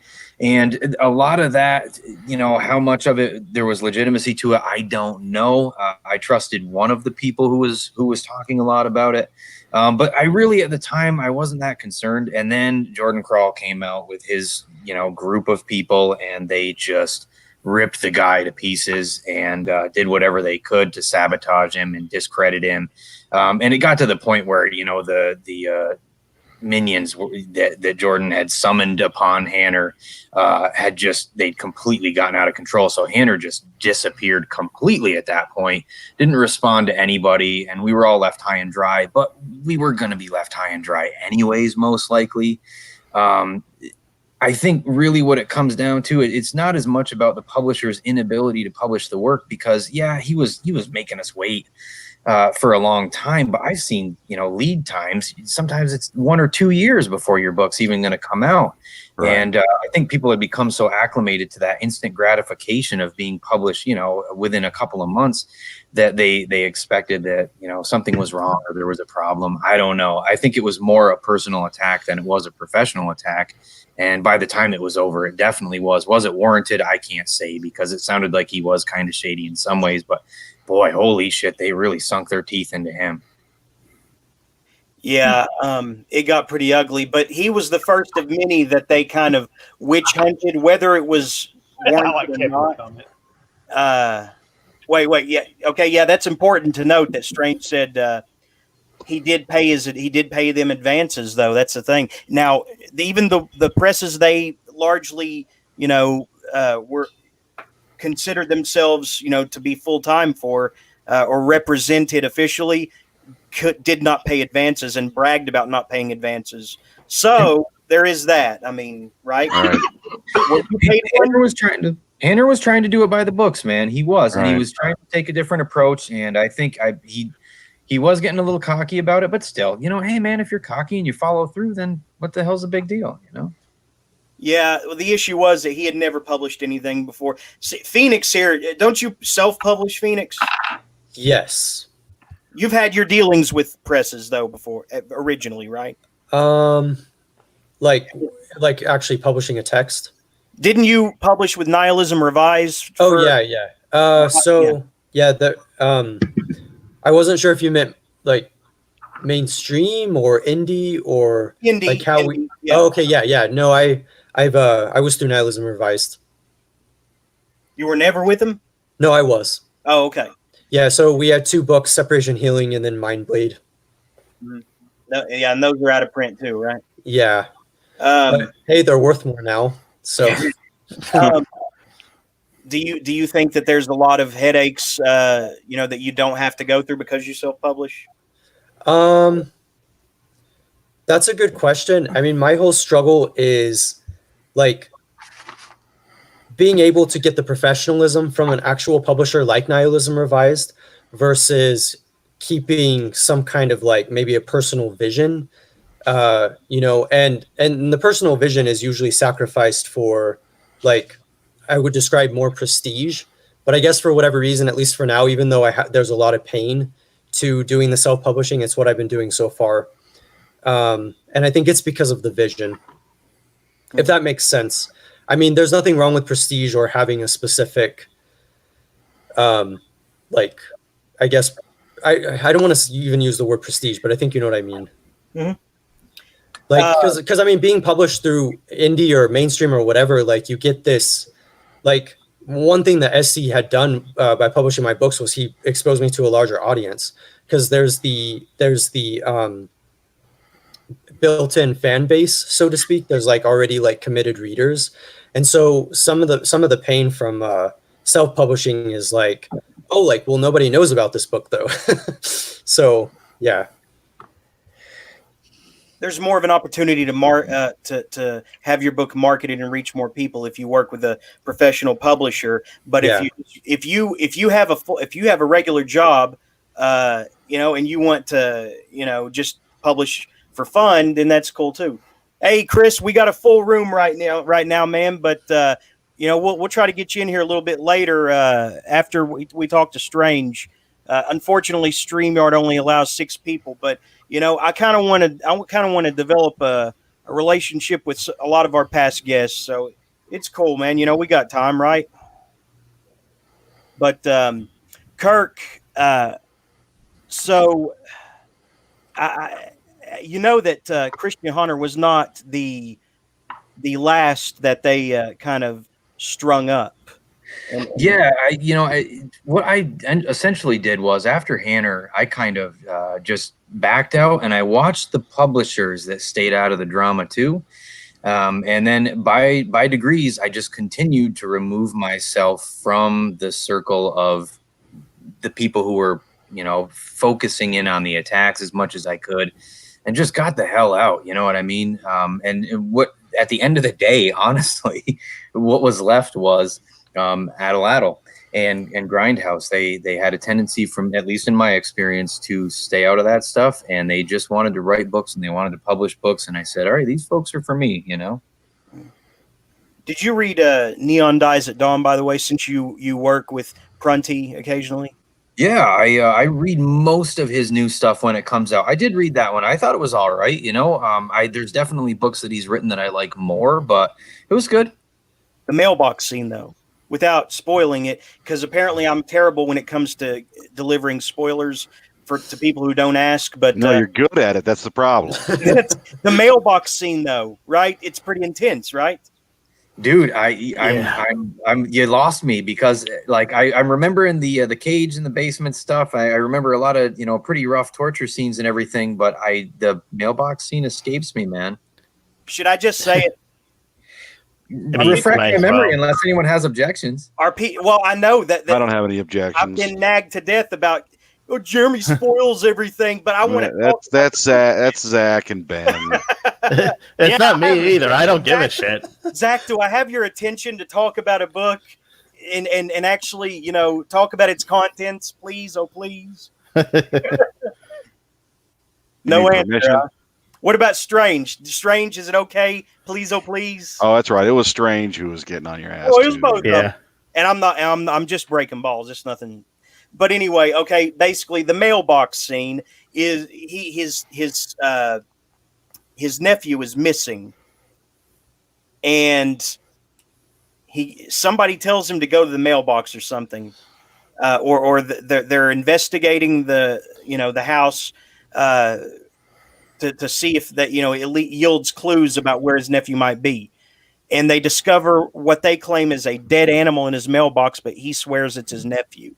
It's like an American Psycho type moment where it's like, okay, is this all? This doesn't sound like a spoiler. This just sounds like a thing that happens. What are you talking about? The stuff that you called spoilers before is just the same thing. No, it's very specific. Like if it's a big plot point that gets spoiled, that's a spoiler. But if it's just like one, like kind of like splatter moment, no, hang on. The Bigfoot indweller kills the guy's girlfriend. You asshole! I'm still wanting to read that. No, I cannot, Strange. No, I cannot. The mailbox scene is important to what we're talking about here. So you don't remember, Kirk, where they say where he's like, "No, that's my nephew," and the policeman says it's an animal. It's like a dead cat. Gosh, I do not remember that, man. Now I'm feeling guilty. Like, I feel like I retained shit pretty good, but no, I don't. Then there's that's followed by the even more fucked up part where he takes it down to the drug dealer's daughter in the basement and says, "It's like you have to eat this entire thing, or else I'm gonna." I can't remember what he threatens to do, but he threatens to kill her or whatever. That was an odd book. I loved it though. Seriously, Prunty just gets better and better, doesn't he? Yeah, I like Prunty a lot. Yeah. Well, I've only read Slag Attack and Neon Dies at Dawn, which are pretty far apart, but Neon Dies at Dawn is definitely way better. The Sorrow I've only King. read Zero Stratus, so I have to get in on this guy. Sorrow King is awesome too. It reminds me very much of Freddy Krueger's backstory, but Sorrow King's pretty awesome. So who are some of your favorite authors, Kirk, these days? Who do you look to for inspiration? I like Prunty. I noticed most of you guys are talking about a lot of his horror works. I kind of like his stream of conscious. The more I don't even know how to describe them. I've been calling them cringe fiction. So I like Fill the Grand Canyon and Live Forever. Books along those lines are a bit more my speed. I like CV Hunt's work too. I like some of her stuff. What the hell else have I been up to lately? I don't even know if I should bring this up. I'm probably setting myself up for some ridicule here, man, but I got fucking hooked on Animorphs last year really bad. I'm glad you brought that up because you've actually gone back and read like all of R.L. Stein's how do you pronounce oeuvre catalog, basically. A good chunk of it. Yeah, I went through that. I just basically was picking up any shit that I could at the library that would kind of give me a break from the heavy stuff that I'd been reading. I just read Raw Talent. It was a biography from the porn actor Jerry Butler. That was all right. It was kind of painful to read, but it's small press stuff, and then it's YA stuff. I like to read things that aren't too long. First of all, Todd Kiesling. I just read his. I can't remember what that one was called. That was pretty decent. I've been getting into a lot of kind of sci-fi horror or digital horror, I guess you might call it. So Lucas Mangum's got some good stuff out there. He should have a new one coming out fairly soon. Yeah. What did you first say, though, that people were going to give you shit because you read a bunch of what was it? Animorphs. What's that? Oh, it's YA/juvenile series. There's 62 books in the series. They were big in the, I think, late 90s, early 2000s. Yeah, I was really into it when I was a kid. Yeah, that's usually what I hear from people. They'll be like, yeah, that was cool 20 fucking years ago. And I'm like, man, it's kicks ass now still, man. It's called maybe I should Animorphs. Yeah, it's basically... Sorry. It's about... sorry, go ahead. I was just going to say, so the guy that was trying to get on, he can get on. He can take my place if he wanted. I didn't want to cut him out. He says he's just here to listen. Okay. So you're good, dude. Okay. Oh. maybe we do want to get Strange on in a little bit, but Okay. I don't even think he's off work yet. So, Okay. yeah, Phoenix. How I don't remember if we talked about it when you were last on, but have you read any Bizarro? I don't know where to start with Bizarro, honestly, because I've heard different definitions of what it is, so I don't even know like what text would be seminal and like what. Yeah, I'm honestly not sure. Whatever you do, don't read Kevin Strange. I would recommend a little book called "The Story of the Why." It is clearly the pinnacle of bizarre fiction. Your book, right? That was yours, right? Yeah, but I'd honestly recommend one of the Bizarro starter kits. Those are actually really good collections. No, I love that cover. It's really creative. Yeah, Matthew. And it was published by Cable Books. Are they a Bizarro press? Cabal Books. Yeah, they're kind of more literary Bizarro, like along the lines of like Browdigan and what's the Vonnegut. I didn't realize Browdigan was Bizarro. What's the distinction between Bizarro and literary, and like how do those merge? Well, I guess with that, with this, it's because the original imprint was called Thick and Veiny Books. So I guess that's kind of like how it is. It's more genre fiction inspired. Like one of the books is by Vince Kramer, and it's called Deadly Laser Explodathon. So I guess it's a bit more, subtle in the weirdness. It's more image driven. Yeah. I haven't had an entry point yet. Do you mind sending me a list of a couple? I'll be glad to, brother. Okay, yeah, I'd appreciate that. I'd recommend just looking up like Bizarro starter kit, and any one of those would be a good starting. I just never know if I trust those. Like if they're like Bizarro starter kit, but I don't think personally that is a good. I say House of Houses by Kevin Donahue.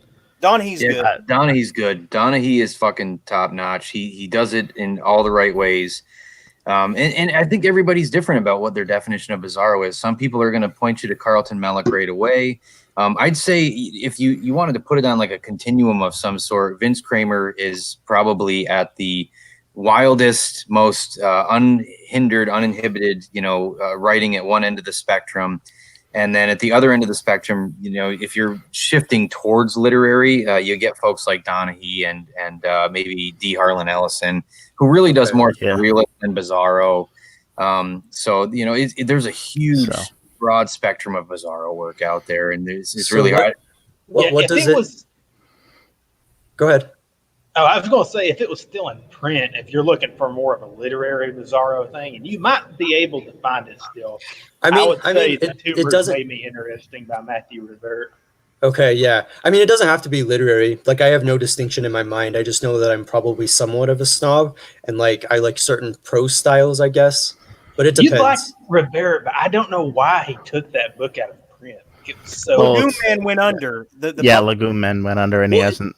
Even just thinking of the covers, it looks like a lot of it is focused on the imagery of it, just like weird kind of unexpected imagery. Yes, it is. It's very much, and they're very padded. A lot of the early Bizarro works, especially like you'll get like I remember reading Baby Jesus Butt Plug and being like, wow, this is a 10-page story that just got padded to hell and back. Adam Pepper had one too, the Super Fetus book, and that was another one that was like, this is a 10-page book that it got padded until they could turn it into a novel and throw it on the shelves, and people are basically buying it on the title alone. And that was kind of one of the first things that Rose told us when I got in with NBAS. She's like, look, it's title, image on the cover, and back of the cover description, and that's really what's going to hook them and sell it. And she never said this, but the general sentiment seemed to be, it doesn't really matter if anybody reads the damn thing. As long as they buy it, that's the most important part, right? So, and there were some authors. Go ahead. Well, I was going to say, in a sense, I suppose that's how all publishers probably think. Like, we don't care we don't give a fuck if they read this shit. Just buy it. Yeah, exactly. Use it for toilet paper for all we care.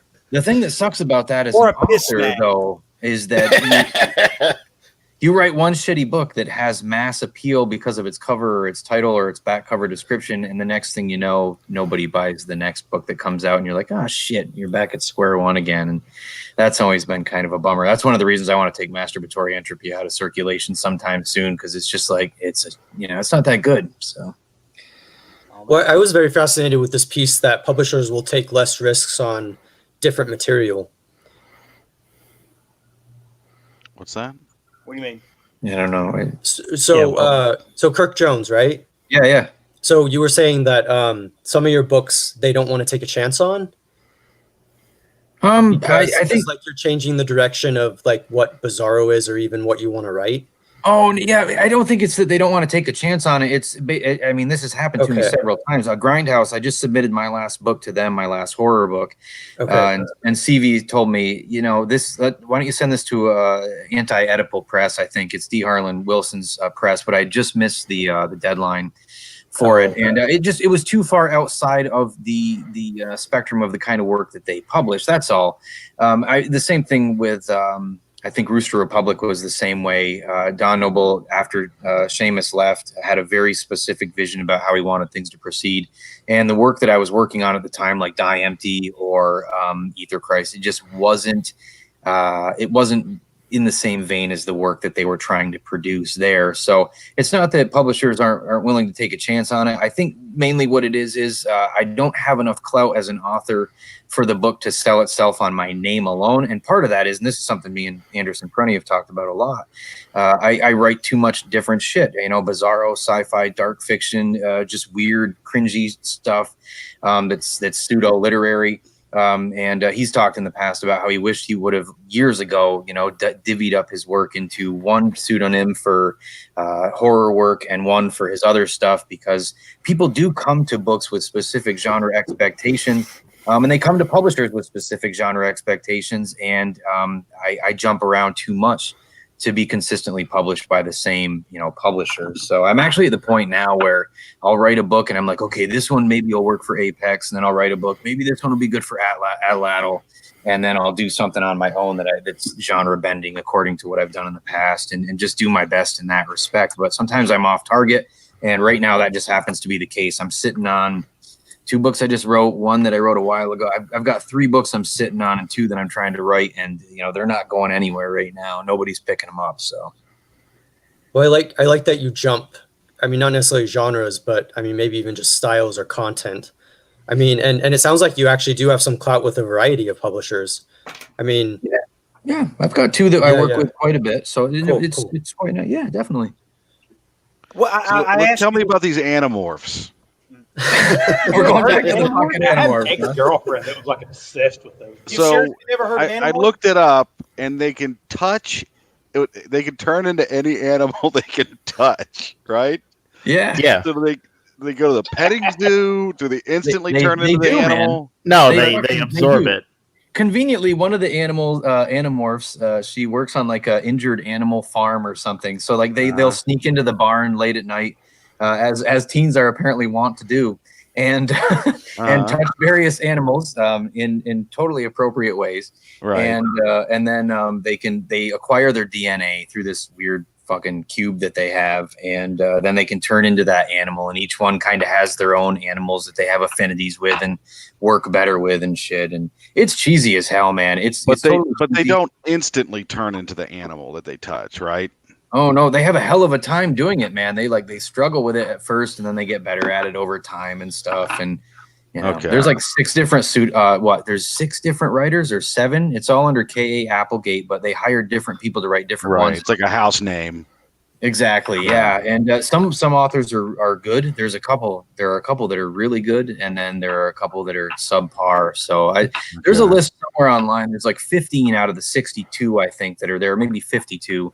There's about 16 that are they're good as far as Animorphs are concerned. Right. The storylines are decent, and I had a hell of a time with them. I probably read about 20, I think, something around there. So. Okay, because I was thinking if they instantly turned into the animal that they touched, right, then, if a spider crawls on them or something like that, they just, turn into a spider on, against their will, Oh no, and they've got a whole repository too. Like every time they turn into a new one, they can turn into that one, whenever they want to after that point. So, they all get more nuanced and better as time goes on. So like a grown ass dude can turn into like a little cat. Definitely, yeah. Okay, all right. Yeah, and there's like a thing where if they stay more for I can't remember how long it was, but 2 hours. Yeah, 2 hours. They permanently remain that animal. So throughout the series, one of the characters spends most of their time as a hawk because they got stuck in that morph. Tobias? Can they telepathically talk to other people that are, you know what I mean, like Animorphs? Fuck yeah, man. Yeah, he's still chilling with him. He's still chatting. and with him. they fight this alien race, which are called Yerks. They're basically leeches that crawl in your ear and control your body. Oh, that's pretty cool. It's actually pretty awesome. Wasn't Tobias? He actually became so much of a hawk that he forgot about his past life. No, they actually give him the opportunity, maybe in some point, but from what I saw, the Elemist allowed him to transform back into a human sometimes, but if he ever stayed human for more than 2 hours, he'd revert to his human form and he could never transform into an Animorph ever again. So interesting. That may have come later because I think I read the third book in the series, which was strictly, I think, Tobias's story. And I was just fascinated at the idea that he couldn't turn back, that he was becoming a bird. Yep. Yeah, and he was so getting 3 people on the show have read his Animorph stuff, right? So that's crazy. I've never heard of it. Seriously? Well, it was after your a TV show, right? Yeah, There was a TV Nickelodeon. show out of Canada. Yeah, it lasted 2 seasons. You can watch it on YouTube, but the quality of the episodes is so bad. And it's so, you listen to the actors talk about it. Like they got on the show, they did the 2 seasons. I think there's 2 seasons. And they didn't even know that it was a book series or that it was famous or anything. They're like, oh, it's so weird to be recognized by people. I just thought it was like this rinky-dink, low-budget piece of shit show. And it turned out it was a bestseller book and everything. So it is kind of one of those, I don't know, best-kept secrets or something. I don't know. But it is what I do recall being kind of disappointed in the show because it's obviously had no budget to do like most of the cool stuff, so it looked really cheesy. Oh, it was so bad, so bad. I watched it with my kid. She wanted to check it out, and so it was when were these books released? 90s. 90s, late 90s, early 2000s, maybe. Okay. This was back when something was YA, like only kids would hear about it. It didn't get like. It only wasn't really until Harry Potter where they decided like YA was the new gold mine. Well, it's Scholastic too. I mean, if it was all coming out through the Scholastic paper magazines that were coming home from the schools, and that's where everybody heard about it. So I had seen it on the school bus when I was a kid, but I was too busy, smoking dope and listening to Nirvana or something probably. So what age range is it? Oh, dude, it's supposed to be for teens, I think, but it's for 7-year-olds to 12, I'd say. Okay. I mean, I read it when I was that age. Kirk, I got to know, what is your favorite Goosebumps? Oh, shit, man. I just finished up that Go Eat Worms, I think it was called. That one was all right. I had a good time with that one. But other than that, there's one about the ghost next door. That one was kind of, I guess, spooky in a way. The Camp Jelly Jam was really kind of weird. I had fun with that one too. Yeah, they were good. But the honest truth is the books are so short. There's no time for the characters to be anything other than 2-dimensional archetypes. I mean, I can objectively read these books just like, Animorphs. You can read it and you can go, wow, this is not that good.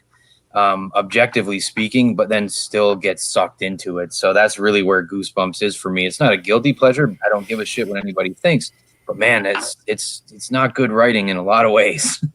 I say One Day at Horrorland. That exactly, yeah. That's my favorite.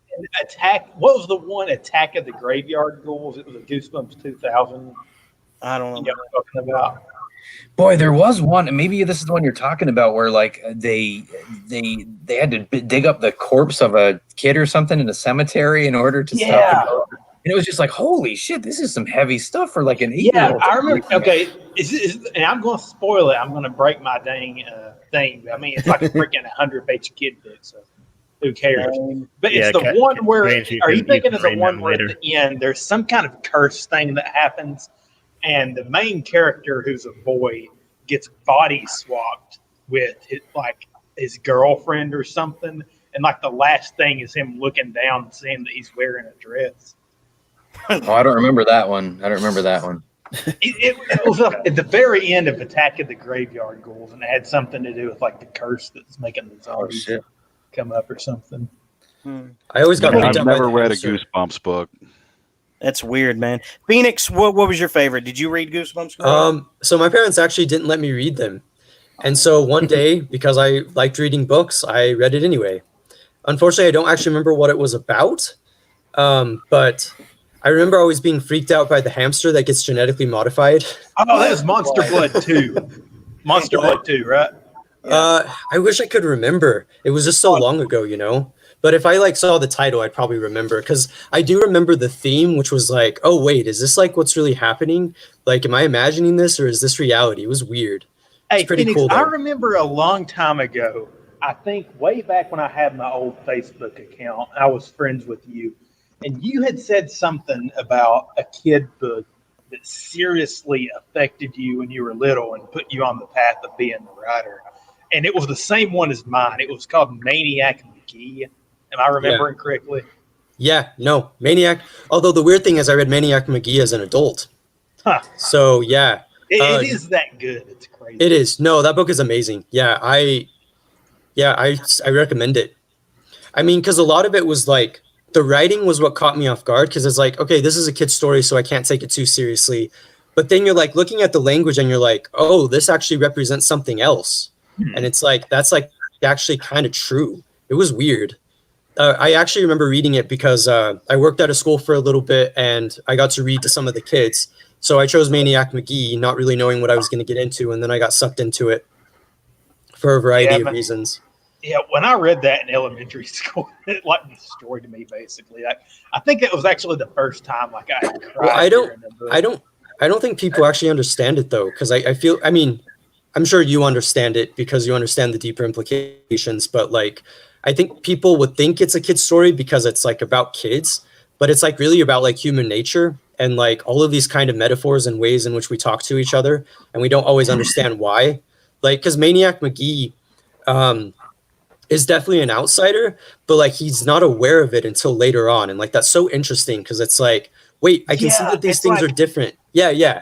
Like the whole thing is, it's like he's wild at first, and then he gets taken in with people, and it's like constantly these relationships he forges are just going to hell. It's like these people have these horrible hang-ups, and it's like it's almost like he gets to where he would rather be like he was before. I mean, it was pretty crazy, but for a kid.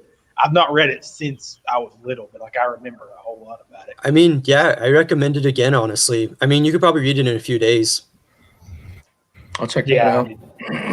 Like, and I think the thing about Maniac McGee is like, I feel like when we talk about books we're excited about, like, it's always this thing of like, well, they're telling me to read it, but I have like 50 books on my list and 50 books by my bookshelf, and like, I need to not read this.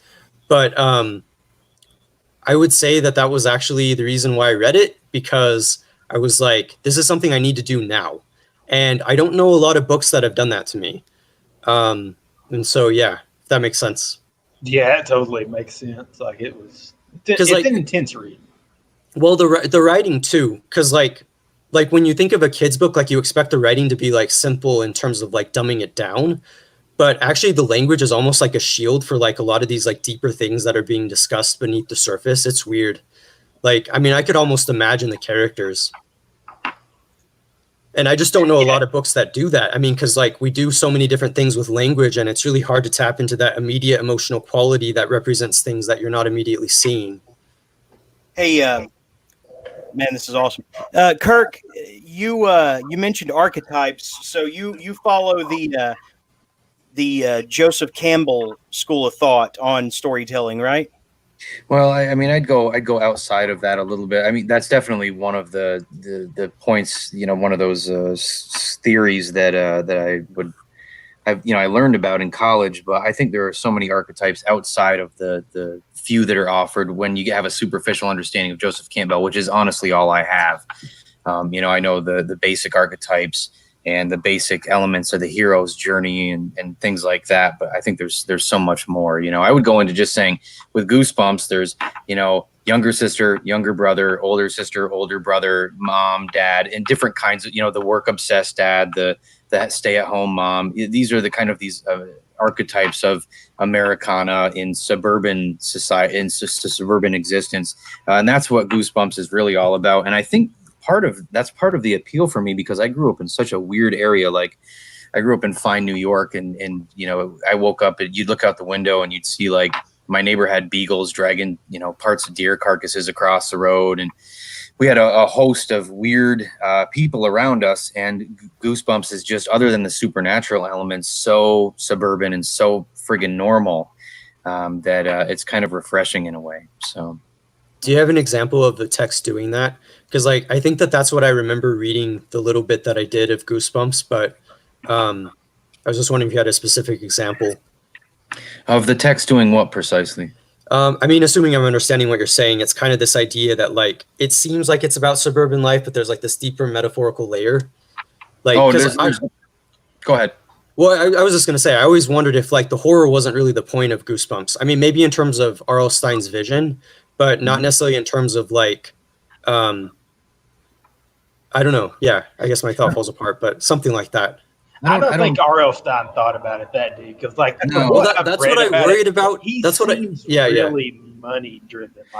Like I remember he did this thing where he got into New York and he started selling to these humor magazines because he wanted to be a humor writer.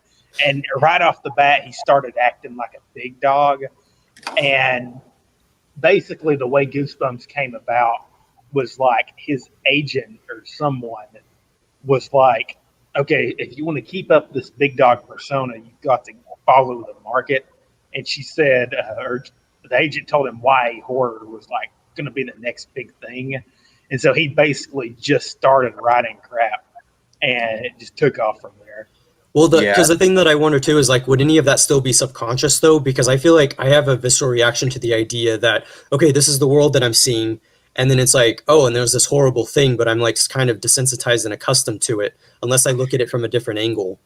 I think that you could read into some of the books and find a potential metaphorical underpinning. There was one called "Stay Out of the Basement," and it was basically the father was like a workaholic and he was always missing, but then he brought his work home and they were trying to figure out what's going on. The father wouldn't let him go in the basement. And I think that could potentially resonate with people. And, of course, in the book, there's a supernatural element to it. What's going on in the basement is far beyond anything we could ever fathom. But, I mean, in small town America, it could be, your parents growing dope in the basement or, any number of things that they're doing in their basement or looking at. But, again, I don't know if that's actually, like Jeremy said, if that's what Stein was going for or if he was just pumping out shit, as fast as he could. So. Hmm. We talked about a few years ago, and you said to fully answer this question, it would take, several hours, but I was perplexed about the difference between pataphysics and semiotics. And I think you said there were two completely different things, but I don't know. They seem kind of the same to me. Maybe I don't understand what they are. You talking to me, man? Yes. We've talked about semiotics. I don't know what the hell pataphysics are, man. I ain't never heard of that shit. Alfred Jarry? Pataphysics is like a made up kind of thing, isn't it? Semiotics is about like language and how certain things, the symbol, the signet, what? I'm trying to. No, I know. I just can't get it out. It's like about the difference between what something signifies versus the signifier, I guess. Wait, is this that thing where people will take like they'll write a novel that like limit themselves to not using certain words? That's Oulipo. That's Aleppo. Semiotics is it's the study of signs, and in a literary capacity, it might boil down to something as simple as what the various connotations and denotations of a given word.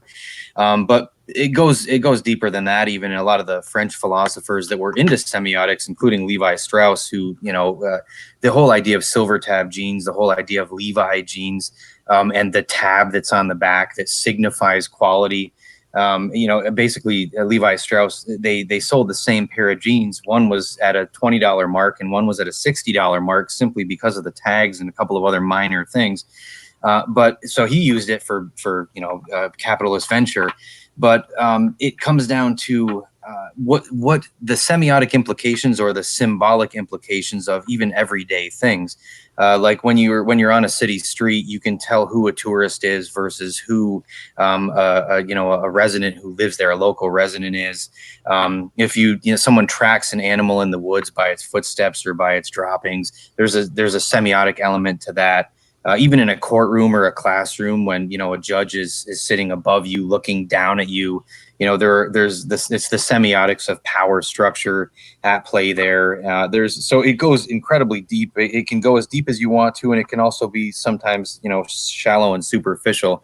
Pataphysics, I have no fucking idea, but semiotics is kind of my shtick. One of them. It's what I teach in comic books as literature class I teach, and a little bit in a digital identities course I teach as well, where we're at the point now where we're looking at video chats in real time, and the fact that the video chat is streaming, it signifies the actual person, but it's just a kind of a video reproduction of them, and how does that impact the way that we interact with others and our social identity construction and things like that. So it's fun shit. It's a rabbit hole that I recommend everybody go dive right into and don't come out for, we got plenty of time. Spend a couple months down there. I like the way how you present it as a fun rabbit hole rather than something that's gonna shake up your view of reality, because so many people do that with so many things these days, especially in the academic setting.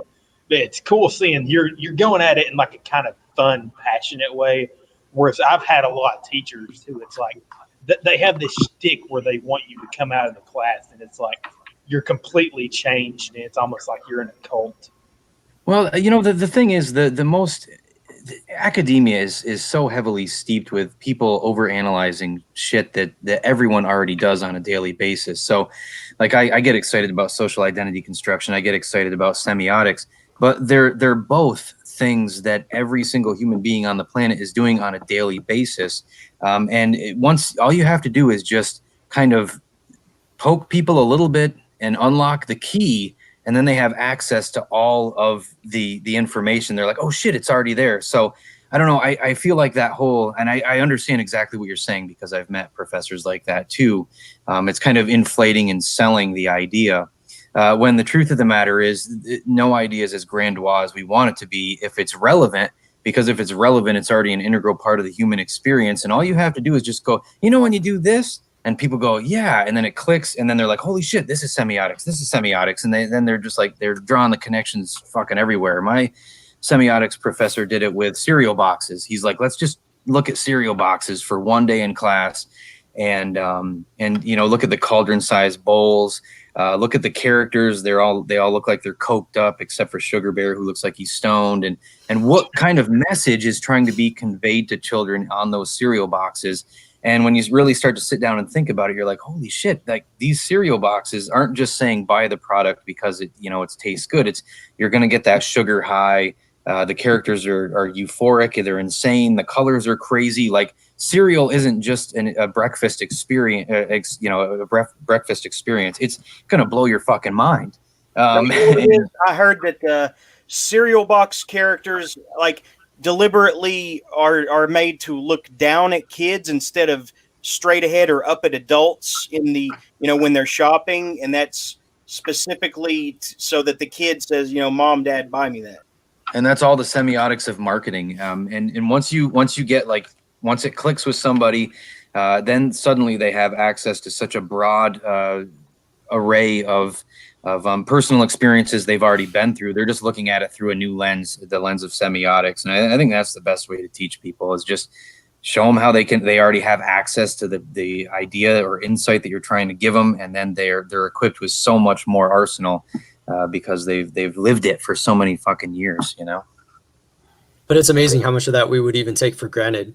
We don't think about a cereal box as possessing some kind of language of its own.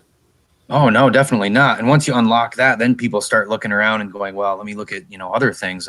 I do. See, that's the thing Jeremy and I were talking about earlier privately. It's and because he doesn't like going down the rabbit hole of picking out satanic images in media, because he believes it's kind of like a preachy thing. It's once you notice it and you see the trademarks, you can't unsee it. Sure. Yeah, Neil Gaiman made the same assertion about Joseph Campbell. He said, I don't want to know the archetypes. I don't want to know about the hero's journey because it strips literature of its magic. And in some ways, semiotics could be said to strip the world of a little bit of its magic. It's definitely true. So, well, language. Oh, I'm sorry. Go ahead, Phoenix. Well, I guess that's my confusion. Is I feel like language is this really beautiful thing, but it can also be used to conceal things, right? And so, like, the application of semiotics, we would hope that we can see through at least some of that. Because, like, with literature, you don't want to overthink the language because you want to be along for the ride. But if it's like something in the world that might have a more capitalistic end, so to speak, or something like that. I mean, at least using the language of semiotics and like Roland Barthes and stuff.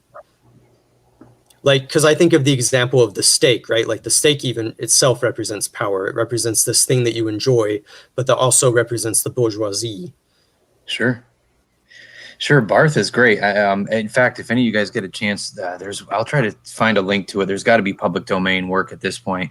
Barth did a semiotic analysis of wrestling, wrestling, the sport, the display sport. And then there's another one about soap detergents and what it seems so boring. Go ahead. Yeah, I've actually read the book that's in. Yeah, mythologies. It's a good collection, and boy, when you read it, you're like, man, this guy's such a damn nerd.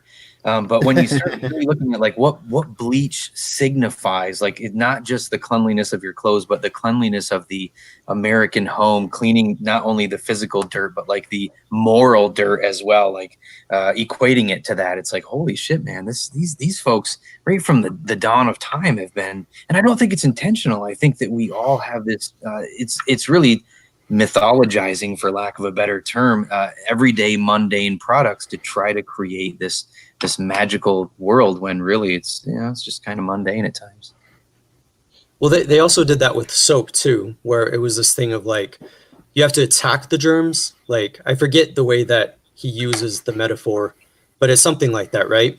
Hell yeah. And like, but that's the weird thing is like, is it really something we need to attack, or is that the binary? Because even that goes into a little bit of like Derrida's logocentrism of like having this binary and subordinating one aspect of something for another thing.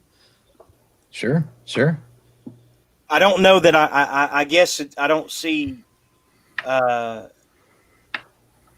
hear someone talking about Barth's essay on wrestling, and they use Randy Orton as an example. Orton is known best for his time as a heel, or aka villain.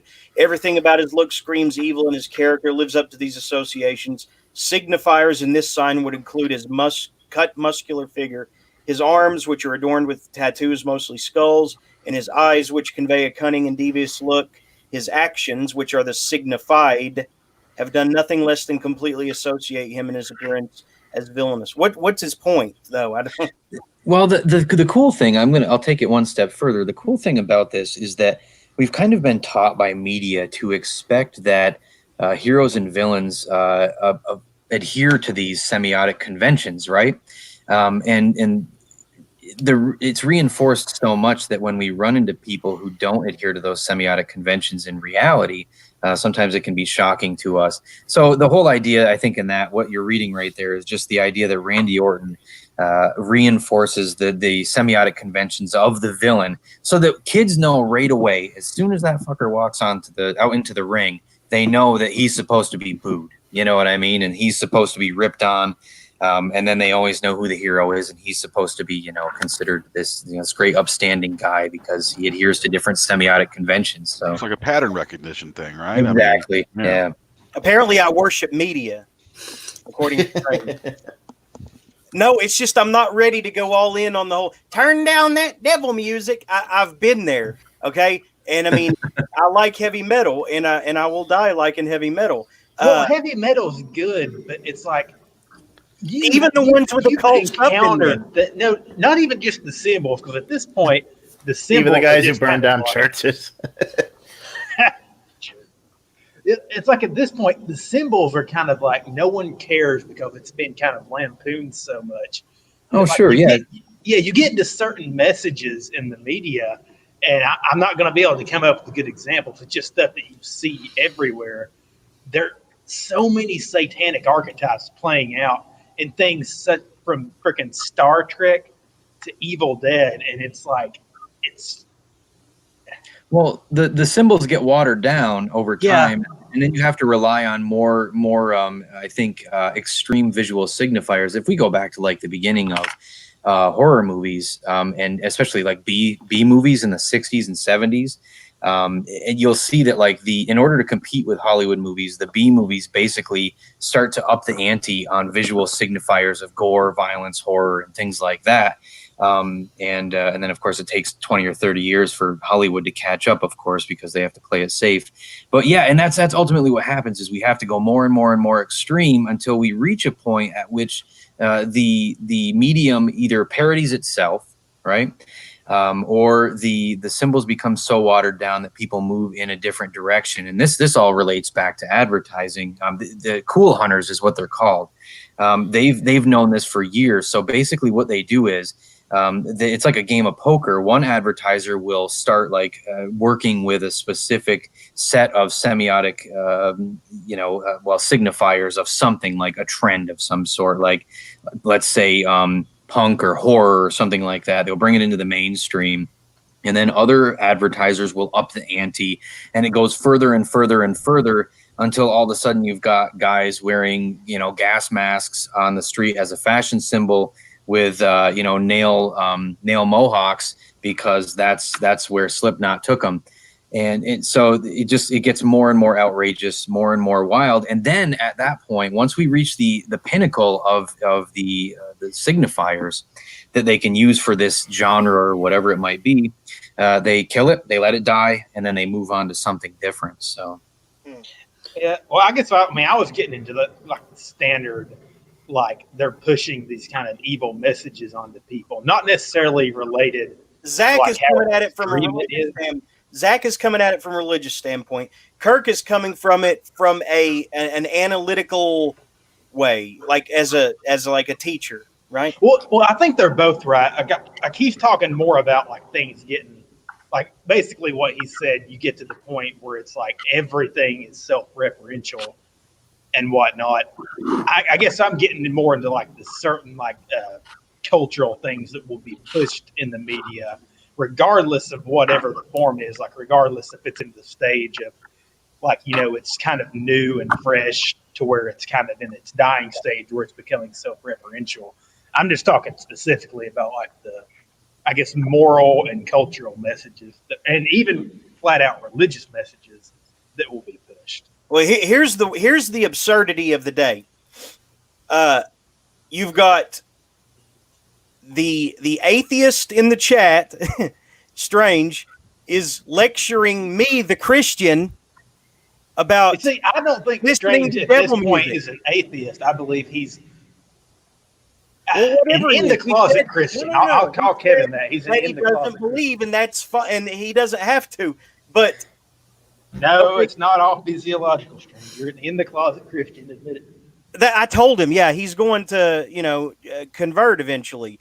And no, I'm not going to turn this into, a sermon or anything, because I'm, aware that we have, guests and co-hosts present who will probably never be religious. That's okay for them. But I've got an atheist / agnostic or whatever lecturing me, the Christian, about listening to that devil music. It's just, isn't that absurd if you really stop and think about it? Is that not absurd? Well, you should probably stop listening to that devil music. Yeah, well, it would be if you didn't know, both of you, and like where you're coming from. But yeah, just up the ante and start listening to power electronics. What is power electronics? It's really dark, nihilistic, harsh industrial music. Kraftwerk or front.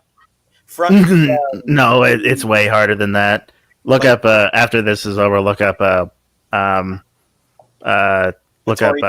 Prurient. Look up Prurient or like Prurient interest. I'm just gonna go to Bandcamp and type in power electronics. Yeah. Well, anyway, I have worried about that. Like, I think it's easy to get desensitized to what we see and hear. And I think that it's kind of an unconscious process. Like if we experience something that makes us uncomfortable, like we might not fully be aware that we're uncomfortable, but like there's a reason why we are. I mean, is that your experience? Like you're like, I don't like this, but I don't know why. Subconscious. Yeah, I've watched certain movies that really unnerved me, and I couldn't put my finger on why. And I'm betting that it was subliminal imagery. You know. Do you think subliminal imagery works?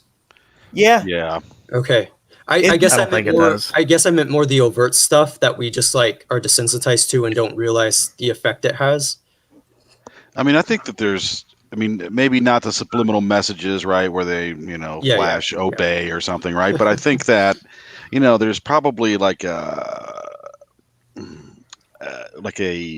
geometry or a composition that you can use in film to evoke a certain kind of emotion, right? I think that's pretty much proven, right? I mean, I think that, you know. Wait, say that again.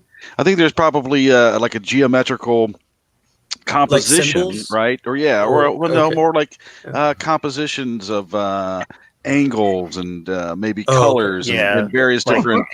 Things being just off in a way that you can't really describe. Right. Yeah, I think that's probably.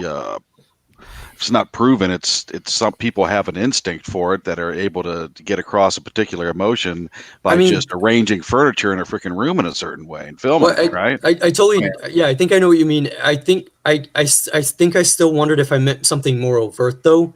That like, so like, I'm trying to think of an example. So this might be a silly example, but the Goosebumps one with I don't remember the animals bringing the deer carcass across, like. There's one perspective. That's actually my life. That was Kirk's personal. That's my childhood. Well, but but I don't know if I can formulate this thought fully. But the main idea for me is like what occult symbolism do I fucking engage in? What are you talking about, dude? He likes to push our buttons here, doesn't he? Wait, me? What is it? I'm talking about somebody. He's referring. What is it? The weeaboo image? Is it? No, not the weeaboo. He's talking about last episode. We were talking about that woman, the spirit cooking woman, who's involved with going to all these people's freaking parties. Maria Abramovich is nothing but watered down Viennese actionism. She's just repeating some. She's repeating something. She's repeating something that was done back in the '60s, and now it's Satanism then too. No, it wasn't. It was based on Dionysian rituals. To simplify my idea, if you're going to argue that, if you're going to go from that standpoint, but I don't really see what I can't really respond to that because it's basically everything except what I believe is Satanism. Well, okay, whatever. That's the path you have to go down, I believe. Yes. I was just thinking. So to simplify what I was saying, I didn't use the best example, but like we might see something that could be evil as like just normal. Like there might be things that we really overlook. I'm not sure how I feel about that because I don't like the idea of being manipulated by things I'm not even aware of. But I do think it's a real thing, and it's just hard to be all day, every day, you're being manipulated by things you don't understand, right? Yeah. I mean, they're way more sophisticated than you could probably ever grasp. I think that there's, especially folks maybe in advertising or marketing or whatnot, that have a deeper understanding of psychology. That's like trade secrets that they're using to manipulate people all day, every day. But I was going to say, I think the other thing, maybe this is my silver lining of like some kind of hope, is that there's always a sleight of hand. And once you can see the smoke in the mirrors, but I think the trick is getting to that point, if that makes sense. Because I feel like if I was like more in my uninhibited self, I would literally be afraid of everything. And so I've gone in the opposite direction and I've tried to confront it, even if I don't like it. But I would imagine the best case scenario would be somewhere in the middle where it's like, well, I don't like this, but I'm going to go ahead and give this a try, if that makes sense. Because I think openness to experience itself is still a good thing too. Like even if we don't always like what we experience, I think there can be a growth curve with those kinds of things. Yeah, I mean, well, in terms of like the whole normalizing, I don't really like the term, but evil. I think that's clearly something that happened. I mean, it happens. I mean, earlier this week I read Gore Vidal's Perpetual War for Perpetual Peace, and that was kind of a big thing in it. Like these erosions of our civil liberties and perpetual wars overseas have been happening, so gradually, but are still are just happening, that they've to such an extent that they become normal. It's normal to people that we're engaged in multiple military actions right now. I mean, but aren't all countries engaged in military or constant warfare? I mean, isn't that like kind of like something? Not really. I mean, if you're like there are countries who send some troops on behalf of the United States, but no, most countries are not like actively engaged in military in military conflicts at this point.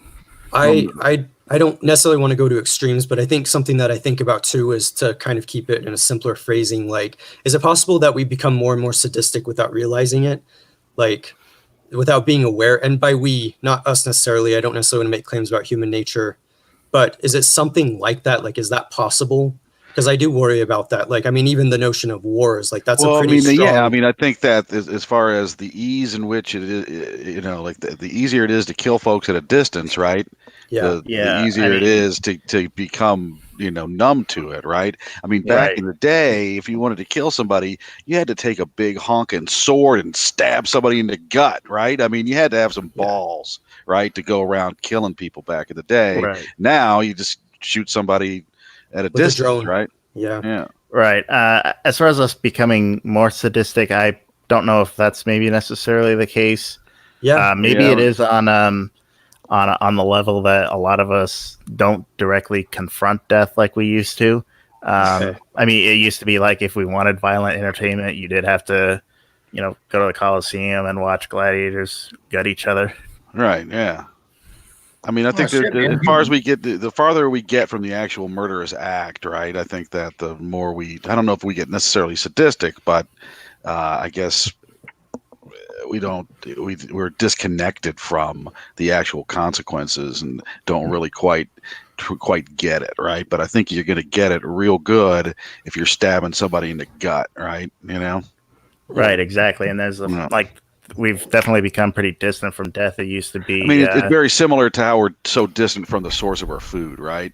Like, like a farm boy's got a totally different and more natural, visceral understanding of, say, with the circle of life, right? To come up with a generic kind of cornball term, right? But I mean, it's true, right? They have a way better understanding of, what it means to be an animal or a human, right?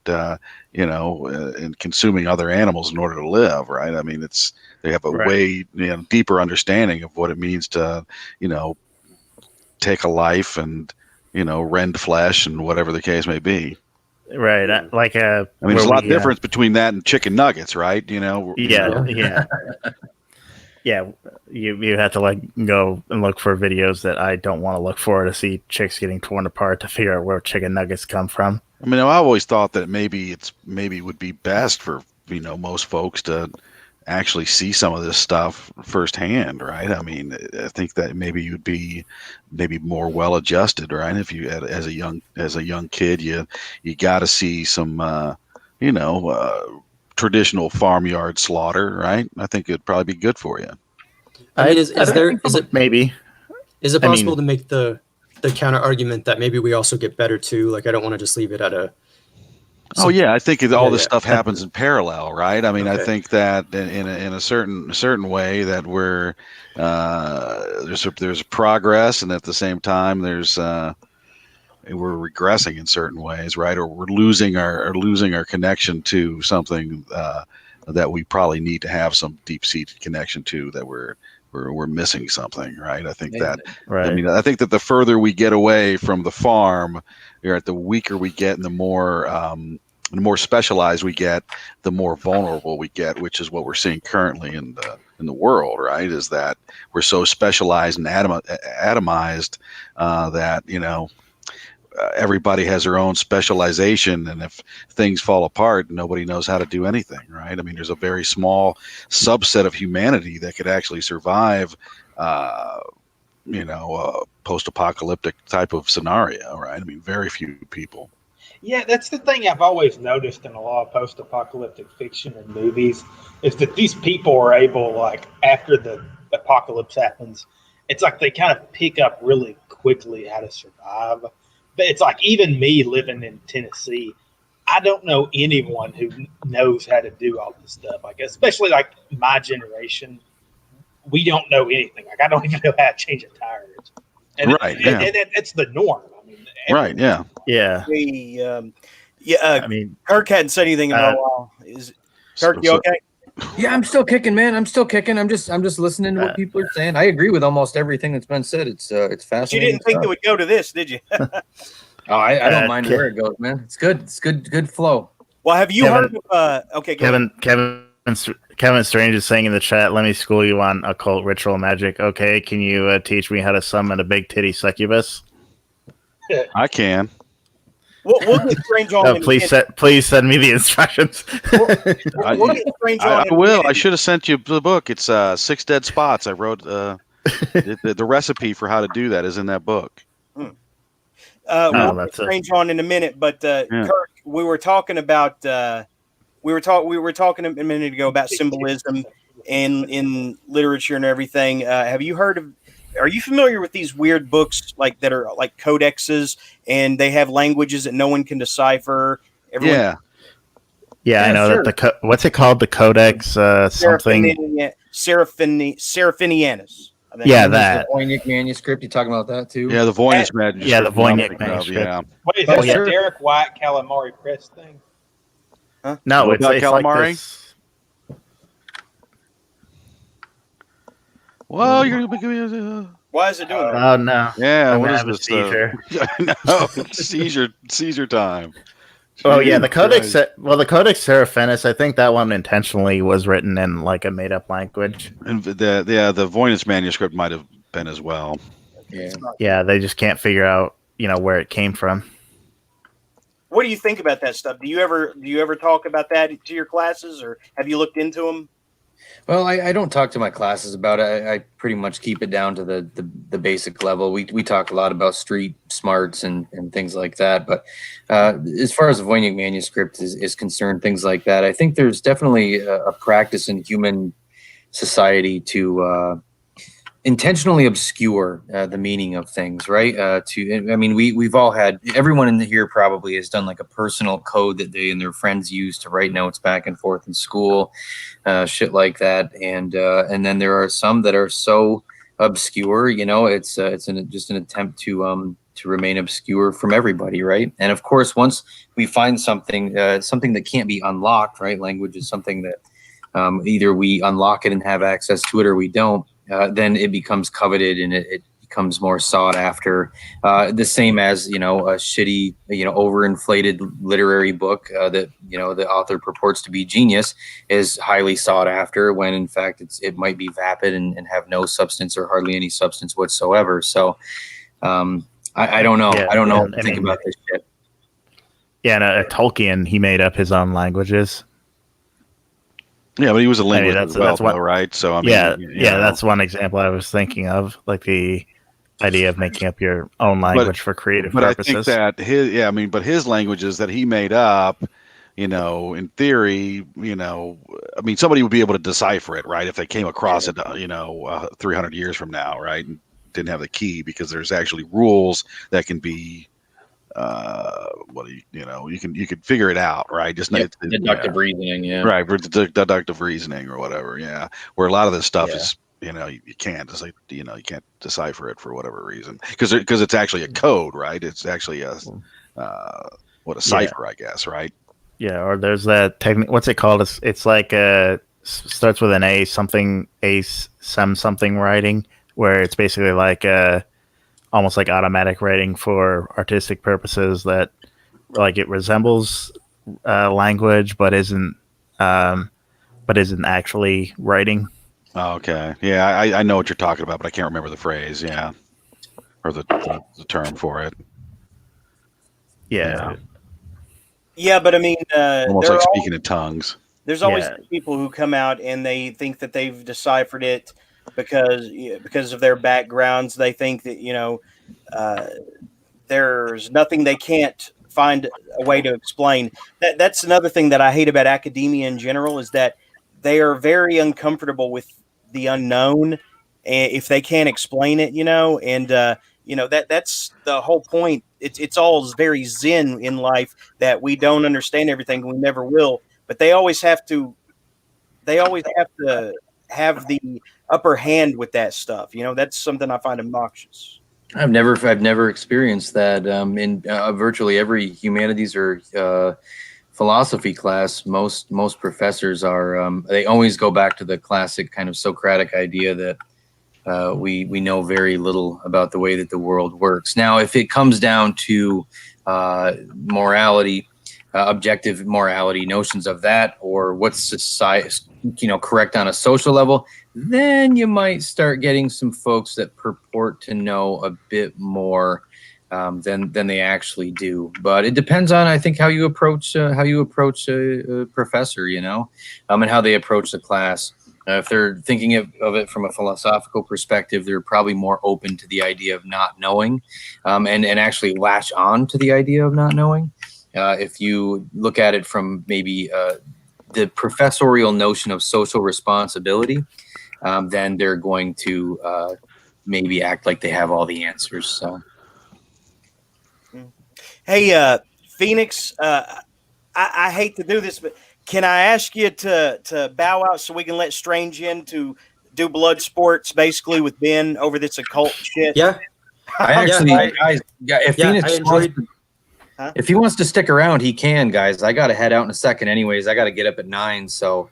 Okay, okay, Phoenix, you can stay if you want to, if Kirk's jetting. And Kirk, I think there were some other things I meant to cover, but I'm sorry I didn't get to them. This is kind of how this show works, It kind of goes. It's like a wild animal that does its own thing, So it was a good time, man. I had fun. It was good to meet all you folks and chat with some of you, and hopefully we'll get to do it again down the road. Is Ben still out there? Is he still kicking around?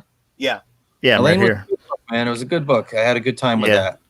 Thanks a lot. I saw your review. All right. Talk to you later, Kirk. Thanks for coming. Nice meeting you.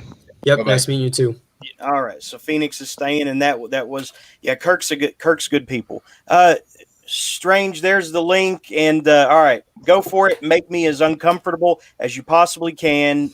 Give me blood sports with Ben. And Aetherchrist is recommended to anybody who may be listening. It is pretty good. Go ahead. I liked it. Hello. Yes. Is this thing on? Hello. Yes. Fight. Ben, fight. You read the comment wrong, Ben. I wrote it like in the context of a meme, like I'm not quoting you. You were asking me, what are you talking about? I engage in occult symbolism. I don't know anything about it. Only to then immediately start talking about the difference between spirit cooking and whatever some obscure 1970s occultist. They weren't occultists. They were performance artists. You clearly have a they're performance artists. And but why are they freaking? Yeah, why can't they be both, Ben? You have a deep and wide understanding of the occult, and then you call it. It's for guts. I don't know what to tell you. If you're going to call the Vietnamese actionists, if you're going to call them occultists, it's their performance. I mean, she's literally performing satanic. Okay. The trauma movie director that died last week, the director of Blood-Sucking Freaks, was his name? I can't remember off the top of my head. What is the premise of Blood-Sucking Freaks? A guy who has he's a what's the term? He's a human trafficker. He's a performance artist who creates mock murder on stage. He does actual murders on stage. That's the whole point. To also be performing actual murders on stage that the audience doesn't see. And whenever I bring up these Satanists that perform real satanic rituals for everyone to see, you go, dude, they're performance artists. Yeah, and that's the whole big part of their maybe the entire premise of that film was exposing the entire occult entertainment portion, the occult corner of the entertainment industry in music, movies, and media that pretend to be doing performance art or creating art of any type, but are really performing satanic rituals in full public view. Maybe that was what that film was really about. No, it was about someone who very clearly got off seeing women tortured.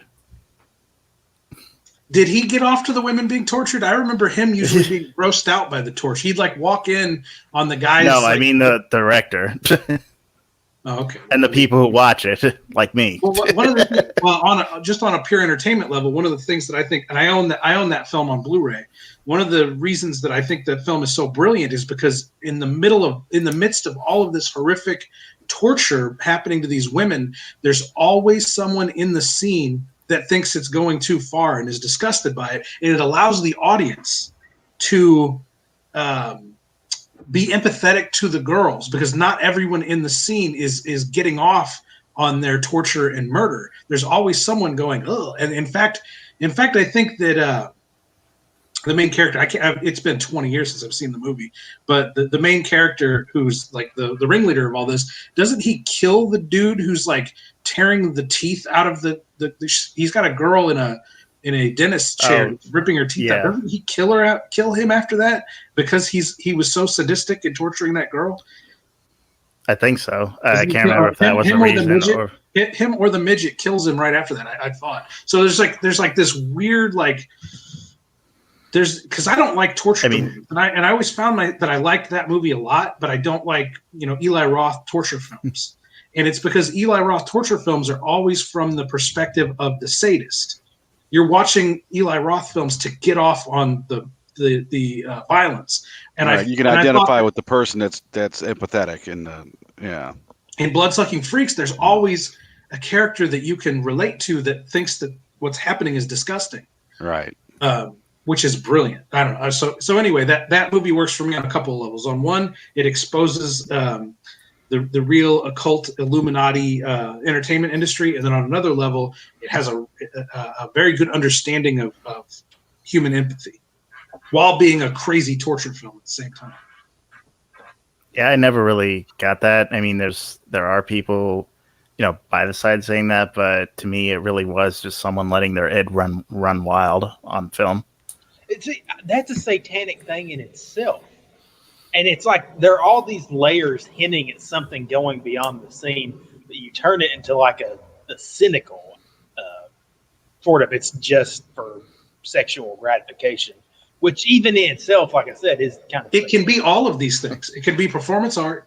It can be created for sexual gratification, and it can be creating spiritual harm in a metaphysical or supernatural sense, all at the same time. None of these things contradict each other. Yeah, they don't have to be mutually exclusive or whatever. Yeah.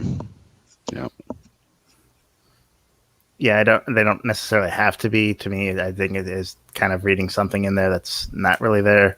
That's why. I've never seen this particular movie, but Why are you drawn to it, though? Why do you know so much about performance art in the vein of Satanism and occultism? If it's just some cynical nonsense that's not real, why do you indulge in so much of it?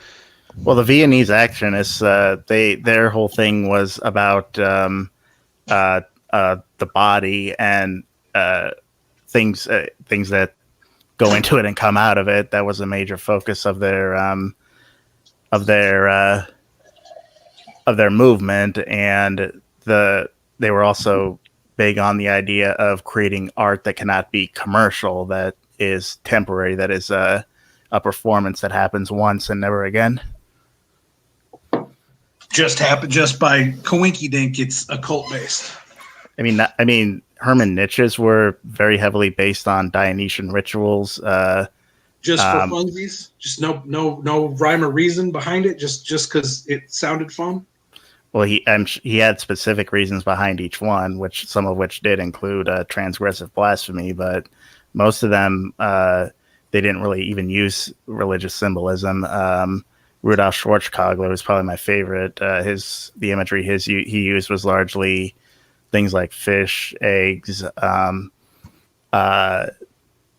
medical bandages. His was very heavily ordered and very heavily meticulously planned out. And the spirit It's really is her recurring themes is her recurring themes are cannibalism and the torture and dissection of small children, just for fun. So it's basically just a watered down version of what Herman Nitsch was doing for no good, just to do it. No I reason, don't know no what rhyme or her, reason behind it. The cynical Wait a response. second. I thought you I don't just know said what her- Herman Risch was partly occultic. I mean, he was based on Dionysian rituals. Like I said, if you're just going to say that anything outside of Christianity, including pre-Christian Greek religions, are satanic, then whatever. But well, you know, satanic is a broad. I think satanic is a broad description of occultism with a more of a black or dark magic connotation to it. Something that will enrich the individual in the immediate moment. At the expense of another life, like a blood ritual or like a human sacrifice or a life sacrifice of any kind. Well, then Judaism is fucking satanic because they used to engage in animal sacrifice. Wait, no, that's not right because basically Judaism is sort of, I guess you would say, anti-Christianity. It's just, I think they just go based off the Old Testament. They don't, which obviously I believe is wrong. I thought they went off the Torah. Well, The Torah and the Torah and the Old Testament overlap a lot. Uh-huh. Yeah, but when you're saying getting into the question of Christianity type Greek religions, the whole thing is though, and it's kind of outlined in Genesis. I mean, pretty much all through that is that you have everything initially starting with the world in Genesis, and the religion's kind of coming to fruition with the Israelites because, like, the world in a way is basically lost to these demonic forces, and so you've got the Israel, tribe of Israel, or whatever, being let out of Egypt. All those other things, like the town or cities they'll go to, they're sacrificing people to Moloch. They are, I guess you would say, pre-Christianity or whatever, but it's not that in the context they're pre. They're basically, those things happen after the fall. So it's not that they predate it. It's that, I mean, you get what I'm saying. It's not a question of something predating something. It's just the kind of span from Genesis, which includes the fall and all that, all the way to when Israel's let out of Egypt. But all these other things, and that's why we're saying it's all basically devil based. All these other things are just basically the devil destroying God's creations. That's why the people of Israel are told not to sacrifice to Moloch, not to engage with these people's idols. And so that's how we can basically say it's satanic. I mean, there's really no way to argue with that. I mean, all I can say is, well, all of that's a fairy tale. Genesis didn't happen. Jews were never. There's no historical evidence Jews were ever. Why are people so in obsessed Egypt. with recreating it? What do you mean? What do you mean? What do I mean? We just watched a documentary last week about all of the occult symbolism in modern pop media. Like, why bother using it on the why using it in pop media if it's all nonsense fairy tales? What's the point? That's kind of a good because people are still going to gravitate towards symbols that are known, whether it's Christian but they're not known. Or occult. If you ask some lady sitting in McDonald's what any of the symbolism in a Katy Perry video means, she's going to have no idea what you're talking about. But it's there. Millions of dollars were spent to create. Point to one symbolism. What, like that one where she's pretending to be like an ancient Egyptian princess or something? I don't know what you're talking about. you go down the it's like the I mean, maybe you it's could like like the point flat it out, earther but I'm rabbit- it's like the flat earther rabbit hole. I mean, we could sit here for 3 hours and go through it if Jeremy I mean, I'm wants to sure bring up videos about occult symbolism and just specifically in the music industry.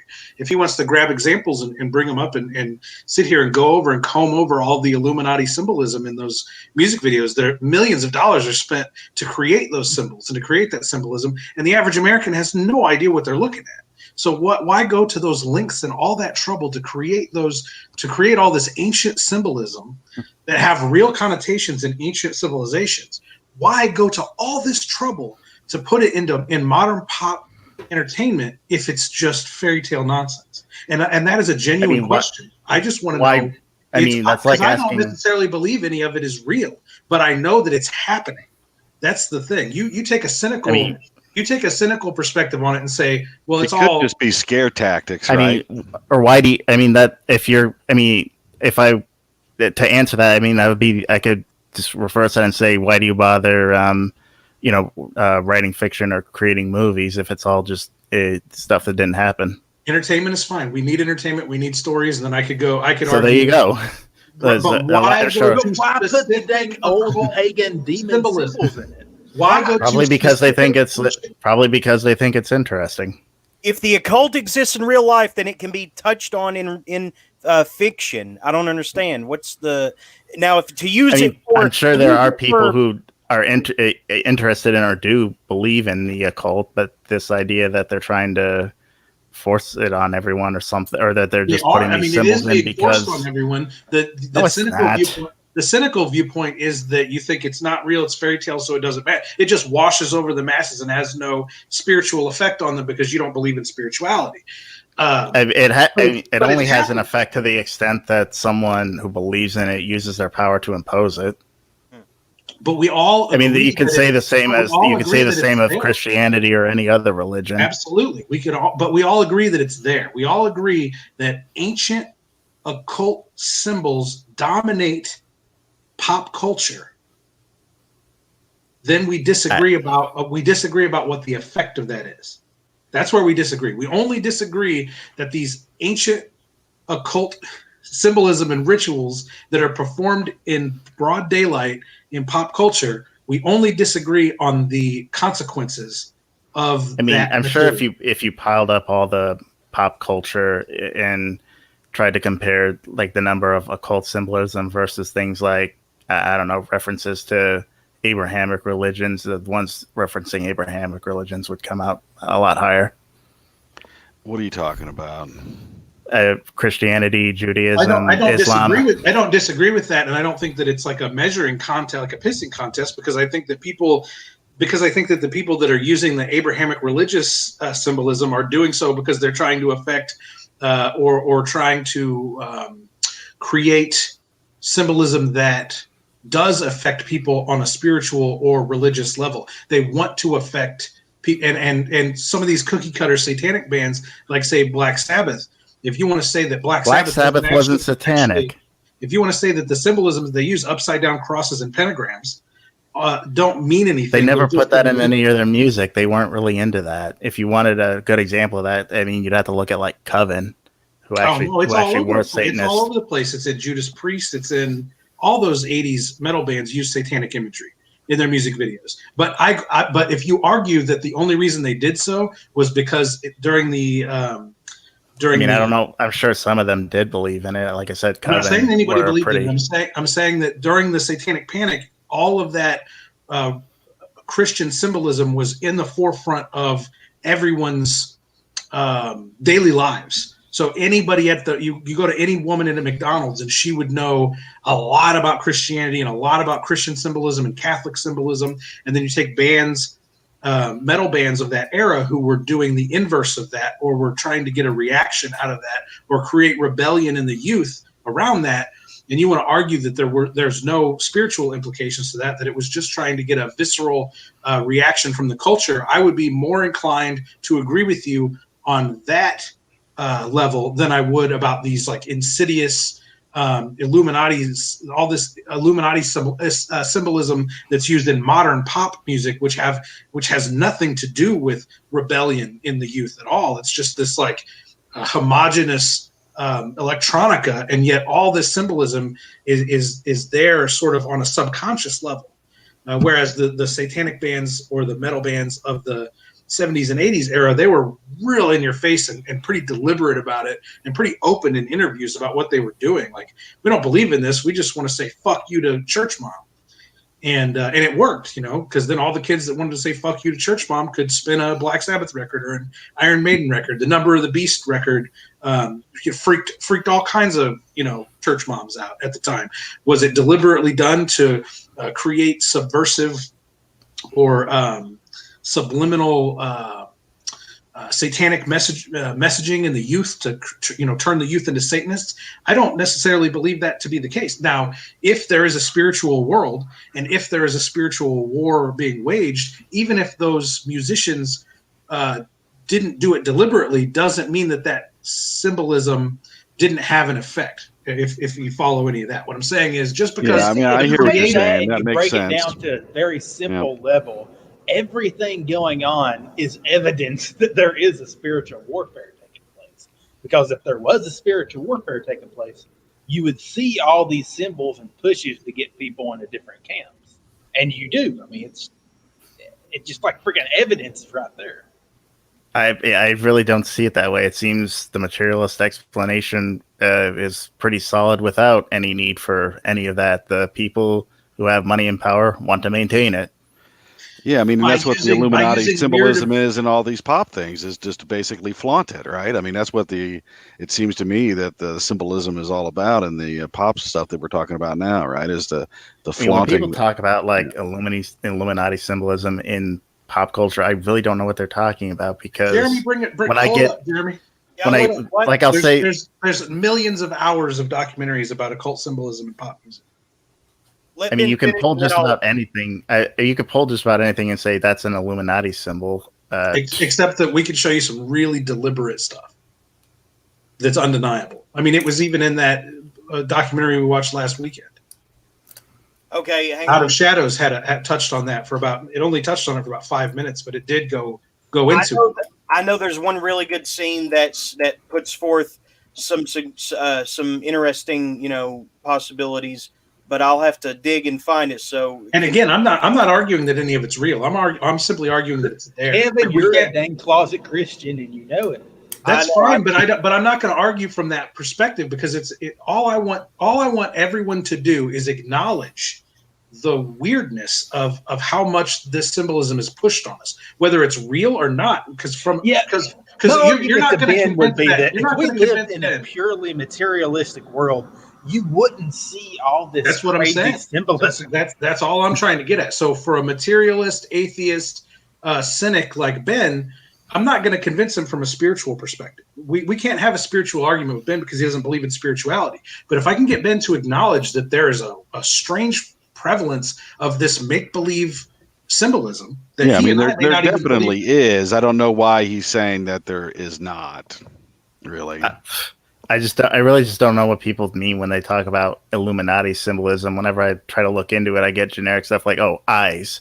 Well, no shit. Eyes are a fucking major part in any kind of pyramidal. Well, you have pyramidal cyclops all this stuff back to these to the old pagan religions that it's talked about in in the Old Testament, that God cast judgment on, like, say, the things in Egypt, or freaking Moloch wanting, like, newborn babies. Yeah, I mean, if you're just going to argue, oh, they have ancient Egyptian stuff in there, okay. Yeah, ancient Egyptian is a lot. I mean, that's the thing. Something a lot of not people are just into. Ancient Egyptian. It basically, like everything he was saying, it's going into all this freaking sacrifice to, and even beyond just the surface level, like sacrifice, cannibalism, blood drinking rituals. And then not even that. I mean, just the general. there are aspects of that in Christianity. The idea that that's fine. Again, acknowledging this is all I'm trying to get you to do. I'm not trying to because I think that. What do you want me to just acknowledge the Joseph Campbell monomyth idea? Sure. I think that you're defensive because you think that any acknowledgement of you think that I'm going to be like, see, we're right. and there's a spiritual war going on, and oh my God, I'm not trying to get you to do that. I just and Gregor. No, I just think that it's adding an extra. No, I just think it's adding this weird, unnecessary extra layer to what's actually going on. It's unnecessary if you're a materialist, and that's fine. And you don't believe that there's a level to consciousness that goes beyond the material. And I'm not here to convince you. Joseph Campbell, I don't know that much about him, but it sounds like all he's doing is trying to rationalize around the truth by saying these are all concepts. Joseph Campbell's idea. Joseph Campbell's kind of like a totally sidebar thing that really is not related to the topic. Zach, now you're reading. I mean, I don't know anything about him. I'm just. What I was trying to say by referring to that is this idea that there are certain tropes that are pretty closely universal in human mythology, and that exists. So you're going to see that in pop culture. Hang on, I need to explain before Zach reaches like to the stars or something. Joseph Campbell's monomyth or whatever of the hero's journey is basically the suggestion that basically that the hero has certain steps and he can go about them any number of different sequential orders, but that universally it's usually hits these certain high notes to get to let me see if I can make it really concise. Yes. Joseph Campbell put forth the idea that encoded in human DNA is this archetypal myth of a quintessential hero. And this quintessential hero goes through a certain number of steps, including sacrificing themselves for the greater good, which is where you get, which is where people say Jesus is the story of Jesus is the quintessential hero's journey that Joseph Campbell posits exists in human DNA, so that 10,000 years from now on a distant colony planet, they will still be telling the stories of Jesus because, or a Jesus-like figure, because it's ingrained in human DNA to aspire to be or aspire to worship this hero. Strange.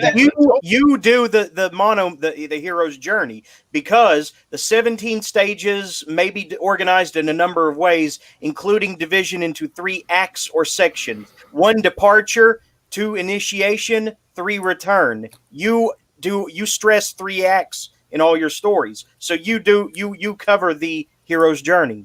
And it's an involved thing, but there's no reason to go into all the steps. Yeah, but I mean that the hero's journey stuff is a different beast, right? I mean, what we're talking about is symbolism, I don't want right? Zach to get confused. Well, I was just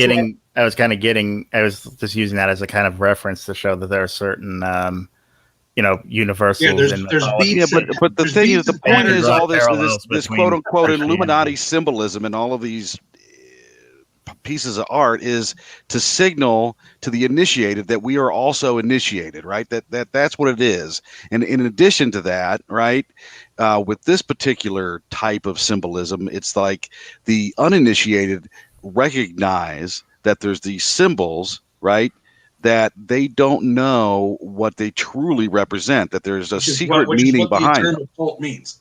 A cult means the unknown. Right. So but it's not that different than, unknown right, like Masonic handshakes, right, or the number 33, or various different occult Masonic symbolism, right? Like, so there is genuinely this type of occult symbolism in all of these pop culture products, right? In addition to I think that can be acknowledged by a materialist without admitting a spiritual plane exists. Yeah, because I mean the thing is that the symbol of, say, the eye in the pyramid is no different than really the symbol of the cross, right? And that it symbolizes something that I am signaling to somebody that I am part of a particular church or a belief system, right? Now, whereas the main difference between these two symbols is that the sign of the cross is not a covert or an occult symbol. Really, it's very overt, and everybody knows what that It's overt stands for. knowledge, and in Right. fact, the purpose of it is to spread it as far and wide as possible. Right. Whereas occult symbolism, only that those few initiated are to understand the true meaning and power behind that symbolism, while the masses have no idea what they're looking at. Which is the whole point of saying that there's occult symbolism throughout pop culture, is that there are power symbols, spiritual power symbols that recur over and over again in pop culture that the masses are completely unaware of. Yeah, Okay, and you don't. You can admit all of those things without having to say that it's possible to conjure a demon in a ceremonial magic ceremony, right? You know what I mean? Like, or that God exists, or Jesus exists, or Baal exists, or whatever, demons and angels exist, right? You can acknowledge that all of these symbols exist and that people are playing games and signaling to each other without having to make the leap to say that there is a spiritual world and a spiritual war going on. Great. See, I believe that's right, but I still fall back to that very baseline. Like, this is evidence of that type of thing happening, because that's kind of the point. That's the next level of the argument, but we don't have to get. But we're not even. We're just actually talked about in the Bible about how like there is this kind of angelic realm that we can't really tap into, but it is messing with us. We can tap into it, but it's costly and usually requires violence to be done on another living being to get to it, and that's the idea of black magic or dark magic or Satanism. Yeah, but I mean, I'm just saying. The point I was trying to make was the same point you were trying to make, Kevin, which was all of these symbols genuinely exist and they're being flashed at all the time, right?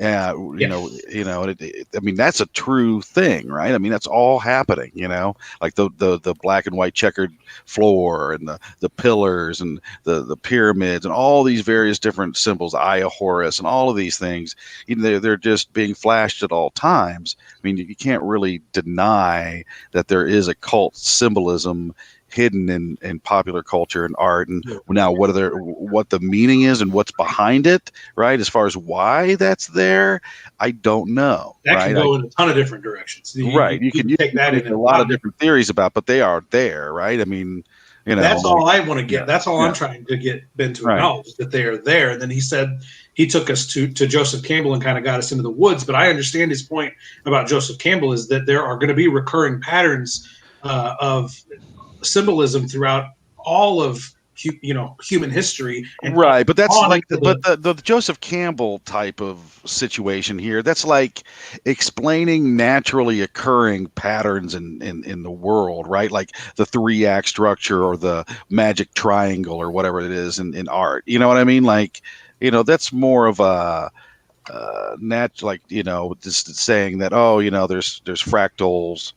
Fractals, what I mean, explaining naturally occurring patterns, whereas these symbols that we're talking about are intentionally created to hide a particular type of meaning, or like you said, signal to the initiate. Yeah, to signal to the initiates, right? It's not the same thing. And I think what Jeremy's going to play here, this woman is going to kind of explain more of, and this gets into.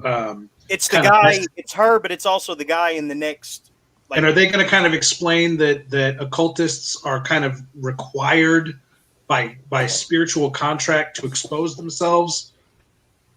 Well, I've heard that. I think they go into it in this documentary. I don't know if it's this part. I don't know if you've queued up the part or not, but the answer to why is so if we now go into this sort of spiritual realm, they're going to tell you that the reason all this symbolism is sort of blatantly thrown out into the world through pop culture is because there's sort of an infernal contract with the occultist that they have to expose themselves to the masses in order to gain the power of this symbolism, which could be completely bogus. I'm not saying that I believe any of it, but that's their explanation for why it's out there and being pushed onto the masses as much as it is. Yeah, I'm trying to get there. Okay, so it's basically. I was gonna say I should probably get going. Oh, come on, Phoenix! Why, man? Are we Well, making it uncomfortable? At least kind of No, sum up no. your thoughts about all this nonsense we've been I talking mean, about. I can. No, the honest reason is because I take medication and it makes me sleepy. Okay. So, Oh. but no, So I mean, you're not uncomfortable though, right? no. I actually want to stay, but Okay. I don't want to fall asleep on the camera. So, Okay. Well, but if you really want my opinion, I can. Yeah. Hit us. So yeah, now you're just making me like wishing I could listen to the rest. I don't think I know enough about like what you're talking about to like make anything too informed, but I do worry about a dichotomy of materialism versus spiritualism. And I couldn't really explain why without tapping into something that might be a little bit more close to what we believe, like what we hold really close to ourselves. But I just think that I'm okay with like living in kind of an ambiguity to a degree where it's like, well, maybe they're using these occult symbols. I'm not going to be afraid. Maybe it could affect me and I could go out and do something horrible, but I'm not going to count on that. And it doesn't dismiss any of the concerns here, obviously, because I think that some of the stuff could still be very manipulative, especially if you're noticing it and you're not sure what it means. But ultimately, I can't say. I mean, I think it's always a kind of a convoluted battle with me when I think about spirituality, because I'm really not sure what it is I'm supposed to have access to and what I'm supposed to understand, if that makes sense. Yeah, so that's more why like I'm agnostic, because I don't deny that there's like weird stuff and like even like important things that I should know, but it's also like on a regular day-to-day basis, what I feel just seems so far removed from some of these other things that might be true, but that I don't know how to analyze or look at, if that makes sense. Absolutely. So, but I think it's important to talk about. I mean, because I think a lot of this gets to a lot of the core beliefs of like what makes it worth it to even live, because it goes into a lot of what we care about as people. So, and we can take this conversation in the direction of what are the consequences of all this occultism, and what if there is a spiritual war being waged, how is that affecting us? You just kind of said that, is this stuff going to make you go out and do something horrible? Yeah. That I don't think is the intended effect. I think the intended effect is to erode your moral spirituality. What's the difference, though? I guess maybe mine was more of an extreme, but isn't that still the same thing? I guess it gets to that point eventually. If they can, if the powers that be can erode you morally to the point that you lose empathy for your fellow man, then it would be easier to get gotten our society. Well, then it would be easier to get you to either A, inflict harm on your fellow man, or B, sit by idly while a power structure inflicts harm on your fellow man, and that is very closely aligned to the sort of what we're seeing right now with the snitch lines, the COVID-19 snitch lines, and that's shit. All right, yeah, but you guys are getting close to this whole Basketball Diaries made Dylan and Eric Klebold shoot up their school, man. I don't think I am. I don't think I am. Jeremy. I don't think I am. No. Yeah, that's what you guys really don't think so. You're getting to this. You're getting to this whole. Turn down that. All we're doing, we're saying that there are things working behind the scenes to push these agendas out there. And Jeremy, you didn't listen to what I just said. I don't necessarily think that the intention is to get you to cause harm. The intention is to get you to sit idly by while harm is inflicted by a power structure, be it the government. I mean, I don't think that's something. I don't think that's something they need to instill in people. They already do that. Okay, timeout.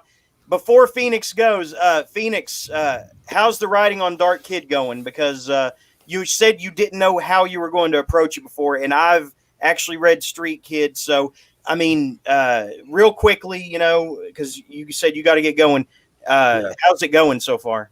I was going to say, I mean, feel free to invite me back in the future, maybe a little bit earlier so I can stay longer. Sure. I mean, you had sent it like 2 hours before I got it, but I hadn't checked my email.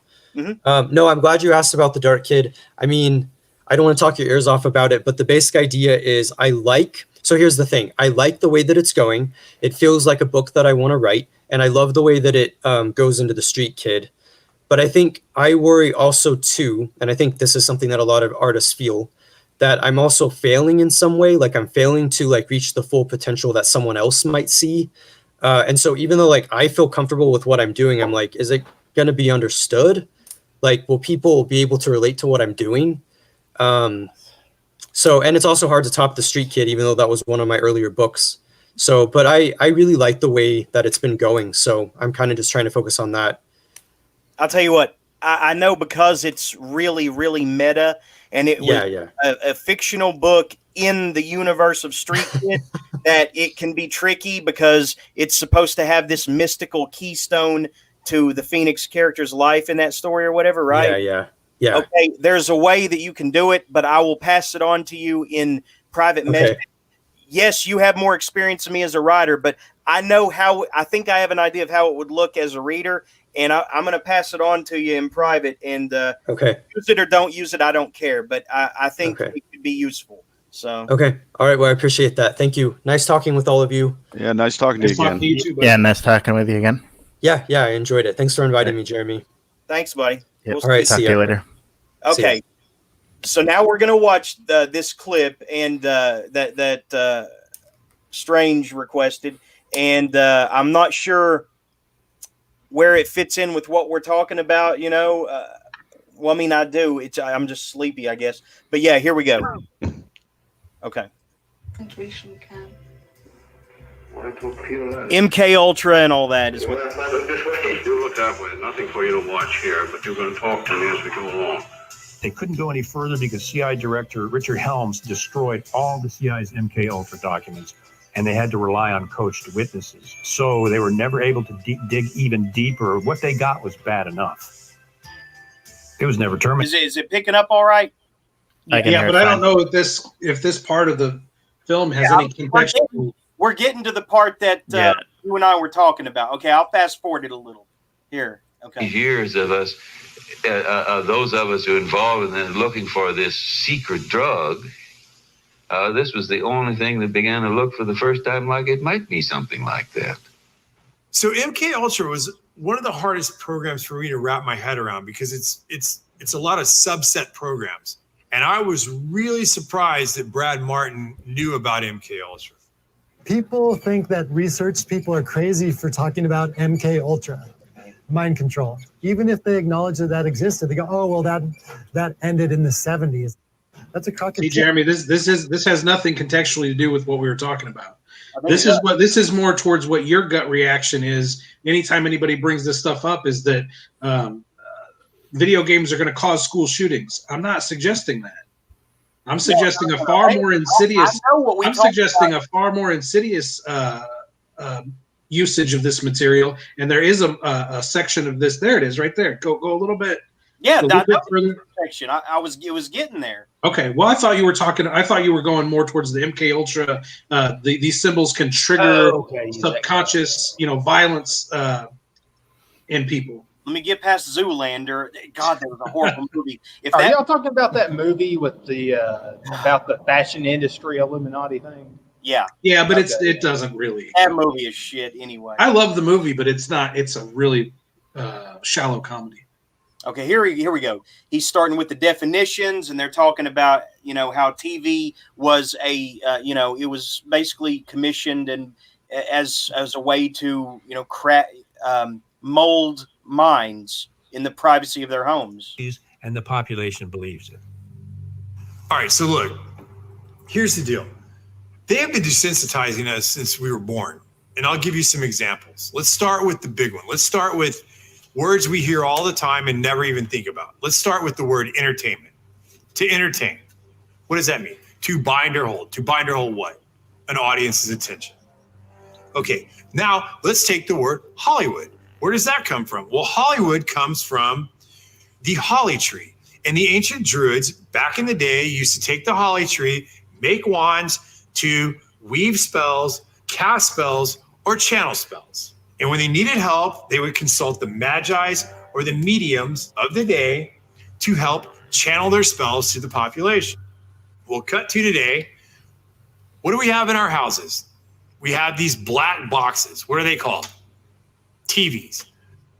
But if you stop and you say the word television,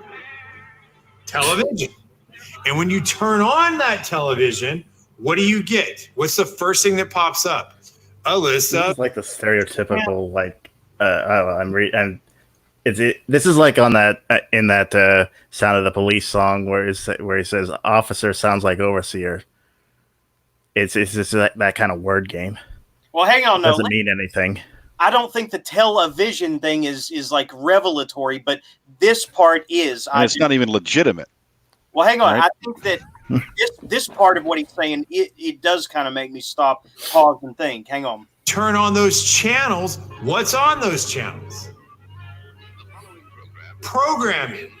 They are programming you. They've been programming your whole life. You don't even know it. They do it with your music. They do it with your TV. They do it with your movies. They do it with your games.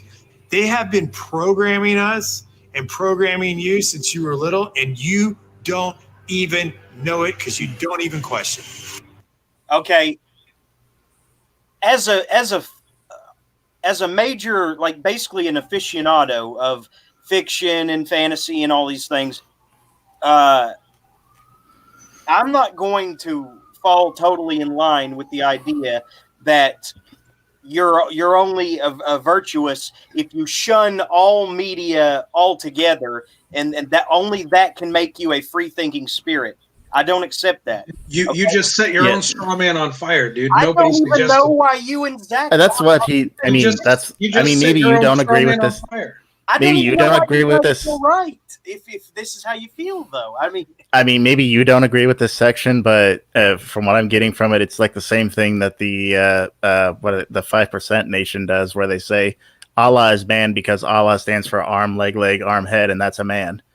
No, this that kind of thing. Yeah, this isn't the stuff that I was referencing earlier, but it actually goes into the symbolism itself, and then the reason behind why occultists, flaunt the symbolism to the masses. It's like an infernal contract. It's part of how they gain the power that the symbols present. They have to do it. Because in a sense, if they flaunt it, they're kind of giving those things power.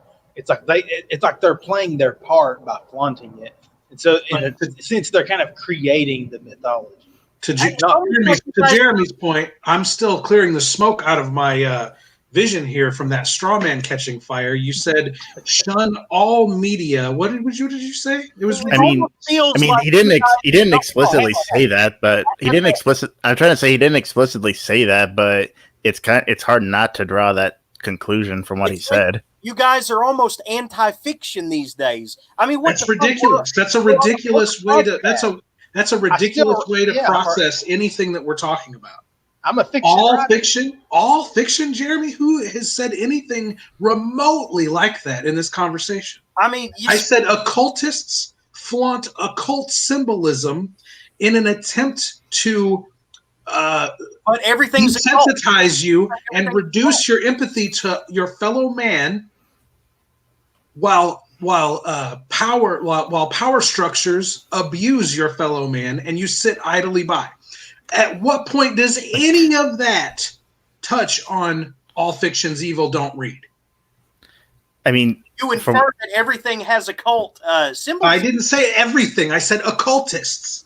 You said everywhere. I mean, maybe you're not saying it. He's talking about what the guy in the documentary is saying. Well, no, even the guy in the documentary he goes into it. Says also, he says Hollywood isn't all evil, but there is an evil contingent of Hollywood that specifically flaunts this material at the general public for a specific reason. Again, I mean, that's not what I got from him. Well, you haven't watched the whole documentary, have you? I'm watching the sections that are being given to me, and that sounds like what he's saying. They're being given to you out of context. No. Maybe he doesn't say everything. They're firmly entrenched in Hollywood. I showed the part we talked about. That's not the wrong part. That's the part we talked about right there. For the third time now, I'm saying there's a part in the film that they go into the spiritual contract, the occult infernal contract that the occultist uses to why the logic and rationale behind why they flaunt occult symbols in pop culture, which is not the part that you showed. Well, I mean, I'm getting it from you now because apparently the reason they do it is, according to you, the people don't know what the symbols mean, but they have to show the symbols in order to give them power, I guess, is how that works. Right, which you're saying, you can just barely contain I mean, I don't even know. I don't know if that's true or not. It is true. You get Jeremy's on his own planet. I mean, on this, I'm going to take this documentary with a grain of salt. Now, this particular documentary only barely touches on it. There are, millions of hours of content on YouTube that would go into great detail about occult symbolism and its use in pop culture. This particular documentary is just what we watched. We watched a section of it last week about a different topic. But yeah, I mean, we don't really have to find the spot in this particular documentary that says exactly what you said, because they don't go much deeper into it, right? I mean, that's no, they basically just say that, and Ben gets it, you get it. Jeremy's on his own planet as usual. I don't even know what is that almost seems dismissive. I don't because you somehow ingest all of this and then regurgitate that I hate fiction and think that you should. I don't know what you think. I think you should do. Just be in prayer 24 hours a day, become a monk. I don't know what you think my end goal is. I don't know what you want. I mean, I'm not saying you believe this, but based on what that guy was saying, it's kind of hard not to draw the conclusion that all of pop culture is evil. Well, no, he actually talks about that. He says that that's not the direction he's going down, specifically because, like, they're basically saying a pure art form is being subverted by people. Personally, I'd rather talk about fiction than fiction being evil, but whatever. This is an interesting topic. We get hours and hours and hours out of this topic, Jeremy. I did have other things I wanted to talk about, but yeah, this is interesting enough to go a bit longer. Yeah. I mean, all the guy was saying was that Jeremy's banging the gong. We're done. All the guy was saying is no, go ahead. There's propaganda on television. That's all he's saying, right? Is that like no shit? I'm not even suggesting. I'm just saying it's not a cult of propaganda. I'm not even saying they don't need to do that. Actually works. I'm not even suggesting it actually has a spiritual effect, because I'm not even acknowledging that there's a spiritual realm. I'm just trying to touch on the motivation of the individuals that are creating it. What is your end game in converting people to your position? What to notice and acknowledge a subconscious attack on us from a group of people that truly believes that attack has results, like creates the intended effect. I mean, what I think there is no subconscious attack. The attack is very much out in the open. It's very obvious. Out in the open once we see it and start talking about it. It's not even ask a woman in McDonald's what if there's symbolism in these videos, they would tell you no. They don't know what they're looking at, which is again why it's called a cult. Hey Kevin, can you get this lady from McDonald's on the show next week? You got to get the lady from McDonald's on the show and get her perspective on this. Yeah, I'd really like. She can try to figure out how the little people in the screen get in. One of the things that this is one of the things that frustrates me about Jeremy. He and I had a private conversation last week, and there's I'm not airing dirty laundry here. This is something we're going to. I'm not here right now. You're referring to me in third person. No, because we're gonna. He's referring to everybody. He's talking to everybody. I'm talking to everybody, referencing a conversation we had so that you and I can engage in a discussion here in a second. Okay. You and I talked privately about the upcoming Jared Leto film, Morbius, right? Is it Morbius or Mobius? Laundry here. This is something weird.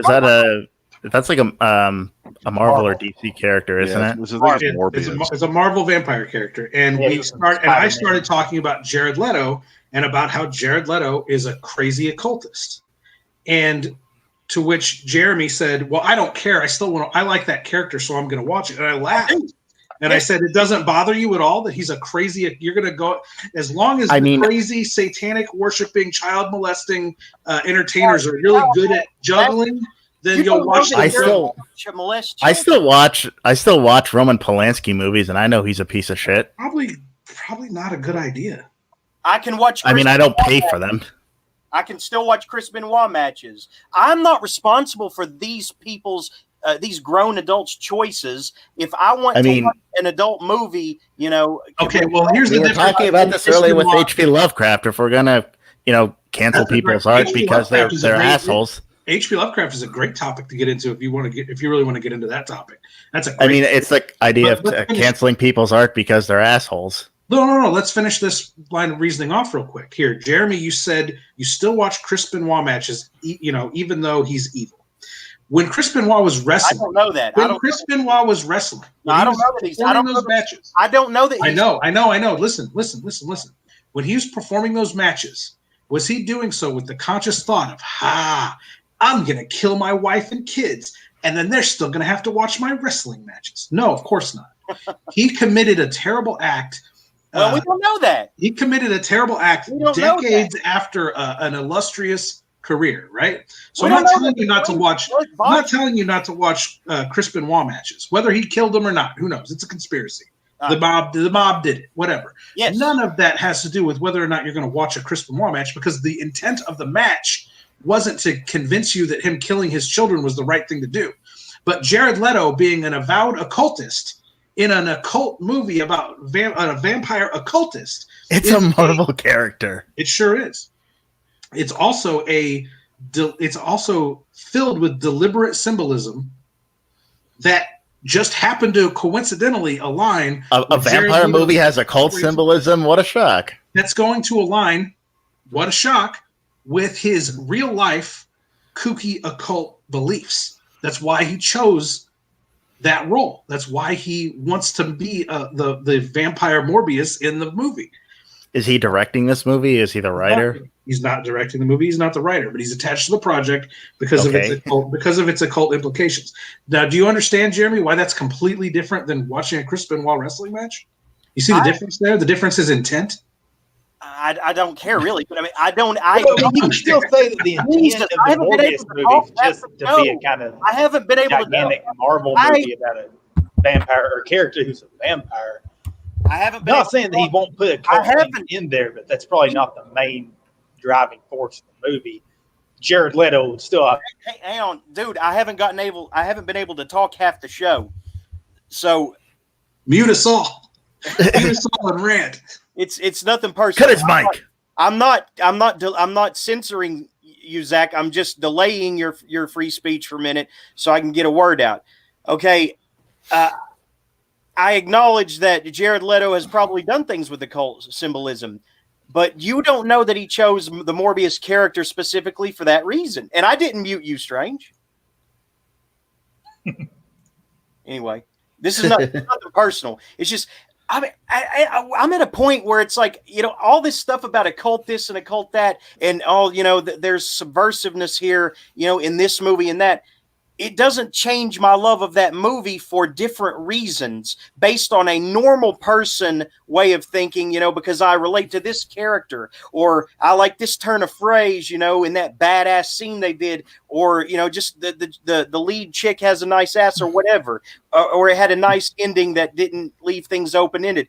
I'm not worried. I didn't like those movies because they had it because of their occult symbolism. And so I don't know why I would waste time, like confirming what I already know, that yes, there probably are, overt occult symbols that I don't pick up on. But I mean, it doesn't matter because it's not why I select those movies that I like. Can I make a suggestion? Okay, well, first I want to let Zach say what he was going to say now, because I had to get this out because I've been, struggling to, say stuff and get cut off half the show. So. Well, basically, I was going to say what you're saying. It's like these things, like I don't think Jared Leto, I don't believe the intent of the Morbius movie is necessarily to put these things out there as much as it is just to freaking make money and be a Marvel movie about a character who's a vampire. It can be both. More cape shit. Yeah, it can be both. And basically it is both. It's like you can watch the movie and it be fine. I don't think it's really going to harm you in any way. But people who are watching it and being exposed to that kind of occult symbolism, I do think it can work on them in a negative way, and it's good to be cognizant of it. But you can watch it for the intent just to enjoy a dumb Marvel movie, and you're not going to be harmed in any way. But that doesn't mean that you shouldn't be cognizant of what's going on. Morbius made me kill those people. Morbius made me drink my. I do not. I said the opposite. I do not kill people because of metal music. I kill people because it's the only way I can get an erection. Well, we covered that pretty concisely, that it's not about whether the art is going to make you do something. It's about how the art is going to make you feel about things being done to other people. But this is my suggestion, Jeremy, is that maybe conflating the idea of loving a movie and being normal are not compatible. Maybe you shouldn't Loving movies is not normal. Maybe you shouldn't project. Maybe you shouldn't project that strong of an emotion onto entertainment. Would maybe be the suggestion. Enjoying art is not normal. I didn't say enjoying. I didn't say enjoying. I said loving. Using the term loving. That makes no sense. Idolizing entertainment is possibly a part of spiritual erosion. I just and can't. you made movies for a while. You've written fiction. It's hard to say that it's an important part of your life. I may be the only filmmaker, actor, screenwriter, novelist, comic book artist in existence. Don't you guys understand? Drag this into a show and I think that I can be all those things and tell you that maybe you shouldn't love the stuff that I do. Maybe you shouldn't idolize my art. Love doesn't mean idolize. It just means has a great affection for. Don't you guys realize what a drag this is, though? That you're on a show that's supposed to celebrate fiction. And you're like knocking fiction down in all these ways. And I'm not knocking fiction down. Well, that's what it sounds like, though. No, it sounds like to you because you ingest these things and then you ingest them in this very specific way that's not intended. Enjoying entertainment and then loving and idolizing entertainment are two completely Jeremy, you're not going to tell me how to enjoy entertainment. You're not enjoying your entertainment properly, buddy. That's ridiculous. It's like that one awful condescending YouTube video. I'm not saying you're watching movies wrong, but you're watching movies wrong. Can there be consequences to being too emotionally attached to a material object? That's all I'm saying. Yeah, I mean, if you're the kind of person that goes and tries to kill the president because, killing the president is a good thing in every situation. I'm not talking about an active violence. I'm talking about. That's what I'm trying to. Acceptance of violence. Passive acceptance of violence is something that's been part of human culture since we're able to conceptualize the idea. From the cynic perspective, yes, empathy and the okay, I'm not in the conversation anymore because I can't get a word out for like 2 hours. So, I mean, mute us and yell. No, I'm going to mute me. Why? You don't have to. Because I would rather you and Ben do the blood sports anyway. I don't have to. We're not blood sports. These are just interesting conversations. I get the feeling that you're actually really bummed out. You want me to do actual blood sports? Kevin, I will find you and fucking smash your fucking face in. Blah blah blah blah blah. Motherfucker. I will leak yours first, because I have them. And seriously, you need to get that looked at. that looks fucked up. That doesn't look right. I've got your Discord DMs, motherfucker. I don't even use Discord because I'm a boomer and don't understand it, bitch. I don't understand it. Jeremy, come on, say whatever you got to say. I've been trying to for 2 hours. Sorry, there's 5 of us. You got to talk over. Wait, we've only been talking about this stuff for like. I do, and they keep going and going. When they. Well, go ahead. Okay, I think that it sucks the energy out of the room when you try to guilt people on how they enjoy their entertainment. So basically, you're saying that because I read so feverishly at a feverish pace. Didn't say that. Well, let him talk. Let him talk. Then how do I enjoy my entertainment wrong if you're not talking about how I read? I don't understand. Wait, we're just saying be cognizant of the symbols. We're not saying that that's not my responsibility. That's them. They've got to answer for that someday. I don't give a fuck. That you guys are doing the same thing that the SJWs on the other side do. Sorry, go ahead. In saying you're not being a good ally or something. I mean, only if the straw man that you create had any substance to it, which it doesn't. I don't care about like rules for debate. That's straw man. That's not a rule for debate. It's a quick and easy way to say you are creating an argument that doesn't exist. I am not suggesting that you can't enjoy entertainment. You guys are walking the fine line with being anti-fiction, and I don't understand it. How can I be anti-fiction and a novelist at the same time? I don't know. I'm currently like immersed in the Bates Motel series and reading House of Leaves, and planning on reading even Twin Peaks, watching Twin Well, my Peaks. lived No. experience has You can't watch Twin Peaks because it's definitely riddled with occult symbolism. So no, that's Well, it's out. definitely a program on a channel. Yeah, you can't. Yeah, you can't enjoy Twin Peaks. No, We're not saying you can't enjoy it. That's what I've been trying to get across. why We're waste saying- time? Why waste time worried about what other adults do? You should be the one who knows the answer to that the most, because you come from a kind of, I guess, history of enjoying conspiratorial things, like digging Yeah, and I've into also the seen why. those people. I've also seen those people crash and burn their careers and their lives because they didn't play it smart enough. Because We they were watching a guy. We were watching a guy burn a kid's book at the beginning of the show because he believes in kooky shit.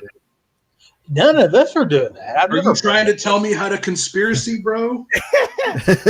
What he's talking about is I showed a clip, and this is a good example, okay, of someone who, literally crashed and burned because Owen Benjamin took his little kids, his little 3-year-old son's dinosaur book of them going to the moon, and with glee, he would rip out each page and chuck it on the fire.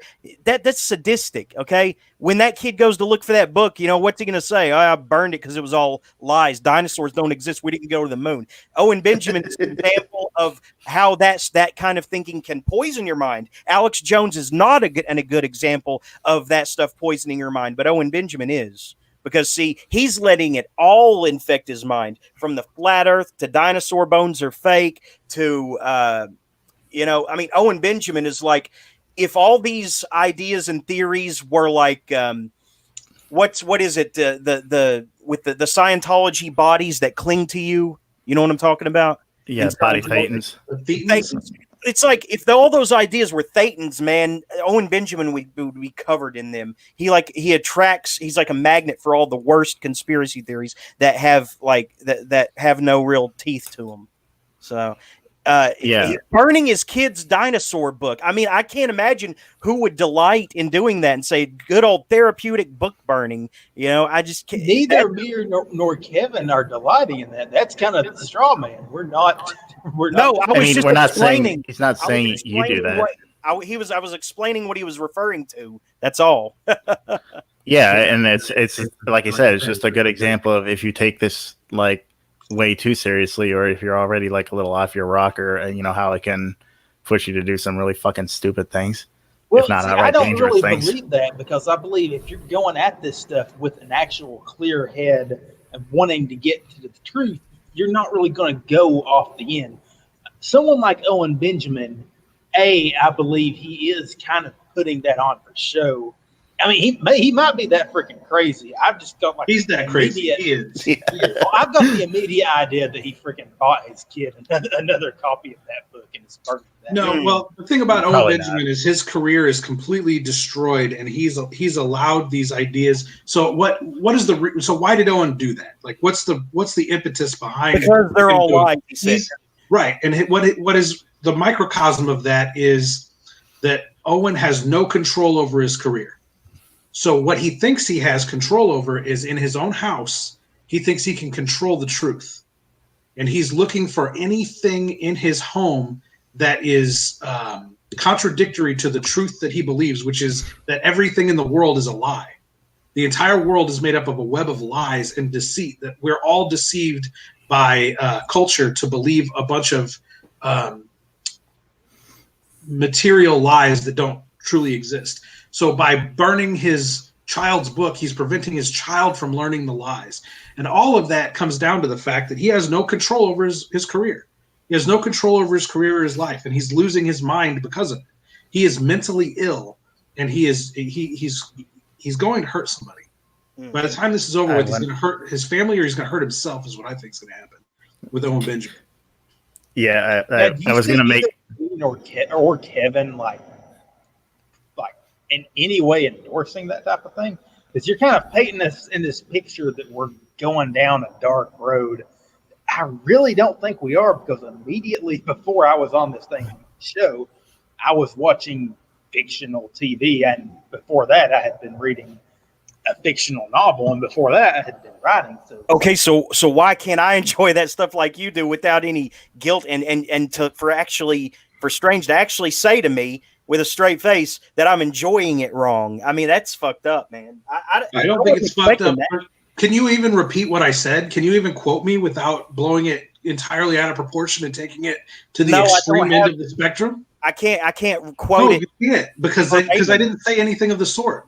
I said maybe idolizing entertainment isn't healthy. On what level is he idolizing entertainment? You said that I idolized entertainment. Yeah. Yeah. On what level is he idolizing entertainment by saying, "Well, I don't really care if it has this. I still like the character and I want to see the movie." They have to answer for that if they put that stuff in there with subversive intentions. Not me. I didn't make the shit. Okay. Do you think there are any consequences? Do you think that there are any consequences, material or spiritual, to the content you consume? Any? Okay. So there was a murder on the news. So I've got consequences coming for that spiritually. Then there was a murder on the news. So now I've got the answer for God for that one day. Yeah. Wait, that's kind of that's not really what he's saying. I'm telling you guys, you're on your own planet, Jeremy. You don't take these things. You don't take these discussions in like rationally. I don't understand why you don't. Because rational is fake. Rational. Okay, is well, real. the emotional response to it is like you're responding. That's the quote of the night. Rational is fake. Because this is an emotional show. Gay. Came here to be a fucking Vulcan. You're in the wrong place. Okay, let's say there's some kind of super nihilistic. You can be passionate and like ingest the comments. I'm not like, here.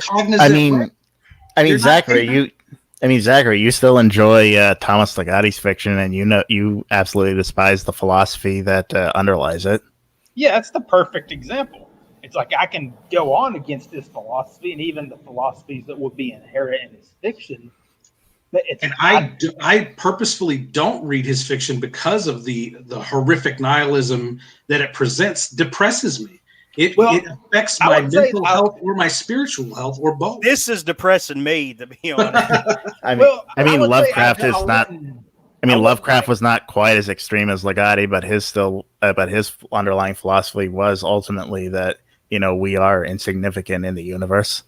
Well, I think that's a fun thing in like a fictional way because it's like the characters are being confronted with these like gigantic cosmic evils, and it's kind of a fun thing for fiction. Exactly. It's different than reading like philosophy that's actually saying this is all true. Spending like 20 plus years with Lovecraft, I've kind of got more of a nuanced idea of what he was trying to get across in his fiction, or I guess I don't know what his intent was, but how I take in his fiction is more, it has less to do with the inconsequential nature of man in the larger cosmic world. And I don't believe that the entities that he created were necessarily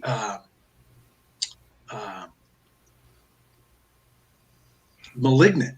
They kind of could care less about humans or any of the drama that Earth represents. And the horror of Lovecraft is the understanding by the main characters of the stories, the revelations of a larger cosmic world that they can never tap into, and that drives them insane just even acknowledging that this larger cosmic world exists.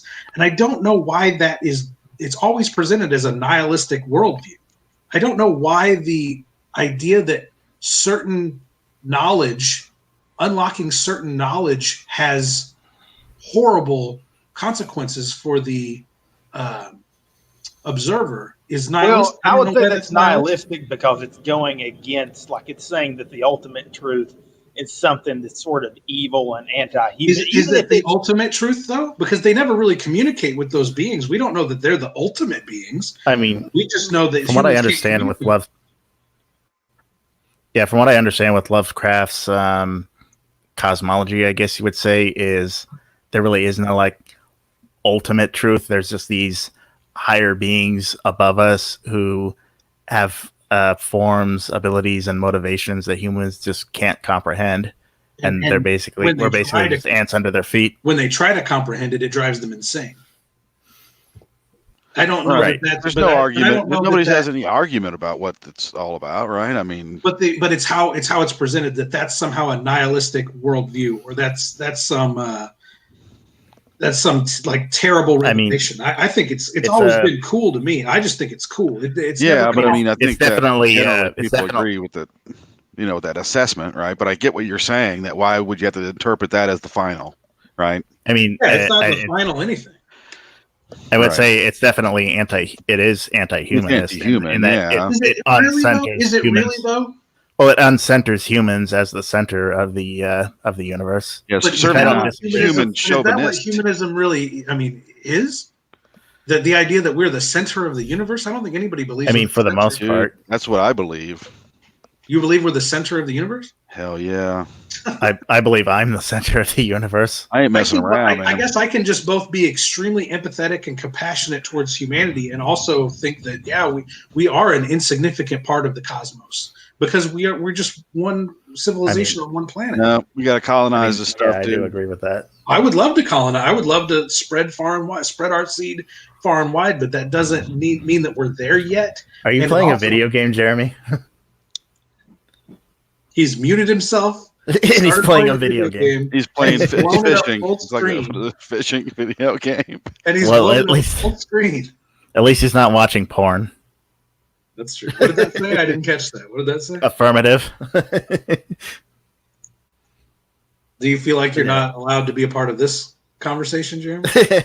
Is this a Let's Play thing now? Are we gonna? Do we need to tell people to give us super chats? Yeah, it doesn't matter if you're fucking out of work, if you're broke, if you're living off of ramen, you give us a fucking super chats. That probably doesn't work because I'm not a hot chick. Especially now since we can't even take super chats. We're not smart enough, right? Yeah. You have to have a certain number of followers or something? Yeah, you do. You have to have a certain amount of followers. Is discussing Lovecraft is a bummer? I guess. I mean, he was a pretty much a sad sack. I mean, he's fine, but I mean, it seemed like people were trying to argue about it, and there was like no argument. I mean, I wasn't really making an argument. I was just kind of stating what like this attributes. Well, I thought that the difference in opinion was I don't come at it from the idea that he was some horrific cynic and nihilist like Ligotti. Ligotti's idea is that people are not only are humans bad, but humans should be exterminated as though they're a virus. I guess you can make that distinction. Sure, yeah. It doesn't make Lovecraft cheery. Get back on here and talk if you're going to talk. Get back on here and talk. Or if you want to throw me off because you don't like what I talk about, throw me off. No, I don't want to throw you off. It's just this is really passive aggressive what you're doing right now. I don't understand the whole you're absorbing entertainment wrong. I really took that personal. Let's talk about it. Let's talk through it. I'm going to continue to enjoy it. I enjoy it though. What is even happening in this game? You're just standing there, and you've got 0 of 150. That's the kind of game Jeremy goes to play when he gets upset, dude. Just staring off into the stands at the end of the sand and stares. Yeah, it's just like Animal Crossing. You wanted me to talk, so I'm talking. But I do want you to talk. I do want you to talk. I want you to talk. Go play stand and stare. I mean, Ben is more invested in this anyway. So I mean, not really. I can take this or leave this. I mean, no offense. It's entertainment, but I'm not taking it personal. If I have to choose, I would rather spend an evening celebrating fiction than talking about how it's all morally bleak because images. All fiction. All fiction. What about Christian? I mean, I could argument. It's the whole about your argument? Alternate history Christian fiction, is that something that needs to be avoided because of its occult implications? Obviously, I'm not talking about all fiction. Nobody here except you thinks that I'm talking about all fiction. I don't even know if that's forms of entertainment. Hey, Jeremy, let me tell you this. I finished Torture the Artist this week. Okay, yes, yeah. I want to know what you thought of that, by the way. I bet you didn't like it. It was okay. I knew it. It was written well enough. You didn't like Church Mouse. You didn't like Torture the Artist. I know. Your taste is like I'm not really saying I didn't like it, right? I'm just saying I didn't love it. Like it was well written. It was a little bit too cutesy for me. So most of my problems with it were mainly like pet peeves of mine, personal tastes. You know what I mean? Just the humor didn't quite land for me. It's a little bit too cutesy, but there was some funny parts. It moved. It had a little bit of slower pace than I would like, but it was it was entertaining. Have you read any more of Snuff, Jeremy? A little bit, yeah. Where she's basically trying to break the Guinness World Record in fucking men. Yeah, it's the premise is that it's a porn star who is doing a gangbang with 600 men to break the record. There's a very heavy implication that this is going to kill her, and it's told from the perspective of 3 of the participants. And over the course of the book, it reveals their relationship to her as well as her personal assistant. I thought it was entertaining.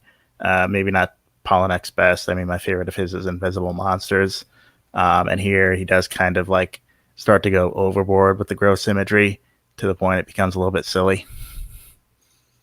Does the action ever leave the confines of the studio or wherever they're? Besides flashbacks, no. He got one. For some reason, the graphics in this is making me think of that old Friday the 13th NES game. Mm-hmm. So, what do you think about Torch of the Artist, Mr. Jeremy? Well, like I said, that was my first exposure to Joey Goebel, and I really appreciated it. But Commonwealth, I think, is probably his masterpiece. The later one, where the guy gets uses his inheritance money to Commonwealth to basically buy an abandoned Walmart and right, yeah, and like make everything free. Oh right. Shit! Today I might give that a whirl at some point. I mean, I'm not saying that I didn't like this book, and to such a degree, I would never read another book by the author. Yeah, today I finished reading the Gay Cowboys Eating Pudding book. I read that too, and honestly, even though I don't relate to that lifestyle at all, I read that, and when it was out in the theaters, I read that just to see, if it was. What are you all talking about? Brokeback Mountain. Oh, and, yeah. I read it. Yeah. The Gay Cowboys do not eat pudding. Therefore, 0 out of 10. But no, I actually enjoyed it. The ending was a little bit predictable. Kind of felt like it can't really take this anywhere else, but it still made me, pretty sad. Yeah, I've never seen it. Everybody make that.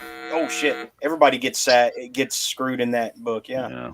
I watch a bunch of pornography. I made a declaration on Facebook. Hmm? I made a declaration. What? Psycho is the definitive slasher franchise. Oh yeah, I saw that. Yes. I still I mean, stand by it.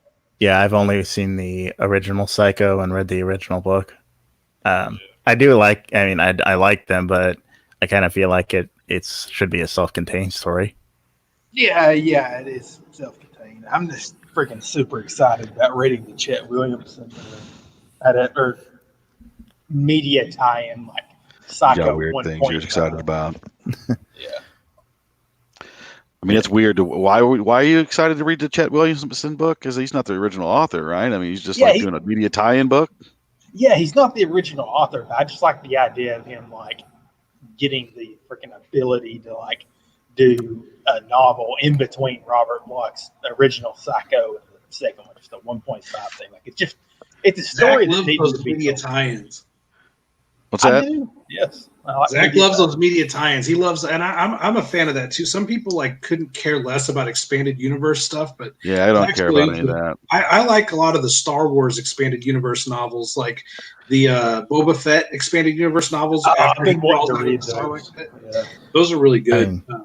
Yeah, I used to like Star Wars expanded universe stuff, but the Disney trilogy kind of killed any enthusiasm I had left for Star Wars.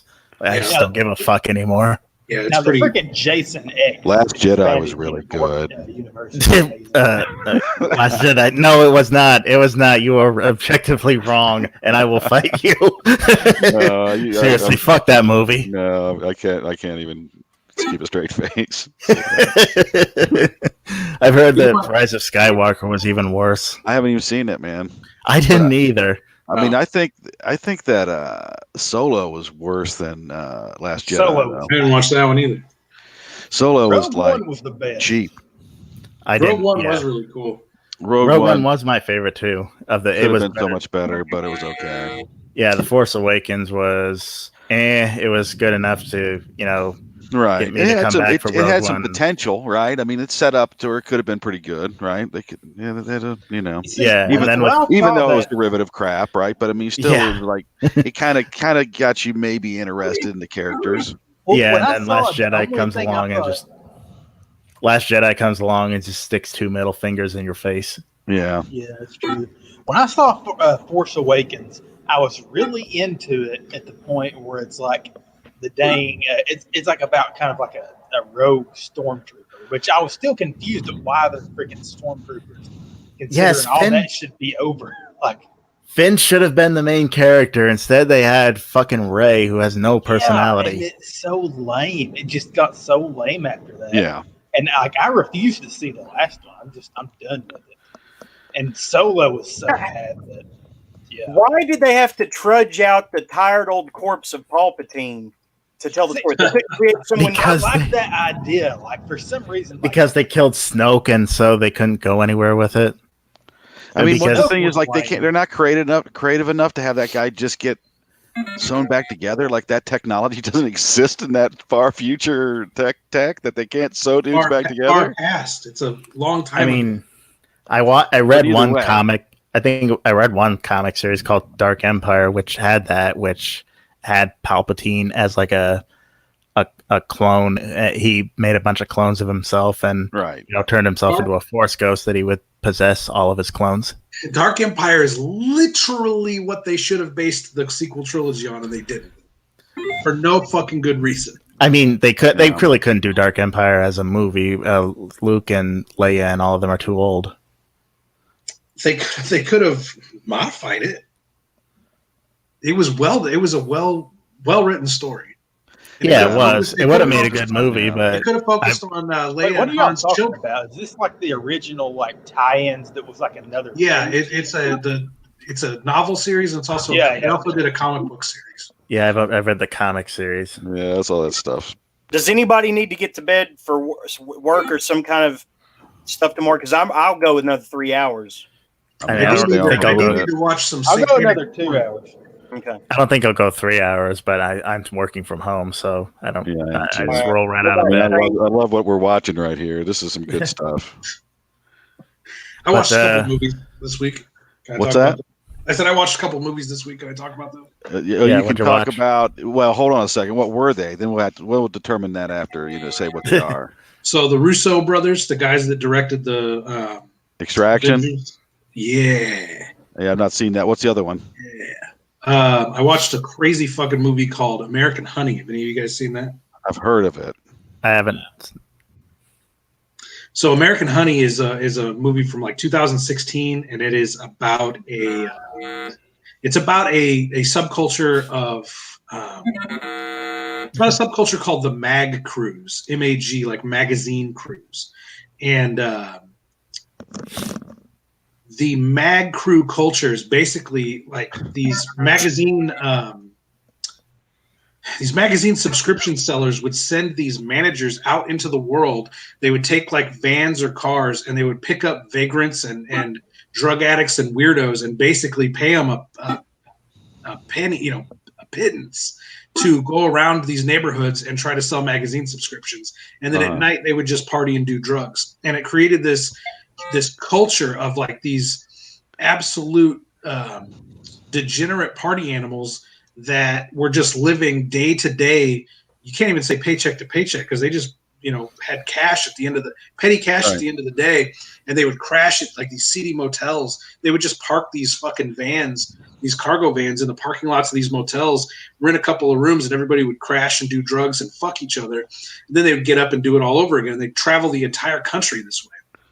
It sounds like some degenerate stuff that Zach would not want to see. It sounds like this dude I used to know. I used to drink with in college, who would like literally just go out and sell plasma, like blood and stuff, and get that money and go straight to the bar.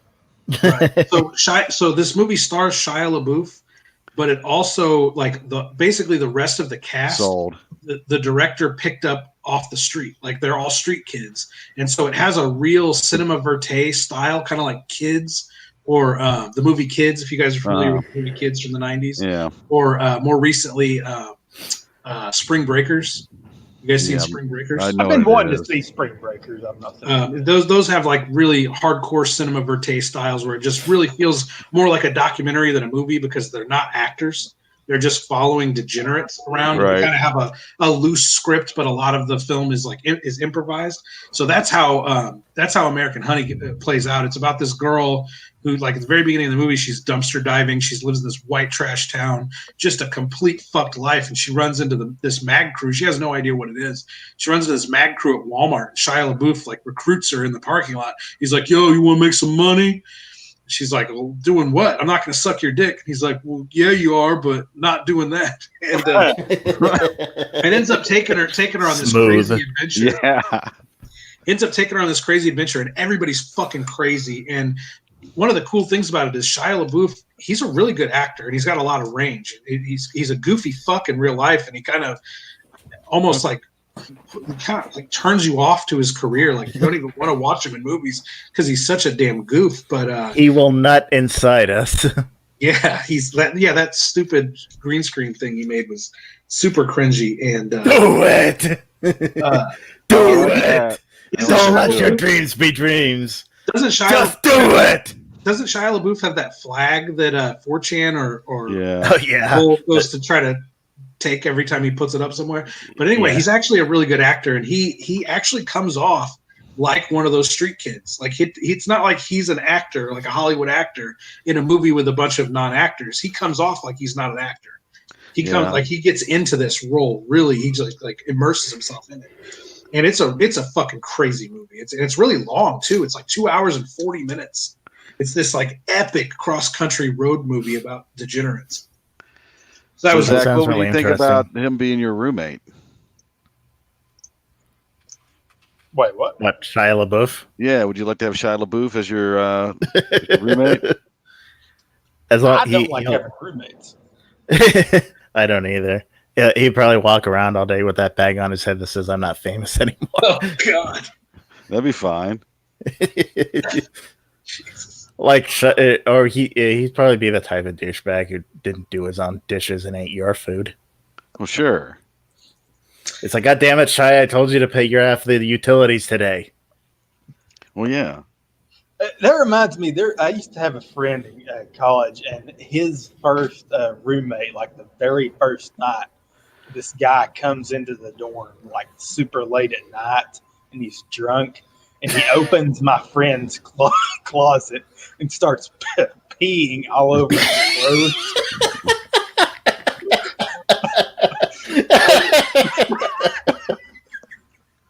Yeah, that seems like a pretty common thing that happens. Yeah. Did you catch Dark Side of the Ring this week with Dino Bravo Strange? I did, yeah. It's quite conceivable that a wrestler can get mixed up with the mob, which is why I don't understand why the police were so quick to rush to judgment in the case of steroids and concussions with Benoit, and not properly look at the evidence that maybe they were held captive for the weekend, the whole family. I mean, you're right. That's how I see it anyway. I mean, you're right.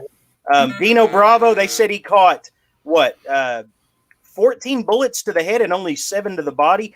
That didn't make sense. Is that even possible? I don't know. Maybe they were 22s. Maybe they were little bullets. No, they said that they found a dropped machine gun at the scene and a revolver. So the guy committed suicide with a machine gun? No, he didn't commit suicide. Somebody shot him. He with 18 bullets. There was a machine gun and a pistol on the floor, and he was sitting in his chair with the remote control watching TV when it had happened. So it's just it wasn't one of those ridiculous cases. Yeah, he shot himself in the back of the head 50 times. Yeah. Imagine if the Chris Benoit story does play out like that, though. How horrible is it that his entire career has been erased, and worldwide he's known as a horrific child murderer, and it could have been a mob hit. I mean, how horrible is that? Mm-hmm. His entire legacy, he must have messed with somebody. Decade-spanning career, all that work just gone forever. Yeah, it's horrible to think about. Yeah, it is. I'm getting sick of seeing this pig. Are you going to pay that fucking archer to shoot him or what? I'm trying to remember how it goes. Well, he's not even there anymore. He's sick of your bullshit. Go ahead. I also watched another. I watched a Waco documentary on YouTube that goes into a lot of the behind the scenes, like all the lawsuits that, like the congressional hearings and stuff that they had to go through, and really highlights a lot of the fuckery that was going on with the ATF during the Waco siege. I mean, there's Right. literally helicopter footage that they had to submit to the congressional inquiry that shows muzzle flashes coming out of the tanks, shooting at the compound, Right. into the only exits in the back of the building after they'd set it on fire. And they said the official result of the inquiry is that those were the reflections of the sun off of the metal parts of the and it's like every tenth of a second is a flash, and it would they did a computer model in this documentary, and it was something along the lines of the tank would have had to have been revolving around the sun like 2 times the speed of sound to get the reflections to bounce off the metal objects at one every tenth of a second. Or it could have been a muzzle flash of a gun, because that's exactly it's exactly what the fuck it was. Yeah. Stuff like that. Stuff like there was an autopsy from one of the Branch Davidians that was killed, and the autopsy revealed that the wounds on his body were consistent with the treads of a tank, like they ran him over. Whether they shot him first and then ran him over, or just straight up ran him over. The official ATF side of the story is nobody came out, nobody was killed, nobody was shot. So basically, they killed a bunch of kids and told really bad lies and got off. And got away with it scot-free. Yeah. So I've come to, after reading Gore Vidal's Perpetual War for Perpetual Peace, which talks a lot about both Waco and Ruby Ridge and Timothy McVeigh, I've come to the conclusion Timothy McVeigh did nothing wrong. Well, there's actually a documentary about the Oklahoma City bombing that suggests that there is some fuckery going on with the idea that there were 200 kids in a daycare in a government building. Like, that's unheard of. Yeah. Like, nobody has that many kids inside of a government building for any reason. Yeah, Gore Vidal actually goes into that in Perpetual War for Perpetual Peace, and even examines, the idea that McVeigh may have been a fall man for a false flag. Oh wait, this is a nonfiction book. I thought Gore Vidal was like a fiction. Well, he is, but he's done a lot of like nonfiction essays, and Perpetual War for Perpetual Peace is one of them. So is he considered a violent white nationalist for having those opinions about Oklahoma City, Ruby Ridge, and Waco? Gore Vidal was a gay liberal. I'm being facetious. Yeah, he was being facetious. But yeah, he probably would have gotten more of a backlash. But yeah, I mean, Gore Vidal was definitely not very politically correct. He was opposed to the idea of gay marriage. I mean, yeah, I need to pick that book up. Is it in audiobook form on YouTube, perchance? Yeah, I definitely recommend it. It went more into Timothy McVeigh and things like Waco and Ruby Ridge and such, more than 9/11 than I expected it to. But it is a pretty good book.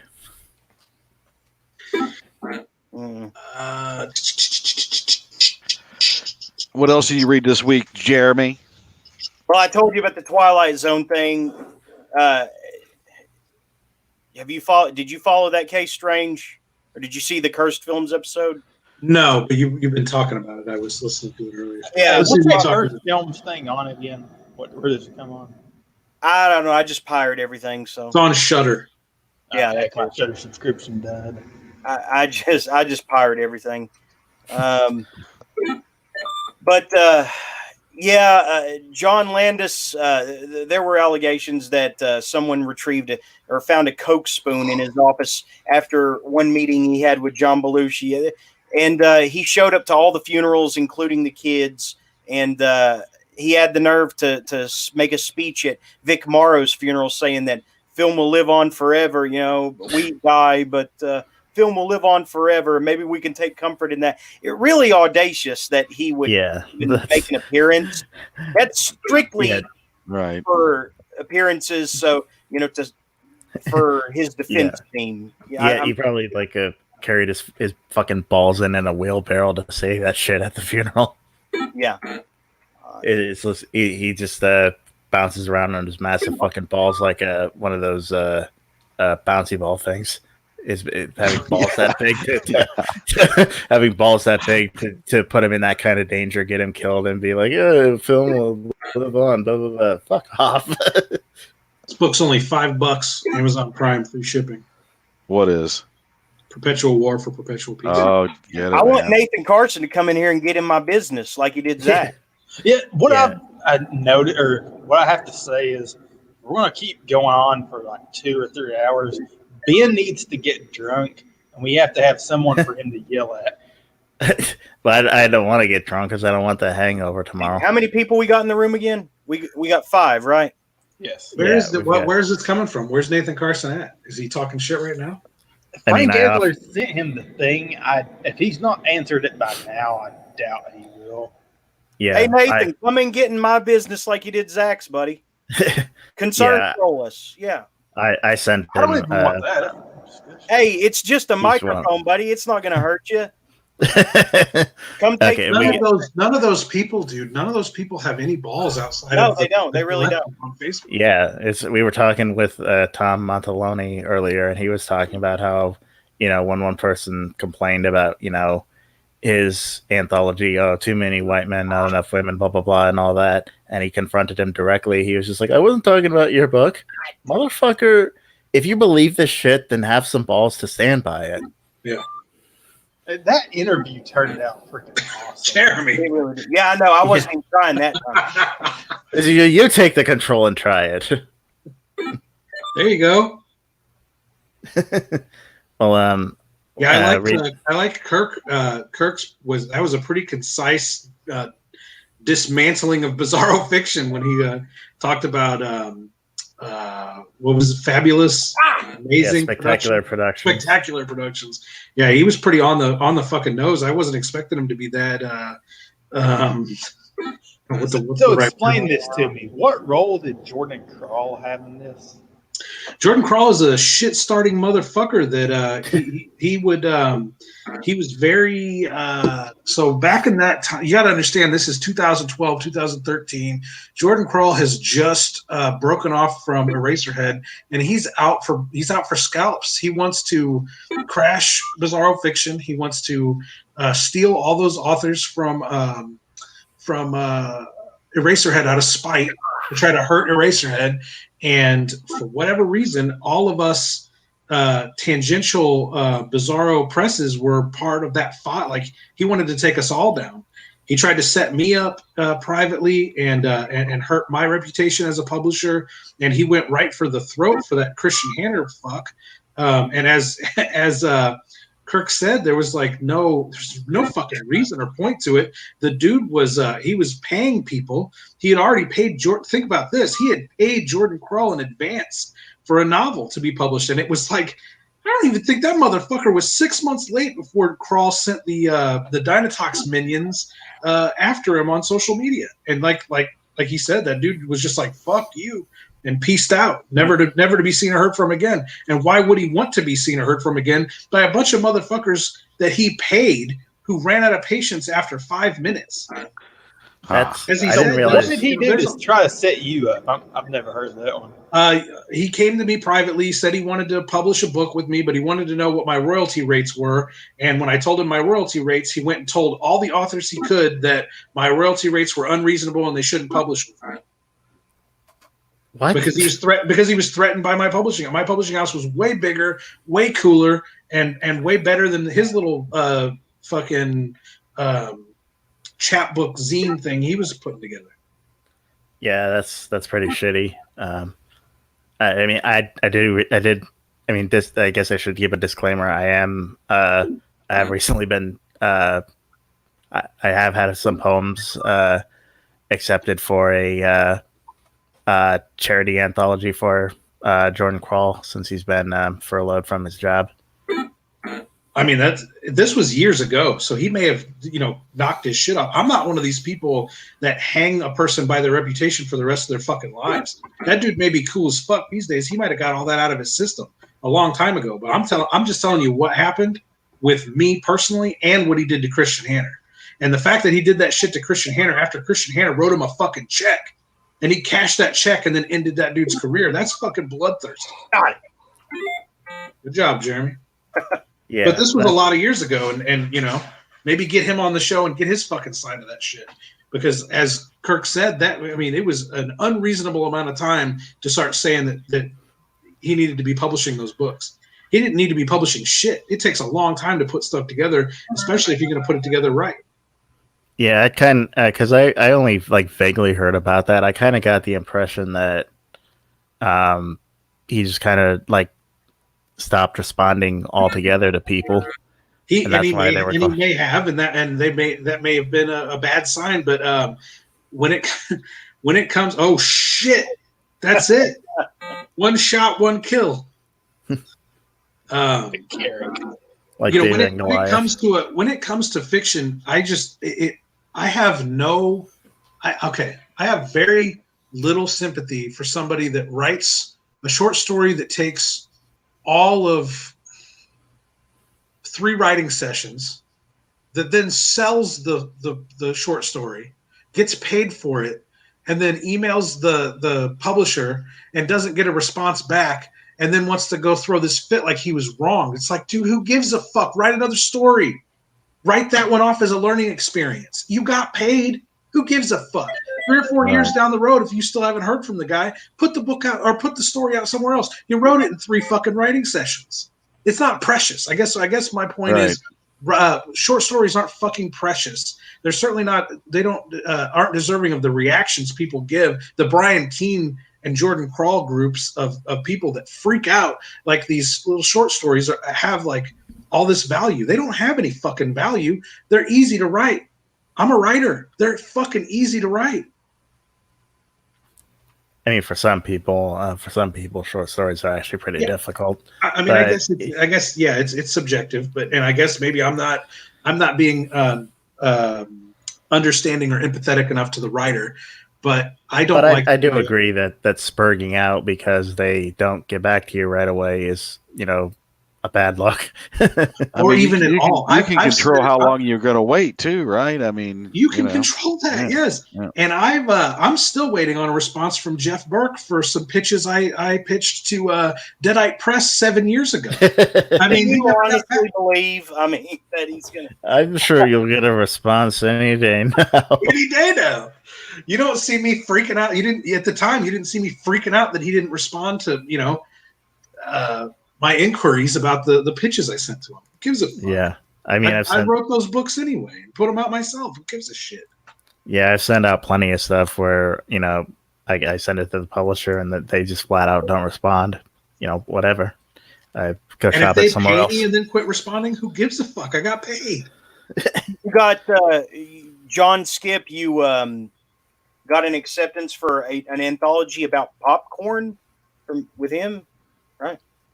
Did I? I don't even remember if I got Popcorn Planet story. Didn't you say he was doing an Orville Redenbacher anthology or something?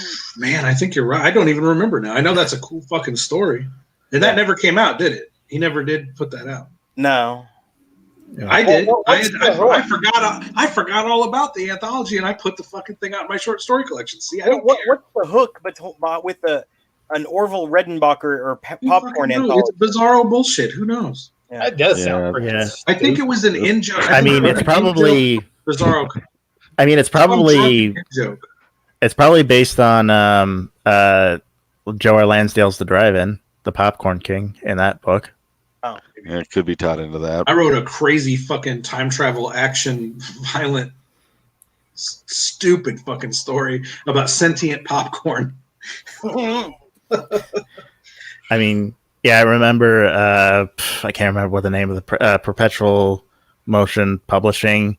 They had a joke about doing an anthology about pizza horror stories. Oh, they actually and then they actually did release it. Wow. So I don't know. I guess that kind of happens. I mean, I was trying to put together an anthology that was like a literary tribute to the magnetic fields through this one new press that's now kind of fallen apart. So it's probably not going to happen unless it tries shopping it elsewhere. There's one thing that small presses are really good at, and that's falling apart. Yeah. Here's a funny story. So I mentioned I had a couple poems accepted for an anthology. In this one literary discussion group, I posted that poem because they were having a thread of creative stuff, and two people read it and asked me in a very kind of that they viewed me as very sus way, what was your intention with this poem? Somebody did that to me with a story once, and I agree with them. What was I thinking? Yeah, I agree. Can I actually read the poem that I put up there? Sure, do it. I hate poetry, by the way. Yeah, let me try to find it real quick here. Well, Jeremy does have a talk amongst poem yourselves and online. pig. You can read if you want. It's probably some kind of satanic bull crap. How did we get back on Jordan Crawl? I don't even remember how we got into the weeds. Honor, Kirk here. had an acceptance from. I was talking about how on the nose he was about Bizarro in general, how he backed away from all the presses that were engaged in drama and eventually landed on Anderson and Carey, and that was it. Those were the only ones that don't engage in drama, which is hilarious. Okay. I was just surprised that he was that candid about his opinion. That was cool. Because it's right on the fucking nose. He's totally right about that shit. Yeah, here's the poem. It's called The Woman's Corpse. The woman's corpse lay in a bright green field, her pale arms splayed out from her bright red dress, her black hair bunched beneath her head, her dark red lips parted slightly, revealing her bone-white teeth. Her wide open eyes seemed to match the blue of the sky they were staring at. And that's the poem. I like that. What was your intent? I don't. It's kind of like I kind of said. The image just kind of popped in my head, and I wrote it. And I did write it a few days after watching The Angel's Melancholy, so that probably influenced it. So, what do you think, Jeremy? About the poem? Yeah, sucked. I don't like poetry, so. What do you think, Kevin? You don't like poetry either. I don't really like poetry either, to be honest. Yeah, it's funny because the responses were one of the responses I got was I don't typically care about authorial intent, but care to divulge what the intention of this poem was. Oh boy, what is that? Is that Pikachu? The fuck is that? Oh, it's Jonka. And why are you covered in mud? Because I got because he's racist and wearing blackface. Oh jeez. It must be late, but when I saw that, I thought it was like a massive freaking. I'm supposed to stink like a peasant, dress like a peasant, and get on fire like a peasant, and this is part of the process. Sounds like an occult ritual to me. It's pretty sus, bro. I had so much stuff I was going to talk about, but now it's Pretty like, I feel like we wiled away all the hours arguing about that. What else do you have in mind? Huh? Yeah, what do you want to talk about, Jeremy? Now I don't remember. Turn off the cable. Let's talk. Kim Jong Un. Did you want to talk about that, or did we already touch on that? Is he dead? What do we think? The North Koreans just a few hours ago put out an official response saying that he is alive and well, so he's probably dead as fuck. He's alive. The real question is his sister going to take over, or is uncle going to take over? Now, I wonder if maybe she was kid, would she be more like benevolent instead of malevolent? And Ben seems to think she would be worse than this. I don't think she'd be worse necessarily. I don't think she'd be any better. She'd be more pleasant to look at. I don't think there is a benevolent member of that family. I think they're all pretty sadistic, fucking crazy people. Wouldn't it be fucking insane if she did take over and she was able to negotiate with the South Korean leaders and Donald Trump, and we united the Koreas under Donald Trump with a female leader? Yeah. The liberals' heads would fucking explode. They just wouldn't cover it. It's not gonna happen. They wouldn't cover it. It just wouldn't happen. It would not exist in the history. It's just flat not gonna happen. Unless the North Korean government collapses completely, the Koreas are not gonna reunite. Yeah, I know. But it's the what if is that I still think they wouldn't cover it. Yeah. I don't think it's gonna happen either, but. Or unless North Korea somehow does manage to gain military strength and invade South Korea. That's not going to happen. They don't have the resources up there to do it. It would have to be China. Yeah. The Chinese would have to provide them with all that.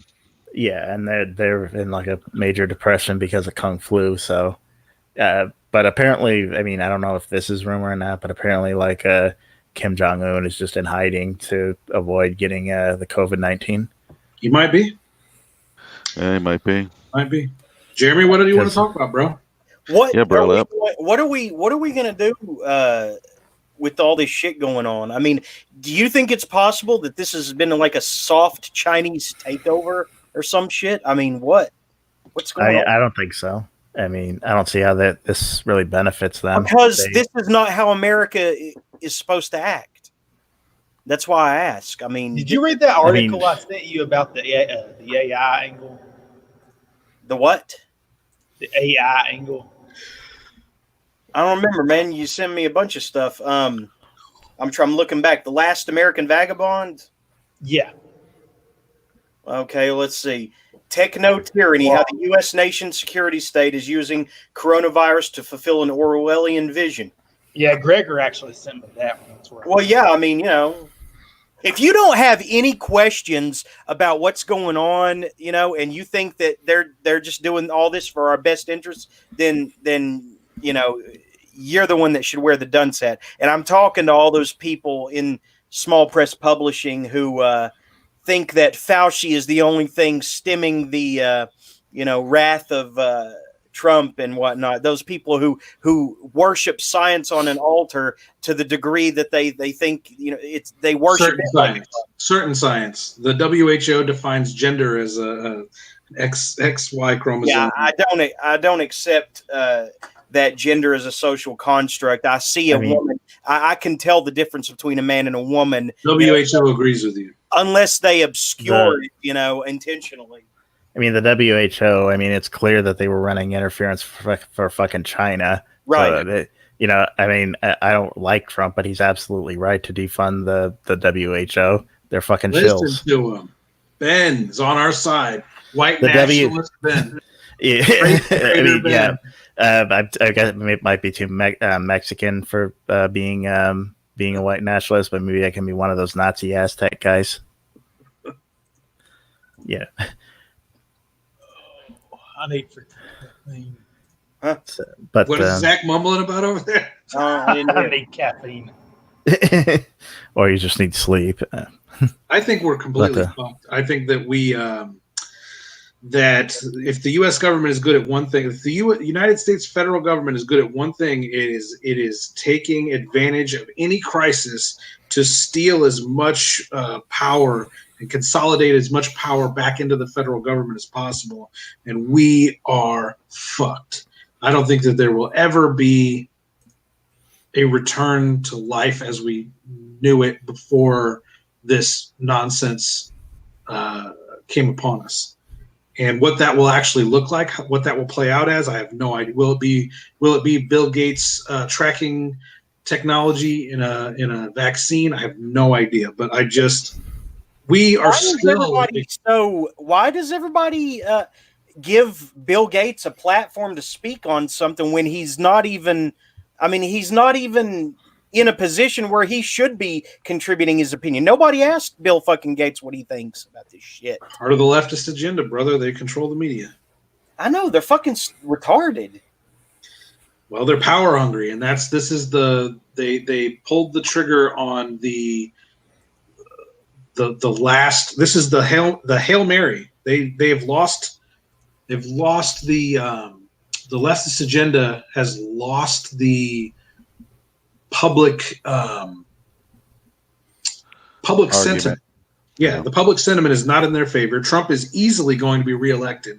They have no Obama type leader figure that they can put forward to sort of sway people back, sway that public opinion back towards their authoritarian idea of the future, the Green New Deal, all of that nonsense. And so this is their contingency plan. They pulled the ripcord on this. Motherfucker suggested people inject disinfectant and he's still gonna fucking win the election. UV light injection is a real thing. I mean, I know UV light injection. I'm pretty sure he didn't know that, but yeah, that is. But I'm pretty sure he didn't know that. But yeah, the whole injecting disinfectant. You fucking moron! What the fuck? You didn't say Can you just? Yeah, I mean, he talked about, is there a possibility of injecting disinfection? He did literally say that. Yeah, he did. Go watch the clip. Bring it up, Jeremy. Watch the clip. Where? He didn't really say. I don't even know where. He didn't say. He didn't say. Trump drink bleach. He didn't say drink bleach. He just made a really dumb suggestion of, can we look into people injecting disinfectant? No, that's not what he said. That is what he said. No, I was like, can we do something like that? But with he wasn't saying, can we do that with these type of products? I always like it when Gregor's on my side. He was talking about so much more tact. But that is exactly what he was talking about. Injecting disinfectant. Okay, I saw the clip. That's what he was talking about. No, he wasn't proposing that anybody. He wasn't proposing it. He was acting. He was asking the scientists if it's possible. He wasn't. Yeah, he wasn't even doing that really. Here we go. So supposing we hit would you bang that shit? Let's be honest. Would you bang that fucking whether it's ultraviolet New World Order hoe back there? Light. Maybe. And I'd bang the fuck out of her. She gives. But you're going to test it. And then I said, supposing you brought the light inside the body, which you can do either through the skin or in some other way. And I think you said you're going to test that too. Sounds interesting. Why is he just talking to her? Talking to the guy sitting over there. 1 minute. And is there a way we can do something like that by injection inside? See? Or did you hear him say the light? Replay it. Roll it back. No, he was talking about disinfectant. Here we go. With a tremendous ultraviolet light. Start over again. I'm sorry. I keep talking. Just very powerful light. And I think you said that hasn't been checked, but you're going to test it. And then I said, supposing you brought the light inside the body, which you can do either through the skin or in some other way. And I think you said you're going to test that too. Sounds interesting. Right. And then I see the disinfectant where it knocks it out in a minute, 1 minute. And is there a way we can do something like that by injection inside or almost a cleaning? Because you see it gets on the lungs and it takes a tremendous number of the lungs. So it'd be interesting to check that. So that you're going to have to use. Her face acting like that makes me mad. Just wants that to the whole concept of the light, the way it goes in a 1 minute. Like she has to be See, play that last part again. He used the term disinfectant, but he's still referring to ultraviolet light. No, he was. No, he was talking about disinfecting. He was talking about, is there something that's like a disinfectant that we could use, right? And that's a stupid thing to say. So we'll see. Not really. I mean, there's a hydro. The whole concept of the light, the way it kills in 1 minute. He's not talking about the light. He's talking about disinfectant. Like she's gonna be that person. There's a hydrogen peroxide atomizer you can use to kill stuff in your lungs. Like, oh, I'm that woman. Look at that face. That's ugly. That's an antibacterial. That's not a I'd disinfectant. fuck the shit out of that mealy mouth New World Order bitch. Illuminati hoe. He was not even suggesting that they use a household cleaner. He was saying inside a body. disinfectant. But he was and it saying was a stupid thing to bring up because the scientist previously was talking about how disinfectant kills it. No, he was talking about things like bleach and he's like, is there any way to do something that's like that? Which is a stupid thing to say. It was worse because he doesn't. If medicine kills stuff like a disinfectant kills stuff, I mean, it's a like thing, right? It was worse than that because he said inject ultraviolet light. What does that mean? It's a real treatment. Yeah, that's not a real injecting treatment. it. Not injecting it with a needle. God, I mean, it's just You don't inject ultraviolet light with an inject. You don't inject it. You do use ultraviolet lights, but you don't inject it. No, there is some. swear to There's you, light there under is- the skin. They actually put like light under the skin. Or You something. know, zone. Sounds painful. There's a UV light injection therapy. Yeah, yeah, That's weird. yeah. It's a real thing. Sounds just as pleasant as cool sculpting. Just as pleasant as what? Cool sculpting. I can't even understand what you're It's like, saying. it's like where they take fat people and like put this cold stuff on them that freezes their fat off. We're at 7 yeah. hours. Well, even regardless, Trump probably could just say, "Hey, drink bleach to stop coronavirus," and he would still fucking win. 7 hours. Oh, by the way, I got my Kindle numbers to 3,000 today.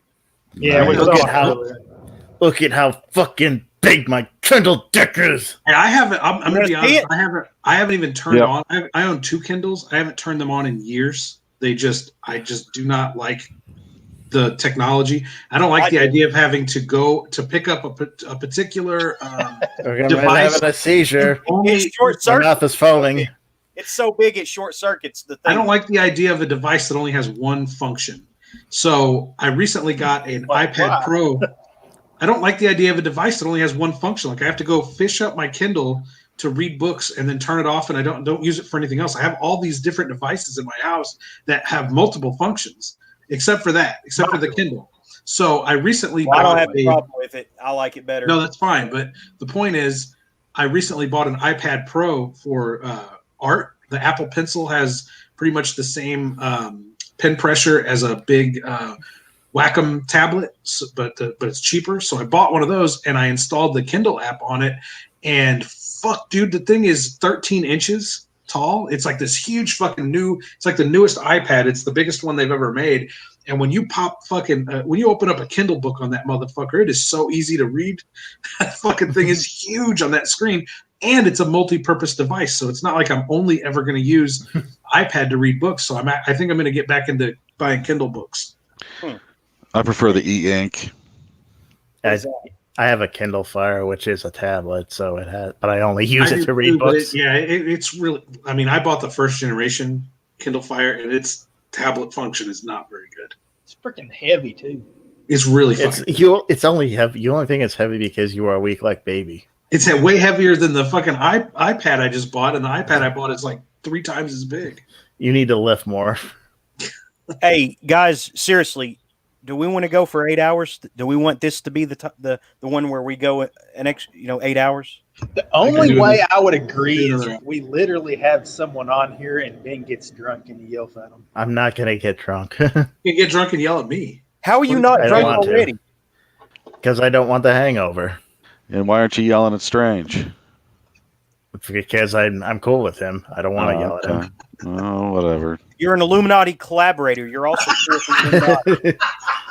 I mean, clearly. Yeah. Clearly is. Yeah, sorry. All the kid pussy they offered was just too good. Oh my god! All that boy pussy. When did that become a thing? What does that even mean? What does that even mean? What do you think it means? Ass? Yes. Okay. Yes, exactly. Yes. I'm going to announce this tomorrow. It's not all the way done yet, but most of these books are now 99 cents.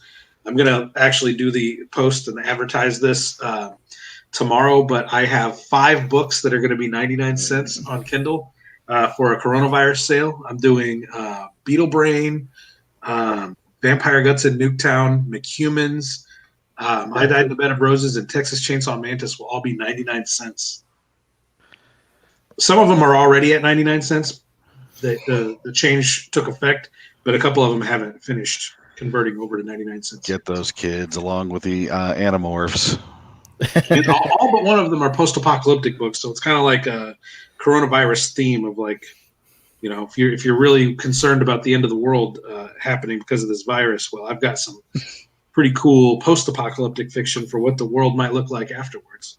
Yeah. And don't forget to check out my podcast Friday. I'm ready for everything. William what's his name? William Ramsey podcast. Yeah, and buy my book Elaine and my other ones. Yeah, just fucking buy them, bitch. Buy them. I'm cool with going another hour. Buy more now. Buy and be happy. What a way! I didn't say I was ending. Okay, good. Yeah, you didn't say that, buddy. What else can we? I mean, what else is there? It seemed like everyone was like started shilling stuff, and that's usually like the market. Yeah, it is, isn't it? Yeah. Sorry, I started it. I just remembered. I was just looking at my email and saw all the Kindle notifications that the price had changed. I'm trying to remember what I was going to talk about because it seemed fairly important at the time. I don't know. Well, if you come up with it, feel free to interrupt. You'll do it. Ben, you're pretty good. You're pretty good at approaching the female guests. What? I'm the only one keeping the show from being a sausage fest. Well, what if you really put it to the test and maybe you could get some female wrestlers on, like a Solo Darling or Vita Scott? Put that to the test. I mean, you'd have to do that. I don't know anything about wrestling. I'll feed you lines, but just Jesus Christ. I don't know where I would even get a hold of them. You're not a repulsive, like orc like me. So it's like repulsive orc. You're not a repulsive orc. Jeremy, the only thing you need to know about getting women is that you're the prize. You're not a repulsive orc. You're the prize. I don't want to get women. I want to get a female wrestler on the show. And your show's the prize. So yeah, but he's better at getting female guests. Do you know how I get the female guests? How? I send them an email that says, "Hey, I have this show. I'm interested in the field that you're in. Would you like to come on and talk about it?" Yeah, the thing is, I've done that. There. They didn't answer. So. Well, I mean, I haven't had 100% success rate either. The Jenny Susano didn't come on. Jenny Scab Slut, she didn't come on. Yeah, whatever happened with that? That's her name. That's her Twitter name. Whatever happened with that? Yeah, it's a cool name. Whatever happened with that? I sent her a follow-up email saying, "Okay, will you be free this Sunday to come on?" And she never answered.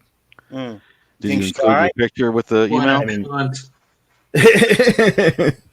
yeah, she probably has better things to do than waste time with all of us idiots. Yeah, with a name like Scab Slut, yeah. But hopefully I can get Anita Dalton on in May when she's finished with her book about manifestos. Well, I'll tell you one thing, that the Robert Essig guy won't be on here anytime soon. Why, you bad-mouthing him? No, like I said, he canceled, and and we already rescheduled him once. I don't want people. This is the third time. Okay, well, people who are going to waste my time like that, prima donnas. I mean, it's like if I'm actually making room on my show for you, you need to actually take it serious enough to show up. Even if it's only 15 minutes. And this if you're taking 15 minutes out of your 8-hour show for him. Yeah. No, but I mean, there seriously is there's etiquette with this stuff that you don't waste people's time. Either you want to be on or you don't. Don't say you'll be on if you don't want to do it. It's flaky. It's it's just bad form. I agree. But yeah. What was the point of having him on? What's his deal?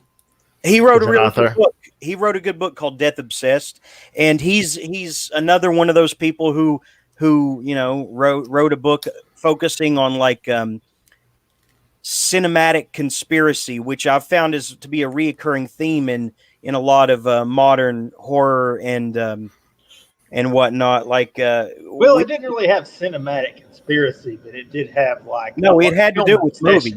It had to do with movies, but it's like film obsession, not really a conspiracy about like the That's the same thing. So, anyway, what I was wanting to do was have, you know, like a panel show, but like I said, we it only allows 6 people in the call for StreamYard, even if you pay. But I was gonna get the guy who wrote Neon Phantoms, the guy who wrote Death Obsessed, yeah, him, and I guess Anita Dalton. She wrote. Did she write Night Film? No, that's Marisha Pessel. Yeah, the girl Marisha who wrote Pessel. Night Film, and I was gonna get the guy who wrote Flicker too, but he's dead. So that. Whoa. But you get the idea, and I wanted to kind of delve into the idea of how this has become a popular subject in, you know, literature, you know, Hollywood conspiracies, occult and otherwise, you know. Yeah.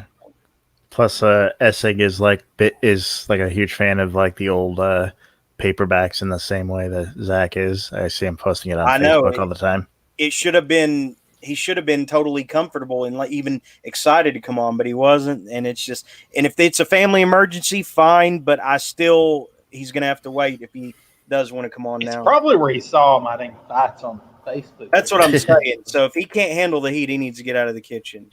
Have you had any more of that shit going on, Zach? My passive aggression aside, you know, if you can't take the heat, get out of the kitchen, you know. So, I mean, in reference to earlier, you know.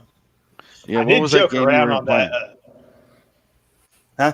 What was that game you were even playing there? Peasant's Quest. Peasant's Quest.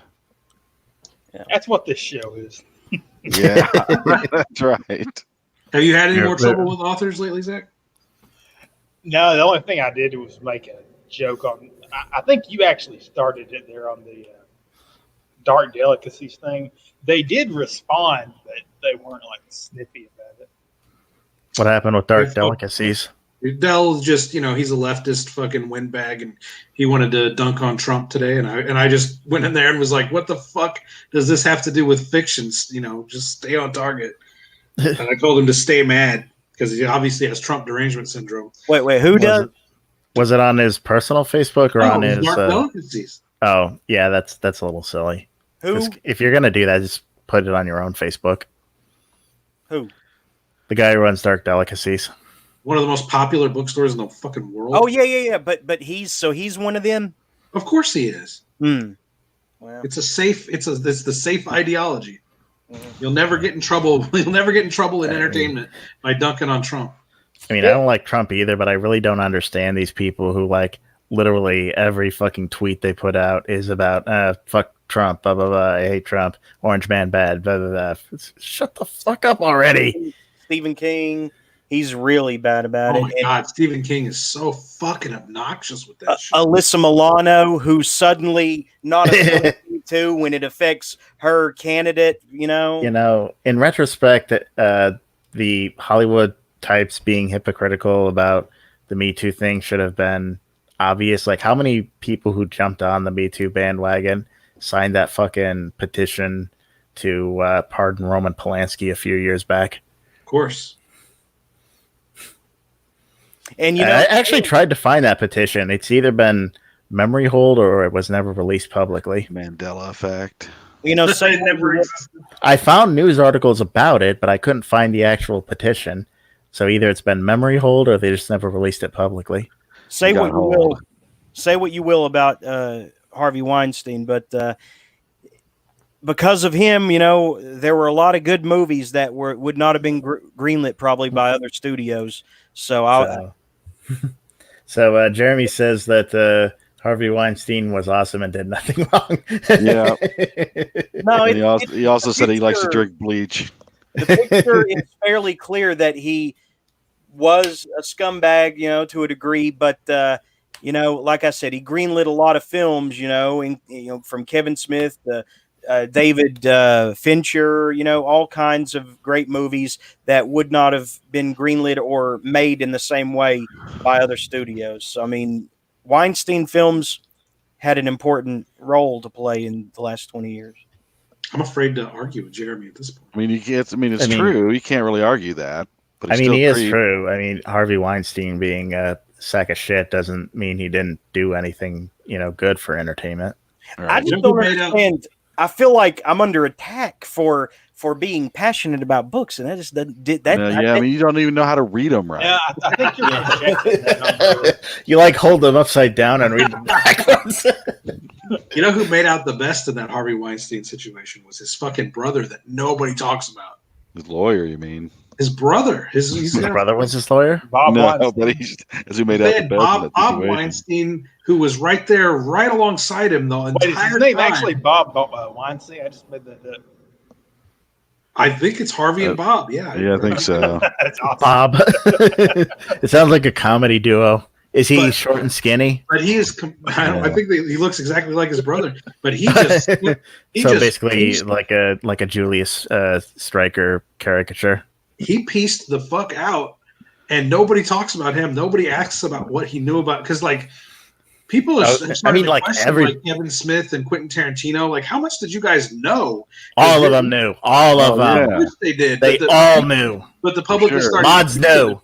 But nobody's questioning his own fucking brother that ran the business with him and greenlit all those movies and handled all those finances. Nobody, is asking well, how complacent were you in this? What role did you play in setting up these women, harassing these women, and setting them up for these sexcapades?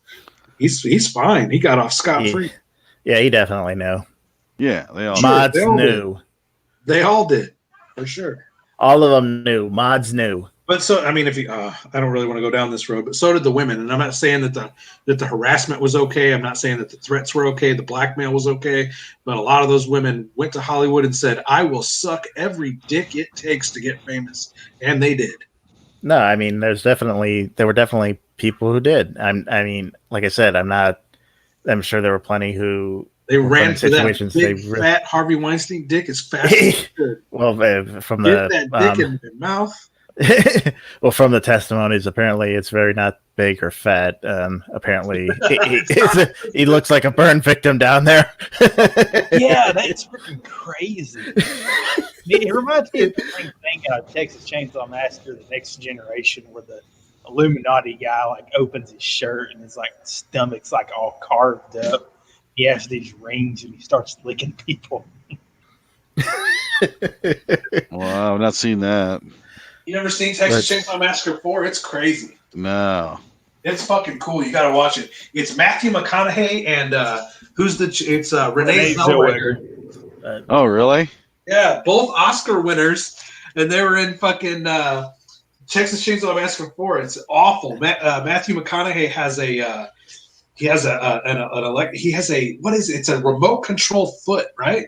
It's like a leg. I could never figure out remote control leg. If it was a brace or if it was literally a robot leg. And he has to control it with a fucking remote control. Wow, that's efficient. Spoiler: he gets killed by a plane. By a plane? Yeah, in Texas. Wow, that's pretty good. So, how does it compare to Texas Chainsaw 2? Oh, dude, Texas Chainsaw 2 is the best movie ever made. Well, I know, but how does it compare? Not very well. Okay, that's too bad. Part 2 is a fucking classic. I will say the fourth one's weirder. If that's possible.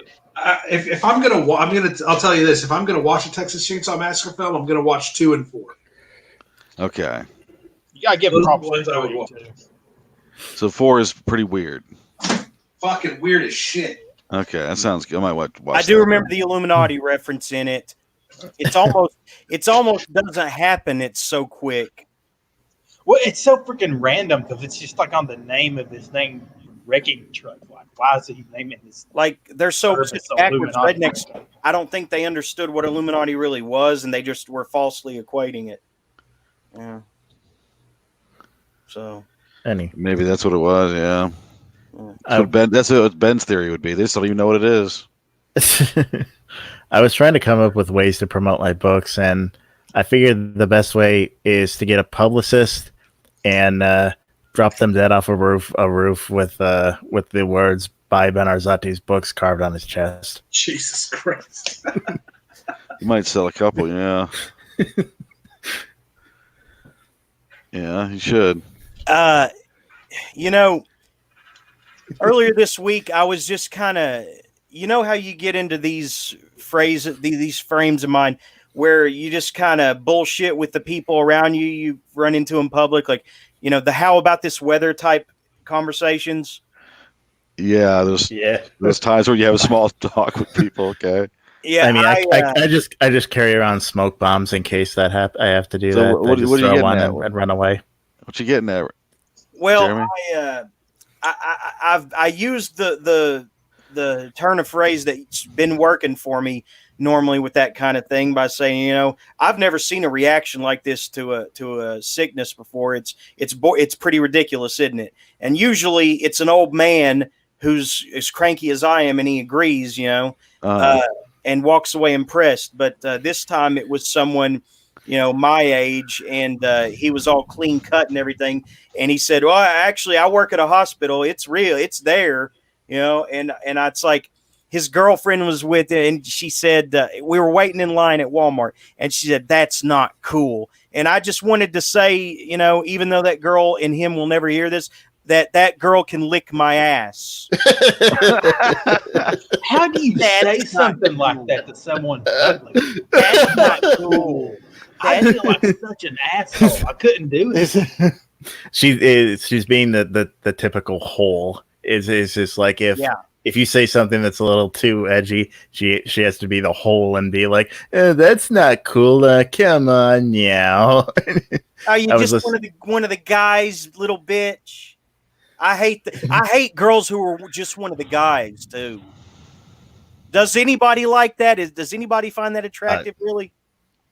I don't really know what that means. From the way it's usually used, it means they're trying too hard to fit in with guys, and just don't do it naturally. I mean, the thing, people are always saying when you get creative with your words, what does that even mean? I noticed that the opposition in what I'm trying to say is, to me, it's usually just kind of used as a vague phrase that sounds good. But like when you actually interrogate it, it really doesn't mean much. It just means you're trying too hard to fit in with guys. Yeah, but the opposition uses this phrase.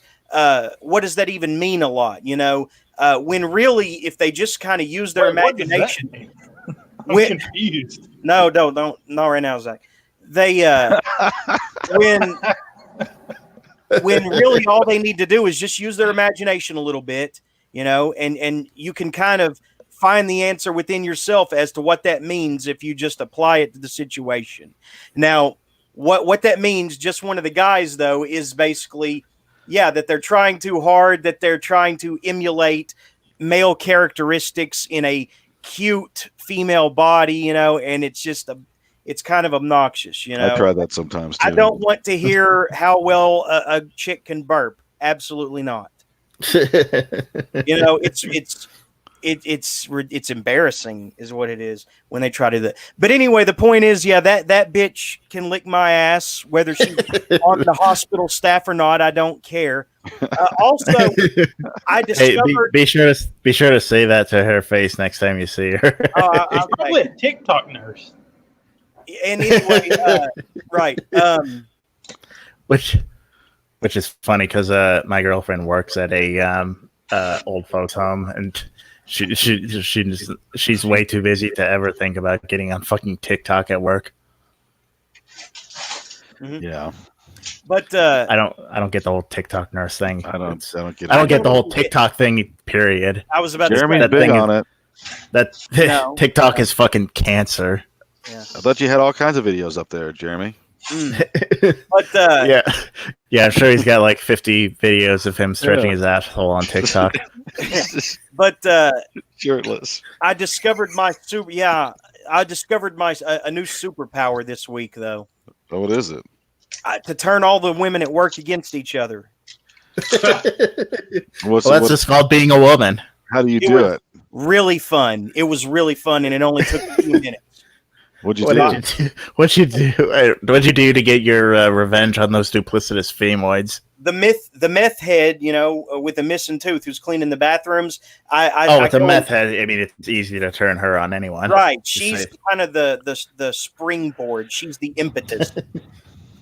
So I go to her and I say, hey, guess what? Brooke said that she runs shit up in here and she doesn't care what you think about it. And she put down her cleaning equipment when she was cleaning the bathroom, like she was getting ready to go swing on her, right? Uh-huh. And the reason I did is because Brooke said something about fighting, fighting. She said, I'll fight a bitch. She was talking about a customer, and I said, what about Angel, and she said, her too. I said, well, I'm going to tell her you said that. She said, I don't care. Tell her. And that's when I went and told her, the meth head. She said that she runs shit and she doesn't care what you think. She was about to until I stopped her and said, no, don't, You should have just let it happen. Man, that's like that is a legitimate superpower. And then as I was leaving, I told both of them that the other girl didn't like either one of them. And it's like, and then they're like, oh, maybe we're all just going to gang up on you. I don't know. It was just a fun, moment. Yeah, it fits in great with my idea to have like a super team that has just the dumbest superpowers. Like that would go good with my superpower, which is I turn into a platypus when I drink hot orange juice. That is a pretty dumb one. Yes, hot orange. Wow, that would be a good superpower. But I mean, it would be so good to write a story where they all these dumb superpowers, but you like build a legitimate heist around their powers. You know what I mean?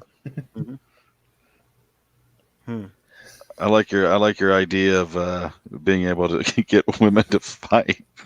Your superpower. You'd lie about how they don't like each other.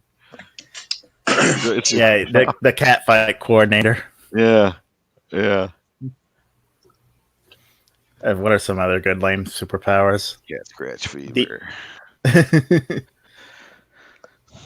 Is this a game or what the fuck? It's a video game, yeah.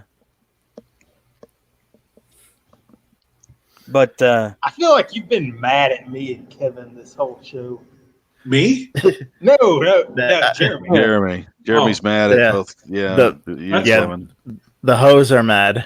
He can be mad. Hoes can stay mad. I'm going to try to go for the 8-hour mark, but I do have to step away for about 5 minutes. So if you guys 5 minutes, yeah, you can take a shit. No, yeah.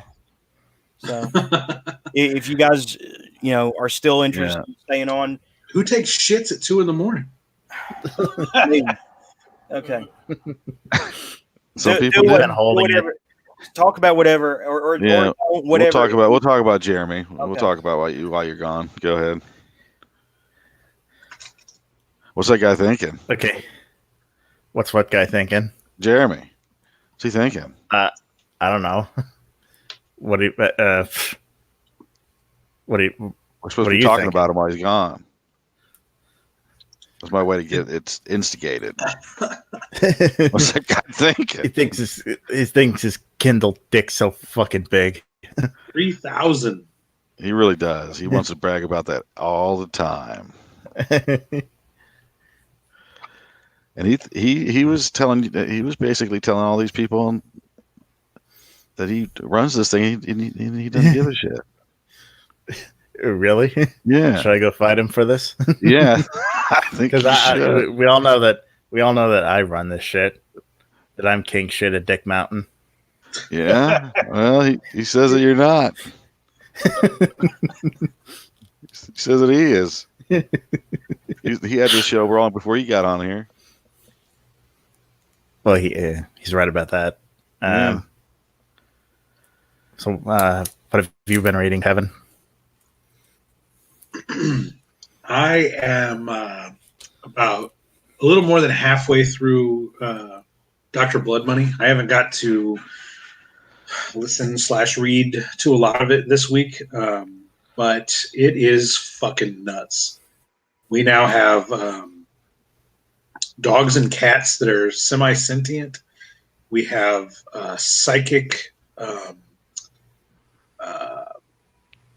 what do you call the what are those things called? The they have a particular name in the novel. They're called Hebephrenics. Phocomoluses. They're psychics, but they're not even paraplegics. They have no arms or legs, but they're psychic and they can perform certain types of magic. And they're called phocomoluses. And they ride around on Phocomobiles. And they have these like motorized contraptions that they ride around in, and then they're called foppies for short. And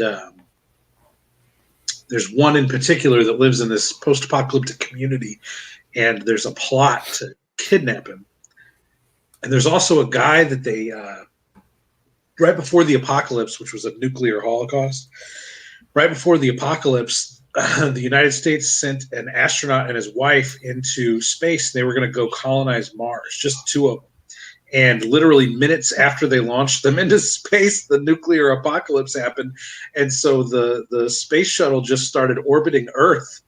And so this guy, his wife has committed suicide by this point, and he just lives up in this space shuttle, and he's like the world's only radio DJ, and everybody has whatever radios they've been able to slap together from the rubble, and they listen to this guy talk every night. And he thinks he's got a heart condition, and he's up there in space asking for medical advice from this fucking abandoned space mission. It's just this.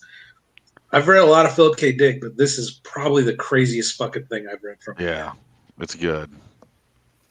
Do you think it's the craziest one, or does it get even weirder than this? I mean, I think there's probably weirder ones. Yeah, but it's pretty crazy. Fuck, it's weird. It's funny as fuck. I like it a lot. Yeah, Kraken Space is pretty darn weird, and Penultimate Truth is pretty darn weird. Yeah, those are good books. And beyond that, I'm reading a couple of nonfiction things about lifestyle and relationships and male-female relations and all that. That's commonplace. I'm really getting into reading about real estate, specifically buying rental properties. It's something that I plan to get into in the next year. Oh, yeah? Yeah. So, kind of boring stuff. Zach, you looking for a place to live? Yeah, I'm going to have a place to rent, buddy. Yeah, I'll hit you up. Landlords. You have to move all the way to St. Louis. You're still in St. Louis, right? It's I actually live on the Illinois side of the Mississippi River, right outside of St. Louis, which means I have to deal with this crazy Governor Pritzker bullshit. He's one of the main Democrat governors that's going to just make our lives fucking hell through this coronavirus shit. He announced today that we should expect the 2020/2021 school year to be what do they call it? Remote. So done from home. He's not going to let kids go back to school next year. It's next year? And next year for the 2020/2021 school year. So the school year starting in August and going through spring of next year, he's talking about not letting kids go back to school till then. And basically, for the lefty governors, this is just their, if they can crash their economies and just have people living in misery for the rest of the year, the hope is that they won't vote for Trump. It's fucking insane. And how is Jeremy still playing this video game and taking his shit at the same time? He's not playing it. It's a YouTube playthrough. Oh, is it? If they do that, and I can't, if I actually have to if it's going to be just remote, I'm just taking a year off and not getting my dang mask. No, this is Illinois. It's not federally mandated. Yeah, but I mean, I can see something like that spreading, though. But you're in a red state, aren't you? Don't you have a Republican governor? Heck. Being honest, I don't know. Oh my God. Why would I keep up with Bill Lee? He's annoying. Because of this kind of shit. It affects you. Where you live and what kind of state government you have is really, affects your quality of life. I mean, we have a Republican governor, but literally nobody likes her. Democrats don't like her. Republicans don't like her. We kind of have a history with that. Iowa. Are you guys even on a lockdown? We technically are. I mean, there's certain businesses that have been mandated to be closed, but they haven't ordered like a complete lockdown. Yeah, we're completely locked down. It's ridiculous. I do know that because I live in the downtown loop. There was a thing where a bunch of people decided to get in their cars and drive around it, and it clogged up traffic. And so because of that, they had to put a bunch of signs up and stuff to keep people from one, clogging up the street, and two, turning it into a racetrack when it's empty. Wow. Interesting. So the people are stupid, the governor is stupid, everything sucks. So how I think Kurt Vonnegut once said that to start your story as close to the end as possible. That just seems awfully It's good advice. Wasteful. Why? Why is it good advice? Because it cuts out all the fat. Yeah, don't waste time. I don't like that advice. I like it. You cut out all the boring parts, and then you have a book. I don't believe in boring parts. I believe that. Yeah, I don't even write them. That's kind of what he's getting at. Don't even write the boring parts. Get to the point. But that's yeah. How is that going to apply to a writer like from the old days, like Herman Melville or Nathaniel Hawthorne? It just wouldn't. I know they were excelled at boring. So they weren't boring. Well, it wasn't boring. It wasn't boring back then because they didn't have anything else. It's not boring now. The fishing digressions that for entire chapters. No. They do. He does. I can't wait to get into that book. I have Moby Dick queued up on my audiobook list too, and I'm going to listen to the fuck out of that book. Moby Dick is a lot like what was it? The black novel that was real famous. What was it? The black novel? Yeah. Now you're thinking of the Black Album by Metallica. To Kill a Mockingbird. That's not a black. What? What? I tried so hard to get into it, and I just couldn't. Flannery O'Connor is better. Yeah, I like Flannery That's another one. O'Connor. A good man is hard to find. I can't infer from the text what they tell me it's about because it's just written so dry without. I just feel like she would have been a good woman if someone were there to shoot her all the time. I feel like more people need to say what they mean in their work instead of being overly flowery in their language. I don't think O'Connor is overly flowery. She's pretty straightforward, and I think it's pretty. The old lady trying to talk the guy down. The old lady trying to talk the guy down, like, "Come on now, you're one of my own children." It just seemed like, what is she even? It makes sense to me. Flannery O'Connor, was it a man or a woman? It was a woman.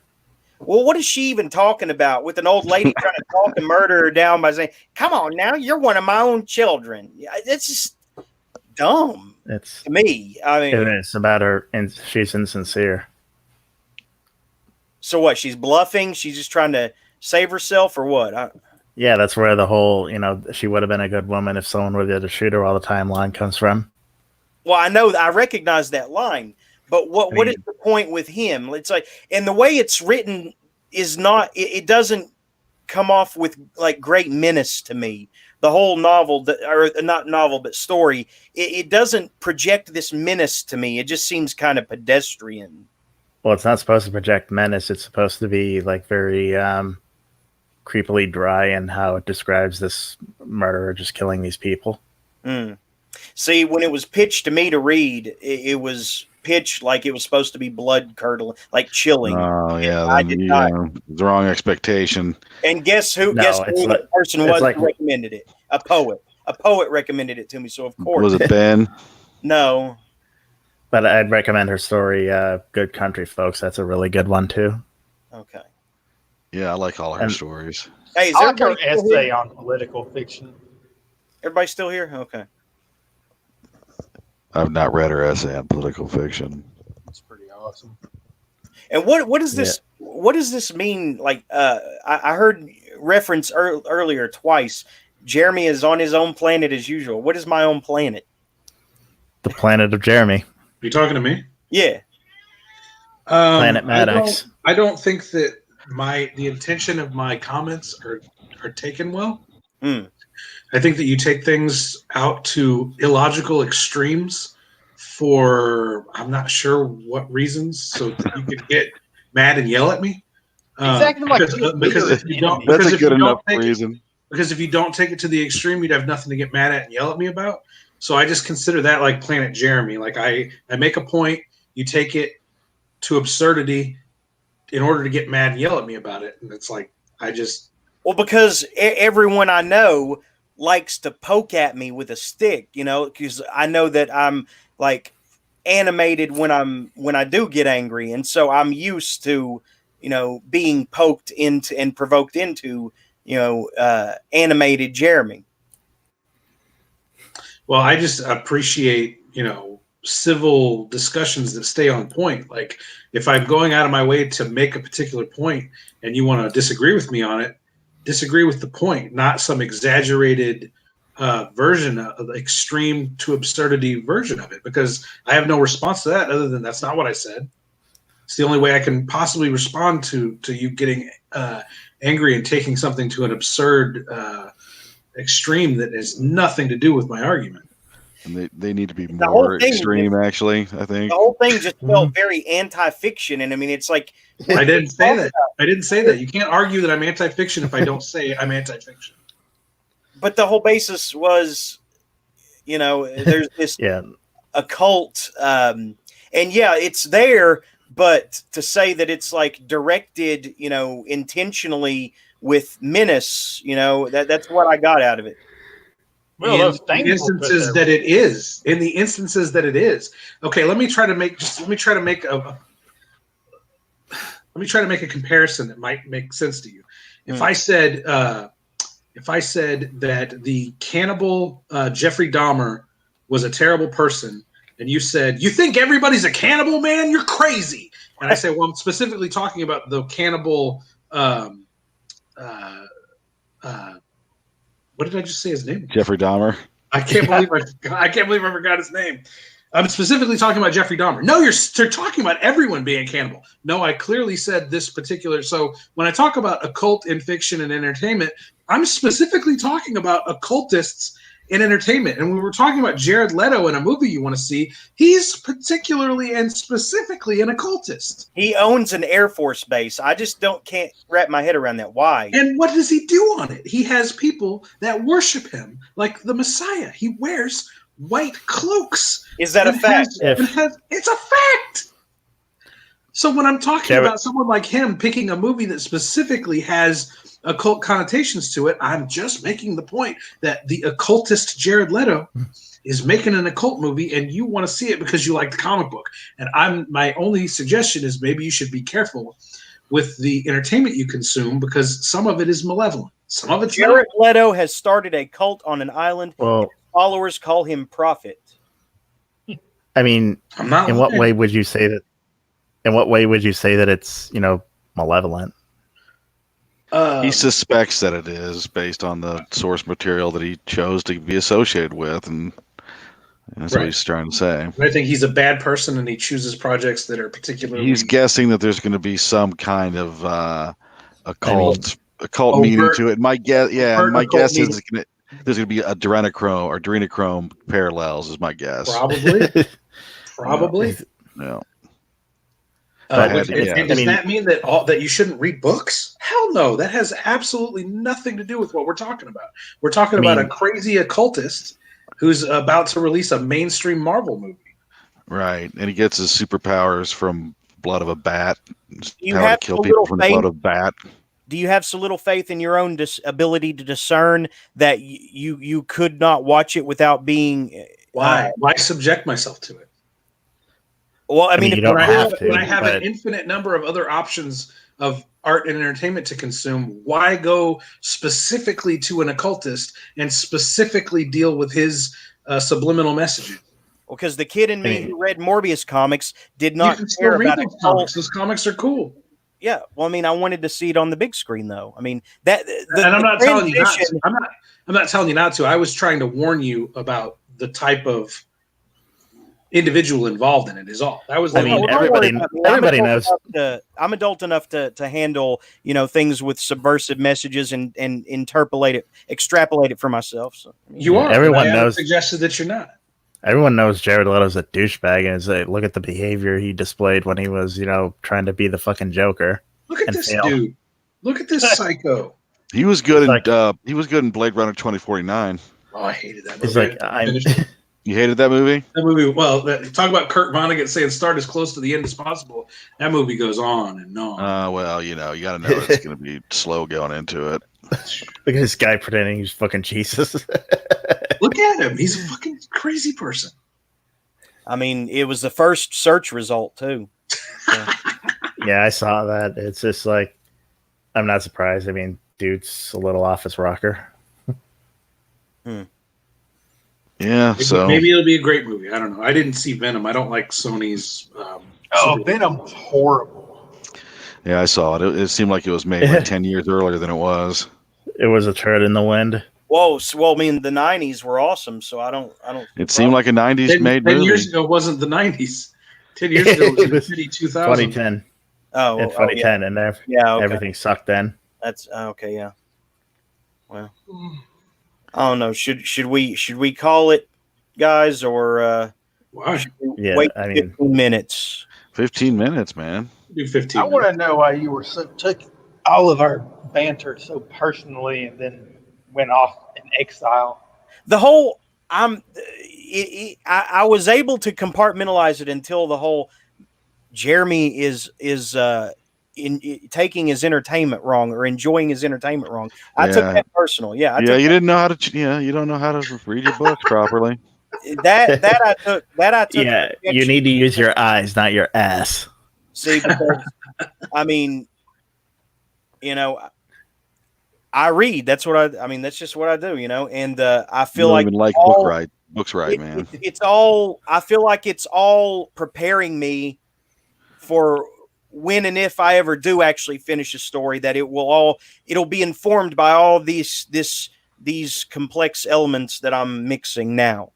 Kind of like a literary alchemy or something. So. Yeah, the vanities, man. The vanities. The vanities and the arbiters, yeah. And I mean, I know that it's fake and all in my head, but I carry it with me like if you guys ever read the Max comic, like Julie Winters had the Outback and the Max had the Outback. It's kind of like my Outback, that whole universe or whatever. I'm not familiar with that. Okay, I hear it's supposed to be good though, the Max. Oh man, you haven't read the Max? Oh, no. shit, I've watched the TV show. That's pretty good. Max is fucking awesome. I actually thought the TV show was better than the comic because it trimmed the fat, like you said a minute ago. Got to the end quicker.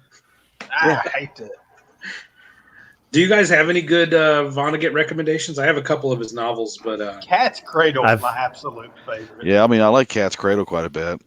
I've only read Slaughterhouse 5. Yeah. Freaking normie. Yeah, exactly.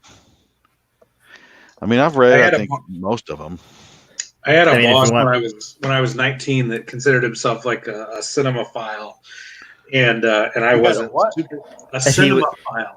And I was like, dude, I like weird independent cinema, like Fight Club and Pulp Fiction. No, way more pretentious than that. This guy was I was 20 and he was in his 40s. So he was super into 1970s movies, really. But he showed me Slaughterhouse 5. And yeah, that was a good movie. I mean, it was so over my fucking head at the time. I was like 19 and I just wasn't ready for it. So my first Vonnegut was Harrison Bergeron in grade school, but then that was my first movie adaptation, and I was like, I don't know what the fuck I'm watching. Yeah, the Cat's Cradle's good. Yeah, Cat's Cradle's. I think I read that book in like one day. Yeah, it was read really fast. Yeah, he's got a really great voice and style. Yeah. Illuminati symbolism. There it is. There it is. Get out of here. But buy, breed, die. See, that's Illuminati. Yep. But yeah, have you read any Barry Malzberg? I hear that name come up a lot these days, kind of like J.G. Ballard. Yeah, I know D. Harlan Wilson is republishing some of his books through his Anti-Oedipus Press.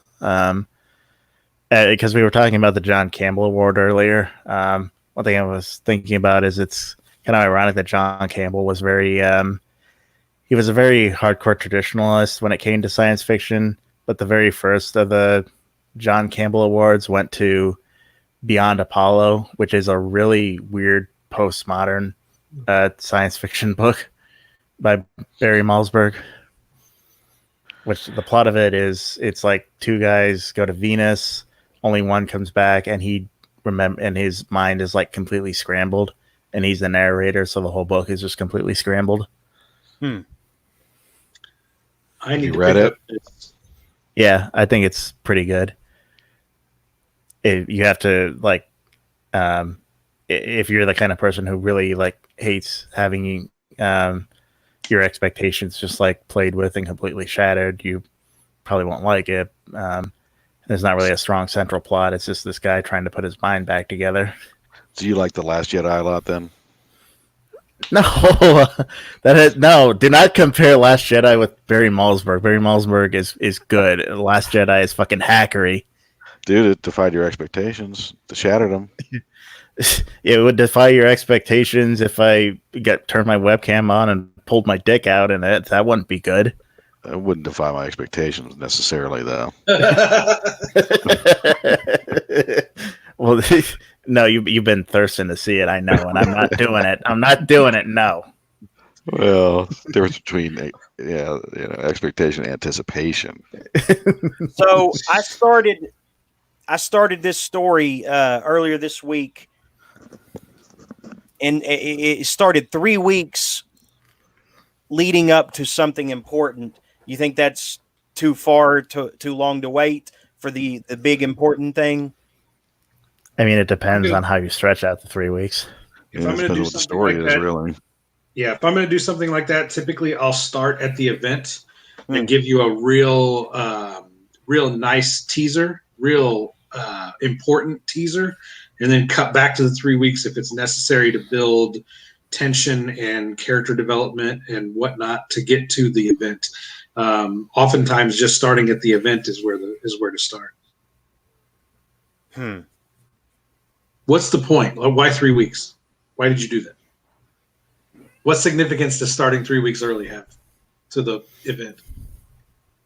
Living in this guy's skin, seeing him anticipate it and second guess this and wonder how it's going to be and everything. So is the event the climax, or is the event the introduction? The impetus, basically. Yeah. Is it the introduction, or is it the climax? Still first act? It's still first act. The event. So. Is it the climax of the first act, or is it the beginning of the first act? Yeah, I'm confused. Are you saying that it starts with the event, like Kevin Strange said, or are you saying a lot easier if I didn't? If you guys weren't so pussy about spoilers. You can't spoil your own story. You're the one writing it. Your own book. Yeah. The event is a concert where a guy is going to try to kill a book that you haven't written. It's about a guy who is trying to kill a female singer that the main character. So it's exactly one. So that the event, this concert with this attempted murder, is that the climax of the first third of the book? I mean, for that, I would say sets things in motion. I mean, so I guess, yeah. I mean, for that, I would say kind of like set things up with his like mindset at the beginning and just kind of have him casually drop like at the very end of the first part that he's going to kill someone in 3 weeks. Yeah, no, he's not going to. Some other guy is. I would start at the someone event. else is. I would start at the event, tease it right before the whether it's a failed attempt or a successful attempt, I would get right up to the fucking ass of it and then go cut back to 3 weeks. So that the reader starts going, holy shit, somebody's about to fucking die. Oh fuck, now I got to read the next 3 weeks worth of shit to find out. Then you make it worth their effort. See, I thought about that. Yeah, that makes sense. So okay, yeah. I feel like I'm running out of chances to make stories happen, so why are you running out of chances? Because he's getting old. I'm 37 and I've still never when you're 87. You can write a fucking story when you're 87. I've never finished a full length to this day, and I've been trying to write since I was a teenager, like Zach, only I didn't, ever get anything but short stories finished and have anything to show for him. I've never finished a full length. I don't know what it's like to finish a full length book. Well, Zach might quit writing in his 20s, and you might start writing in your 60s. Who cares? You can't compare yourself to other people. You can only compare yourself to yourself. I mean, Raymond Zach's Chandler. a freak anyways. Raymond Chandler, he didn't publish his first book until he was like in his 50s, wasn't he? I don't know. He was pretty old, though, yeah. I think it was 50. But he missed out on a lot of, feelings doing it, too. What do you mean? Doing it that way, I bet he missed out on a lot of, things that writers who start younger, get to experience more. Like what? I mean, I don't know. It's kind of a newer mentality that you need to start. If it wasn't so late. What do I get to experience as a writer? I'm a writer, and I don't know what I'm supposed to be experiencing here. Getting more acquainted with the act and better at it each time out of the gate. Being able to finish. You're not necessarily going to get better at it every time. I've written terrible books in between great books. Mm-hmm. I mean, I do kind of disagree. It does seem like with each book you get, at least in my case, it's just like each book is more personal than the last somehow. I've written very impersonal books between very personal books. It all depends on the book. It's kind of a new mentality that you should start writing young. It used to be they would tell people, you have to have like experiences before you can really start to write. I think that's true. I think that a novelist really is going to hit their stride in their 30s. No matter what they write when they're younger. I remember trying to write song lyrics when I was 16. I never lived life. I had nothing to fucking write. I had to live a lot of life and go through some pretty horrific shit before I got to the point that I could write anything interesting.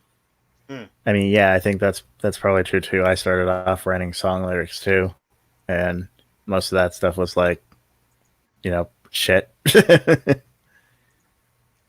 I didn't get better until But the reason I say like I don't necessarily agree with that is because I do think there is something to be said about just diving in to do it, just to start honing your craft.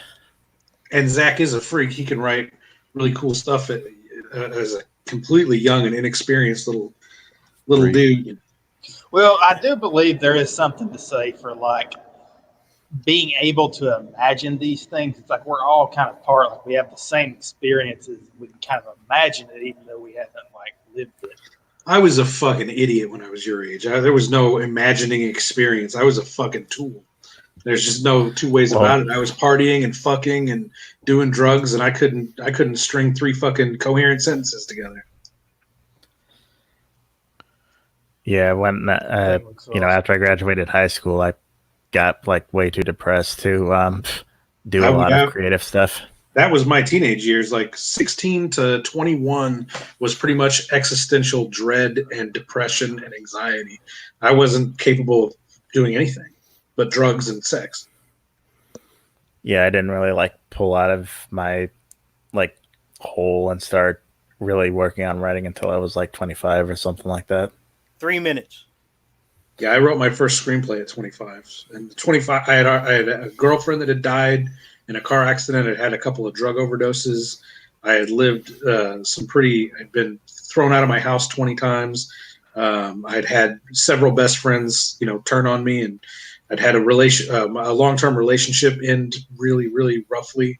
I had finally lived through enough that I felt like I could put the kind of the absurdity of the kind of the struggle and the suffering of the human experience into words. You said 25. 25 is when I wrote my first screenplay. Yeah. So Ben, when did you first write your first poem? Probably in elementary school. But the first poem I wrote that actually got published was when I was in college. Have you ever written a poem about Jeremy? No. You should. I don't know. He I think I hates might. poetry. I think I might for that. But, You hate poetry.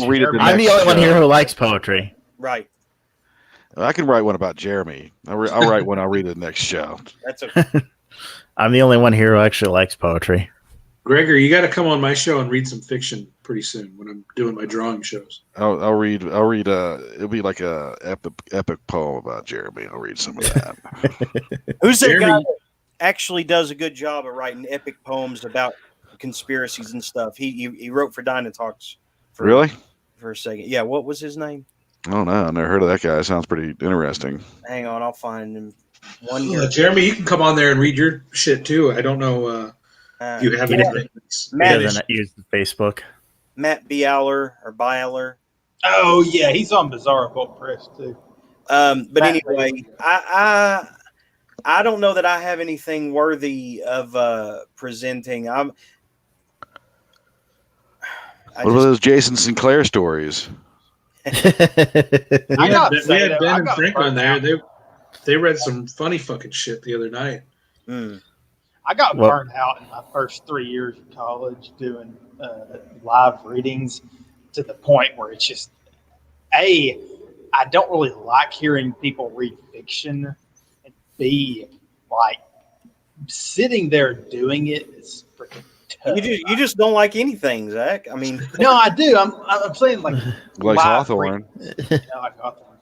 Like live readings, that shit, for fiction, it just doesn't click with me. I don't know why.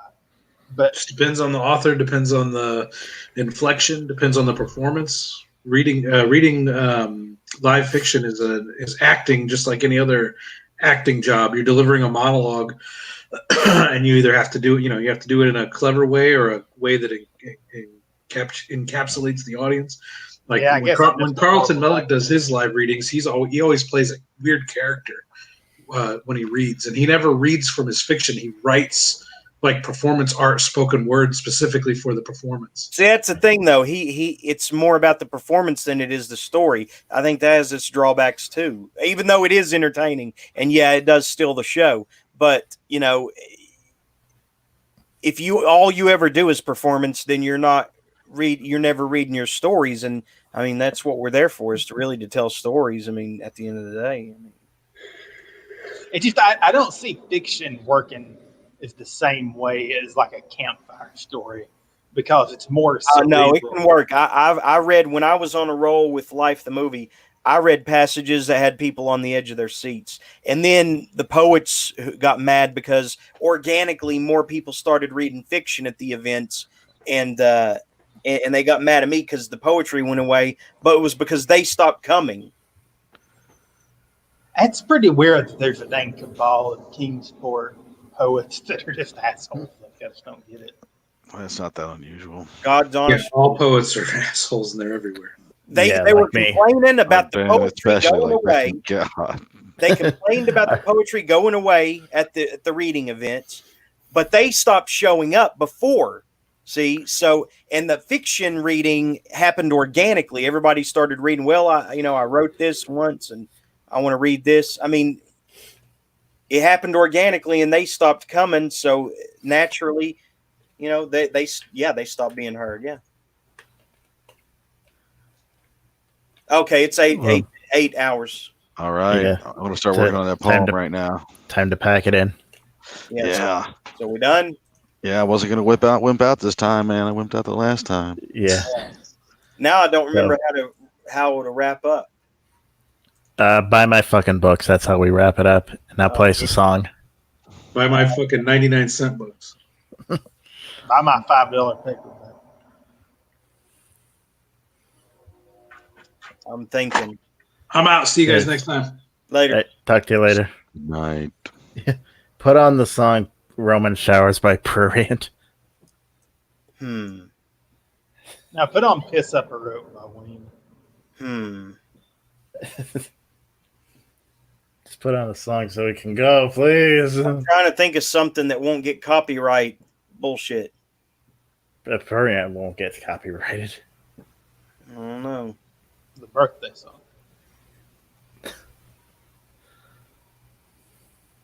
Hang on, I'm getting there.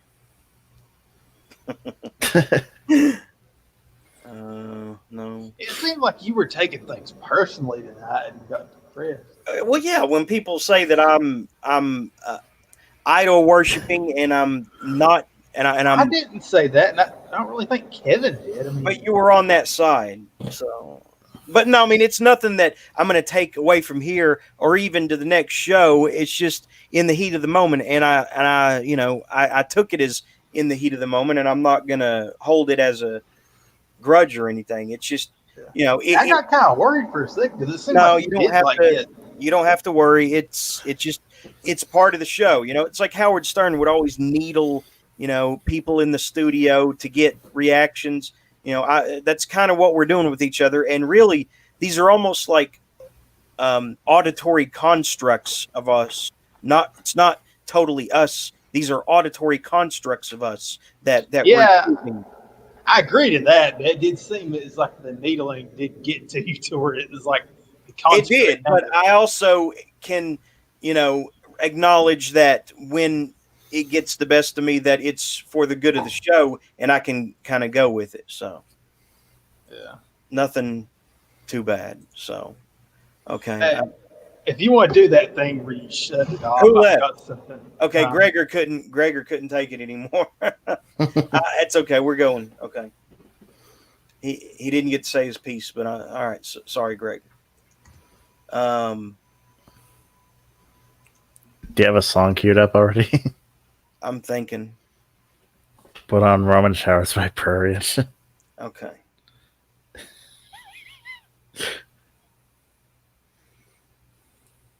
I'm not exaggerating. I'm really trying to remember. Okay. Your head is full of fuck right now. Is your head full of fuck right now? Yeah. Okay, it's gonna echo from here on if you talk. So, all right. All right, play us out. Bye.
Better